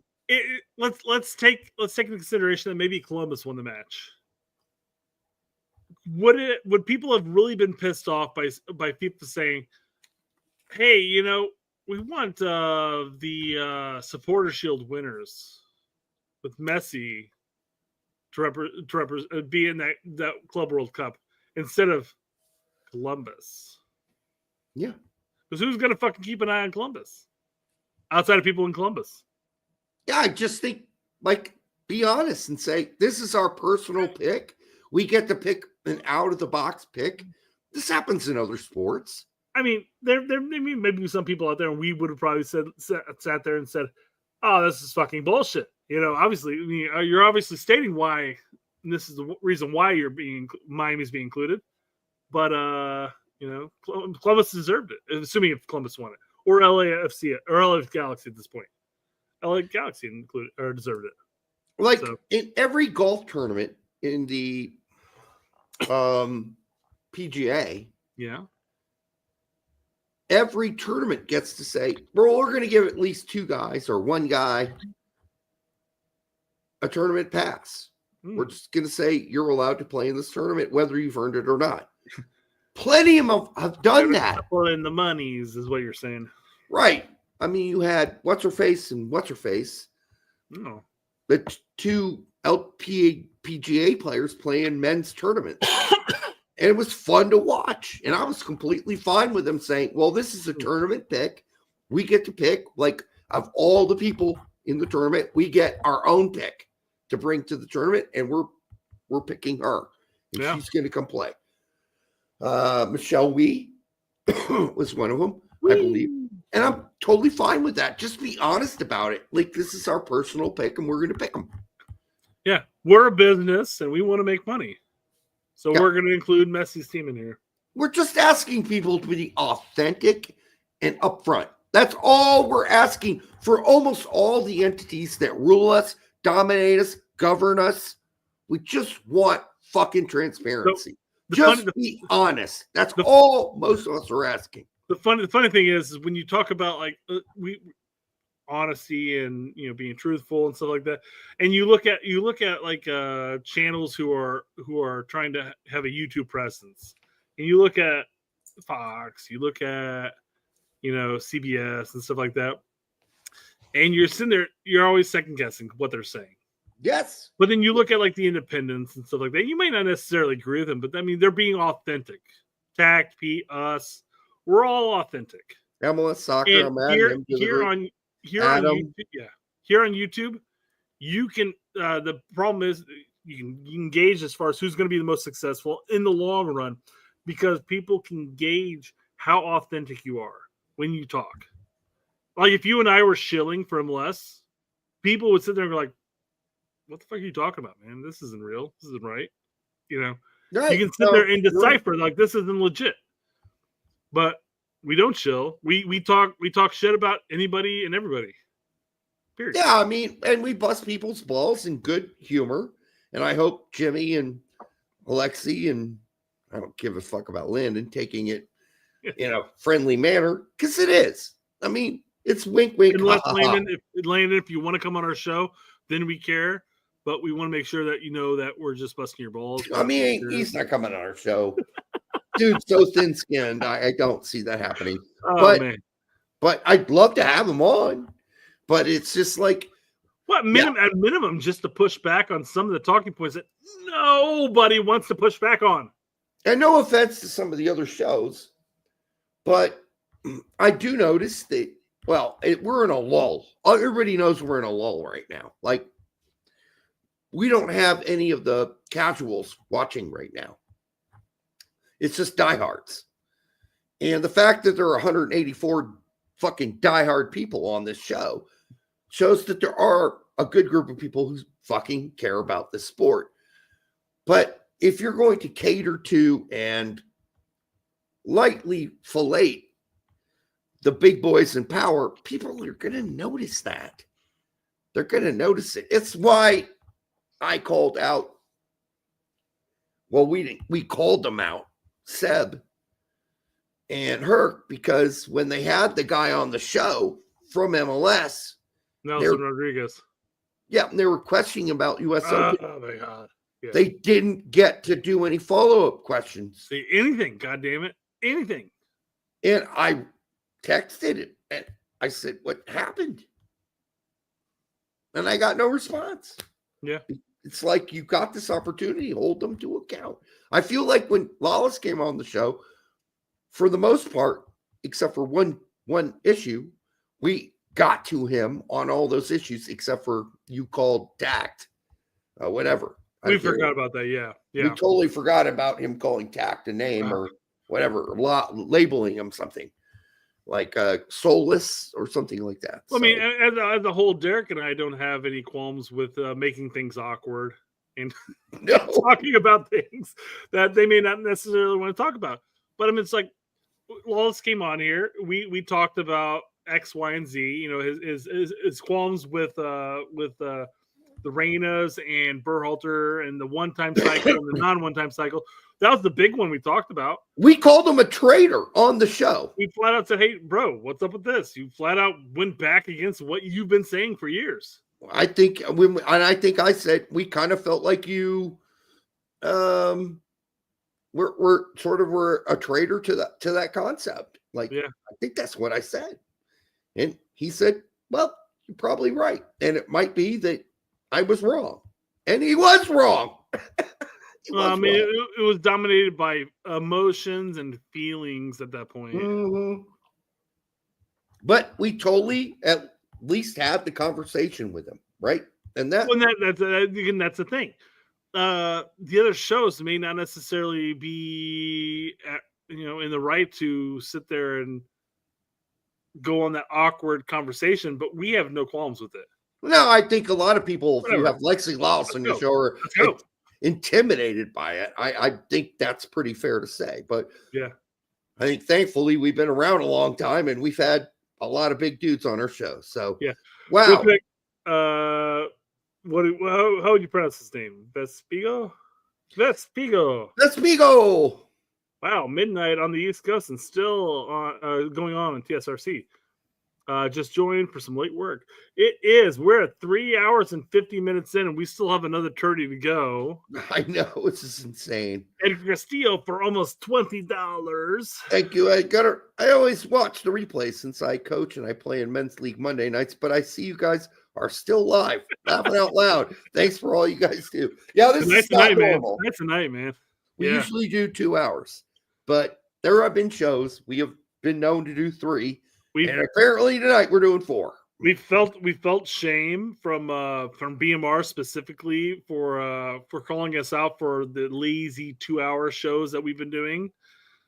We felt like neither of us are working the next day. We can go an extra. Yeah, we already said it. We talked before the show, and Brett. And everybody saw my tabs. We were going to be on it forever, regardless. That thing was like you could barely see like what the tab was even titled. I know. Brett told me before the show started in pre-prep, which is like 10 minutes. He's like, it's going to be a long one. We're going to be on it for fucking ever. And I said, I'm ready. Let's just do it. I'll probably be drunk as fuck by the end, which I'm getting near, by the way. I'm on my, third Canada Dry after drinking a Trappist 9.2. I'm half a pint right now. Good God. Cheers to all of you. I don't think I've drank this much since the Simon episodes. Oh God, then slow down. No, I'm saying I don't think I've drank this much since. So okay, good. Well, I'm not saying that I've hit that mark yet. Just don't. Again, that was another 4-hour show. You were incomprehensible by the end. We were all pretty incomprehensible. You were the worst. I was absolutely the worst. I guarantee that. Yes. All right. What else we got? We already did this one. Okay, good. We have the ambulance awards. Like, there's so many guys that have been injured. How could you possibly narrow this down, Derek? Yeah, I mean, but the one guy that has been more brutally affected by this. Gio Reyna, you're right. No. Oh. By the way, BMR says drinks at Brett's place after the show. Hey, come on down. Yeah, right. You mean Josh Sargent, right? I don't, but that's been bad. Okay. At least he Tyler played. Adams? Are you talking about Tyler Adams? Been pretty bad, but at least he's played. Tyler Adams has to be the guy, right? No. I feel not Tyler Adams. Hold on, Derek. Before we mention it, I want to see what the chat has to say. We got Adams. Come on, guys. There has to be somebody else out there that's more injury prone than Adams. No, there definitely is. We know who it is. We know there who it was is. a guy who had a promising. Oh no! It just showed it. A promising possibility to play for the U.S. men's national team, and when he was healthy, was amazing. We got a McNugget, which I'm guessing is McKinney. I'm guessing.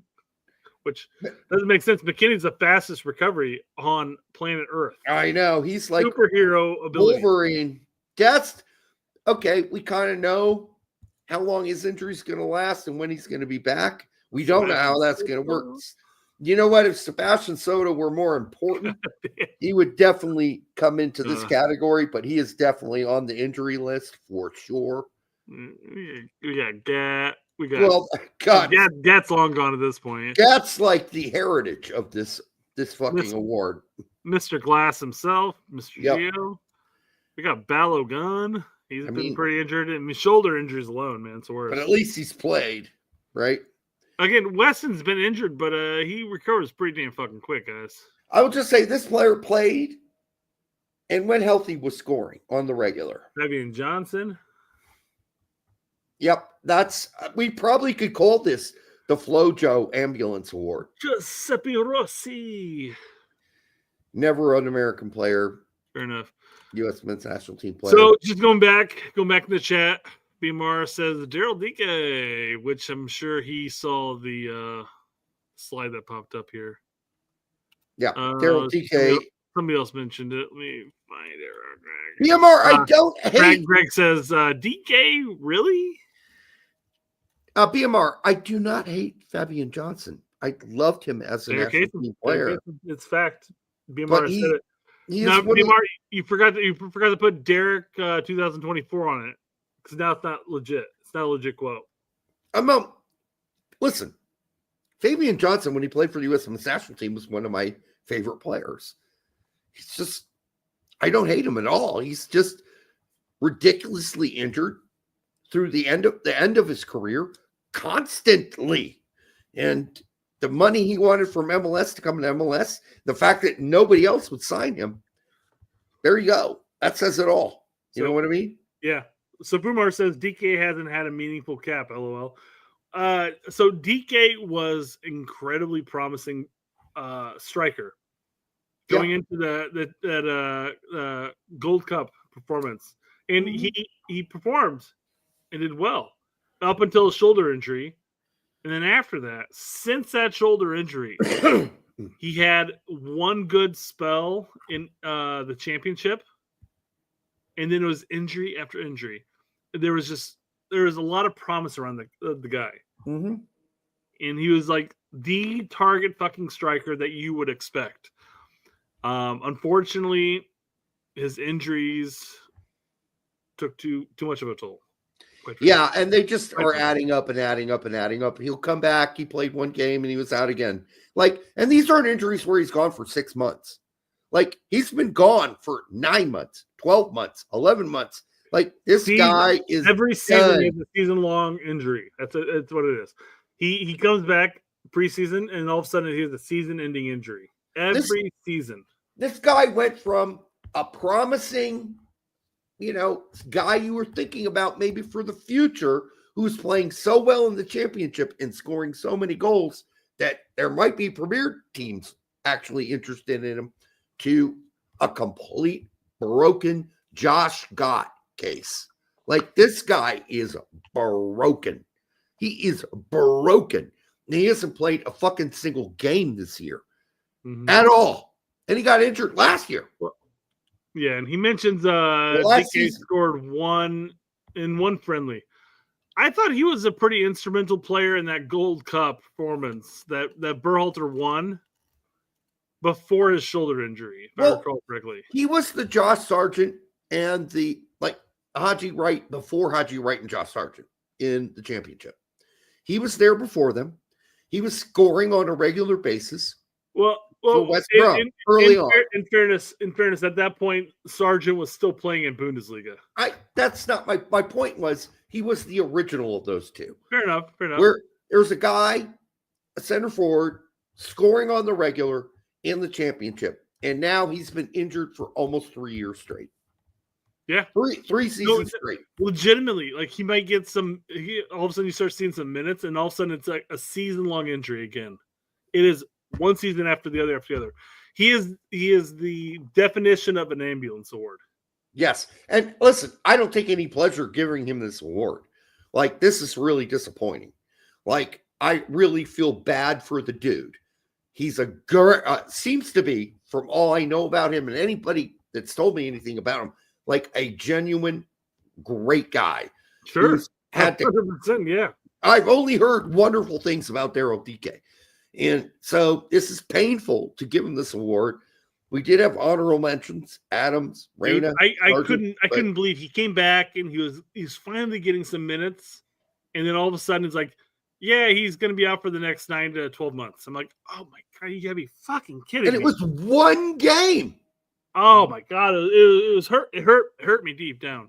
Yeah. And I really like not saying that he would outperform Haji or Josh in the championship, but I'm just saying the guy can't fucking buy a break.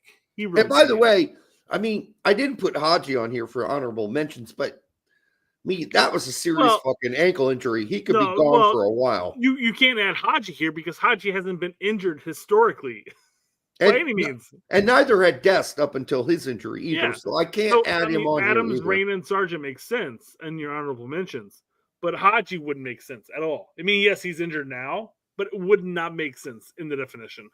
Yeah. Daryl, man, I wish you the best, brother. I'm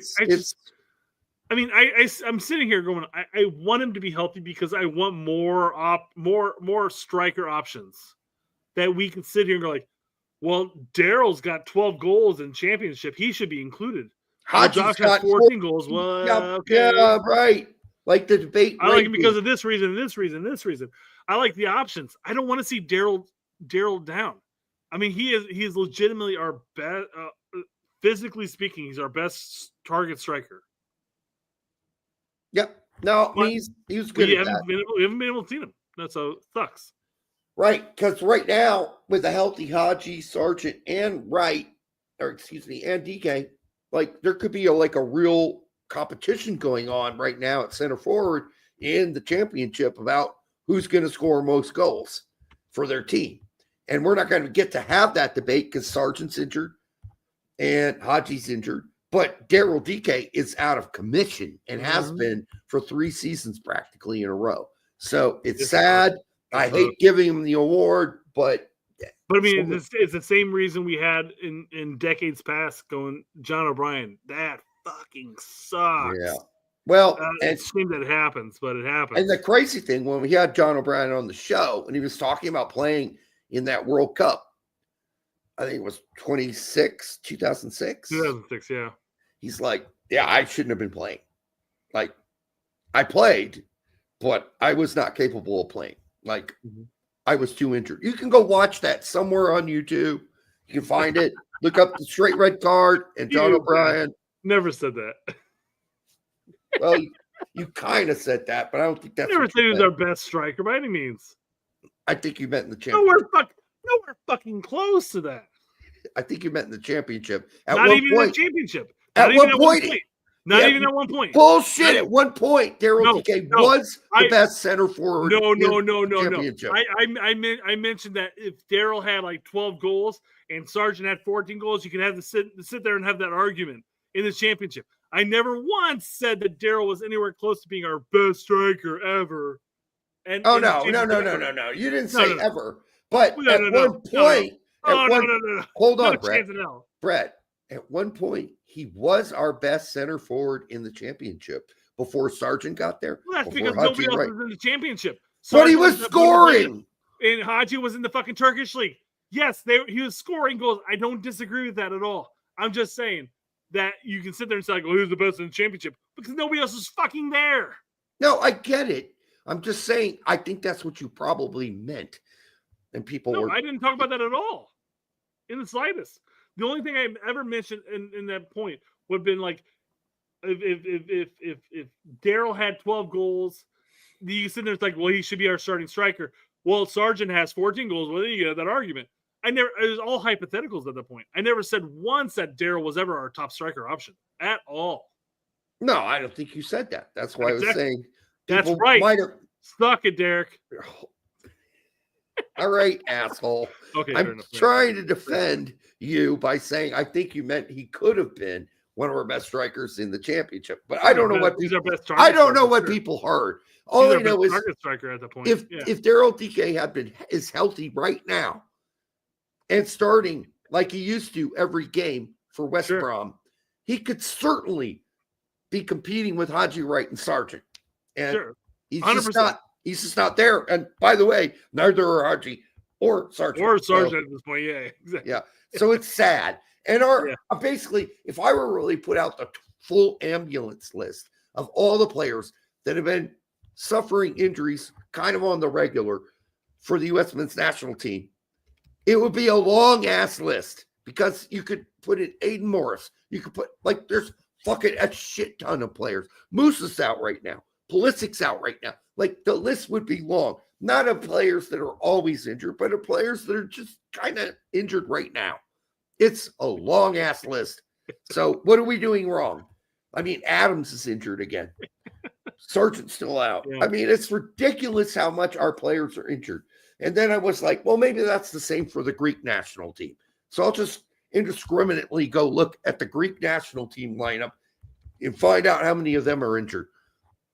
None. Okay. 2 or 3. Fair enough. But not 9. 9. Way is out, right? I mean, you go down the list. This is getting Balogun's out. It's getting ridiculous at this point. 100%. It's practically right now, our starting lineup. Weah, injured. Pulisic, injured. Balogun, injured. It's getting insane. Yeah. Adams, injured. This is the holding midfields. McKennie's healthy. That's good. Okay. Who else will play? Is he healthy right now? He did play. That's right. Never mind. Scratch that. But, Jedi's healthy. Des is injured. Yeah. I mean, it's just at a certain point, you're like, what the fuck is going on here? Yeah. Why is half the team injured on the regular? Right. On the regular, half the team's injured. You go to the Greek national team. Motion exercises of some form, yeah. Just go to Argentina. Are half the Argentine team starting lineup injured? No, they're not. Most of them are playing on the regular right now. Do they have a couple? Sure. Most national teams have a couple guys that are having injury issues this season. At least 2 or 3. Us, half the fucking starting lineup. Half. So what's going on with us? What do we need to fix? I mean, are we just flawed as, physical beings? I think we as a nation need to examine Weston and find out what is causing his magical healing abilities. Maybe they're like, hey, Weston's going to be out for 6 to 12 weeks, and then he's gone for 2 weeks, and he's back in the next lineup. Even Johnny was injured for a while there this season. So I'm saying we got to figure out maybe it is the ranch on pizza combination. I mean, he's clearly has something figured out. Maybe the water in Texas. Maybe that's what it is. All right. Well, I think that's going to do it for tonight. Hold on. It's only been 4 hours and 7 minutes. Let's at least make it 5 hours. Let's go. No, not going to happen. All right. We love you. We want to show our appreciation for the fact that you've been here with us for this long. Did want to wish a happy holidays to everybody. I know it's past, but then we got New Year's. So happy New Year's to all of you. We will be back next Monday. Again, we're going to. Thursday's going to be shot shit. Yeah. Yep. Thursday's a goner. I'm going to be physically recovering from a hangover. I can't fucking I bet you are. And I also want to thank all the other people that have been on our show this year as either co-hosts regularly or I've been on their show. I mean, Adam came on and filled in for you. He was amazing. Going on MLS Moves. He's great. We hope to have him on next year when there's more to talk about. Of course, Tact and Pete, who are our blood brothers and are really the originators of the Indie Soccer Syndicate. When we say Indie, we don't mean Indianapolis. We mean Indie is independent. Indie Soccer Syndicate. I mean, if we're going to form a group, it would definitely be Pete, Tact, us, MLS Moves, Adam. Those are top of my chart. I'd like to add more. So if There are people out there. I mean, we're the bosses, quite frankly. I think, and I know Tact and Pete have a bigger following and stuff like that, but they're more or less the enforcers that we send out to do our bidding. Don't say and we're gonna sit here like, excellent. Yes, and no, it was the Canadians. That's amazing. Great. No, I think I mean, listen, we're definitely the bigger dicks, but of course, 100%. Yeah, I think that Pete certainly has an edge to him that we see come out, which we love. So we're pulling it out of him. Keep doing it, Pete. Keep doing it. And then we'll probably have Tact on here coming soon because we'll discuss the Reina thing. That will be fun because obviously he still wants Reina to move this winter. We think that's crazy. Not gonna happen. So Tact.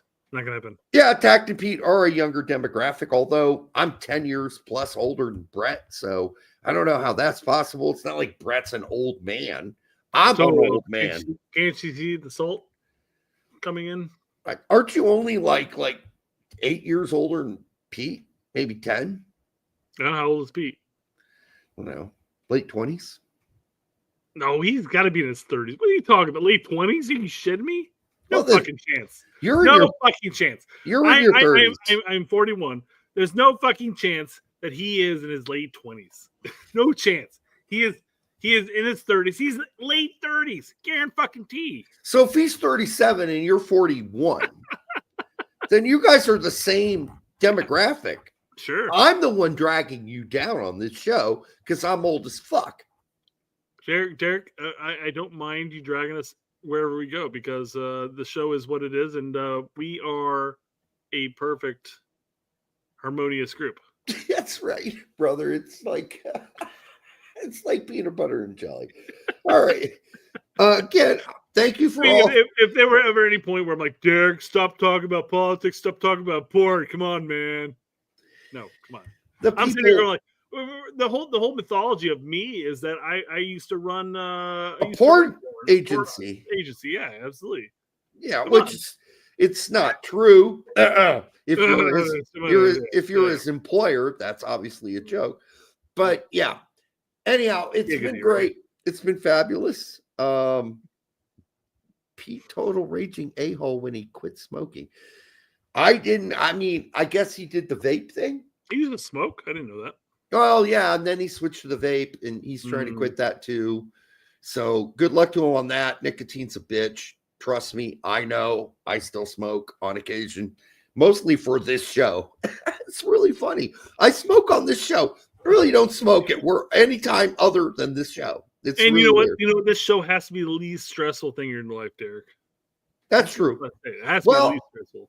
I used to be able to say that, but I mean, my job is just great. I love my job. I love the kids. I love teaching high school. Kids love me. I love them. Like, I don't go to work. I mean, at the beginning I did, like, second period. They're full of crazy kids. Well, nope. All those crazy kids and we figured it out. Like, I don't go to school worrying about anything anymore. So, like, for my job, the bitch of my job, Brett, you want to know my bitches? I got to wake up at 7. You're not dropping a racial slur, right? No. I got to wake up at 7 a.m. and drive to my work for 45 minutes. Fair. I got the same issue, right? I mean, Indianapolis traffic is just ridiculously stupid.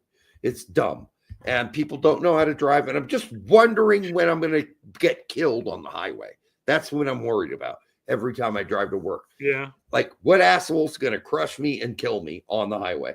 So I hope that doesn't happen. But until then, folks, have a great, happy New Year. We really appreciate all 169 of you who are still here right now, giggity. That's a perfect number to end on. It couldn't get better. We will see you in the new year. Good night.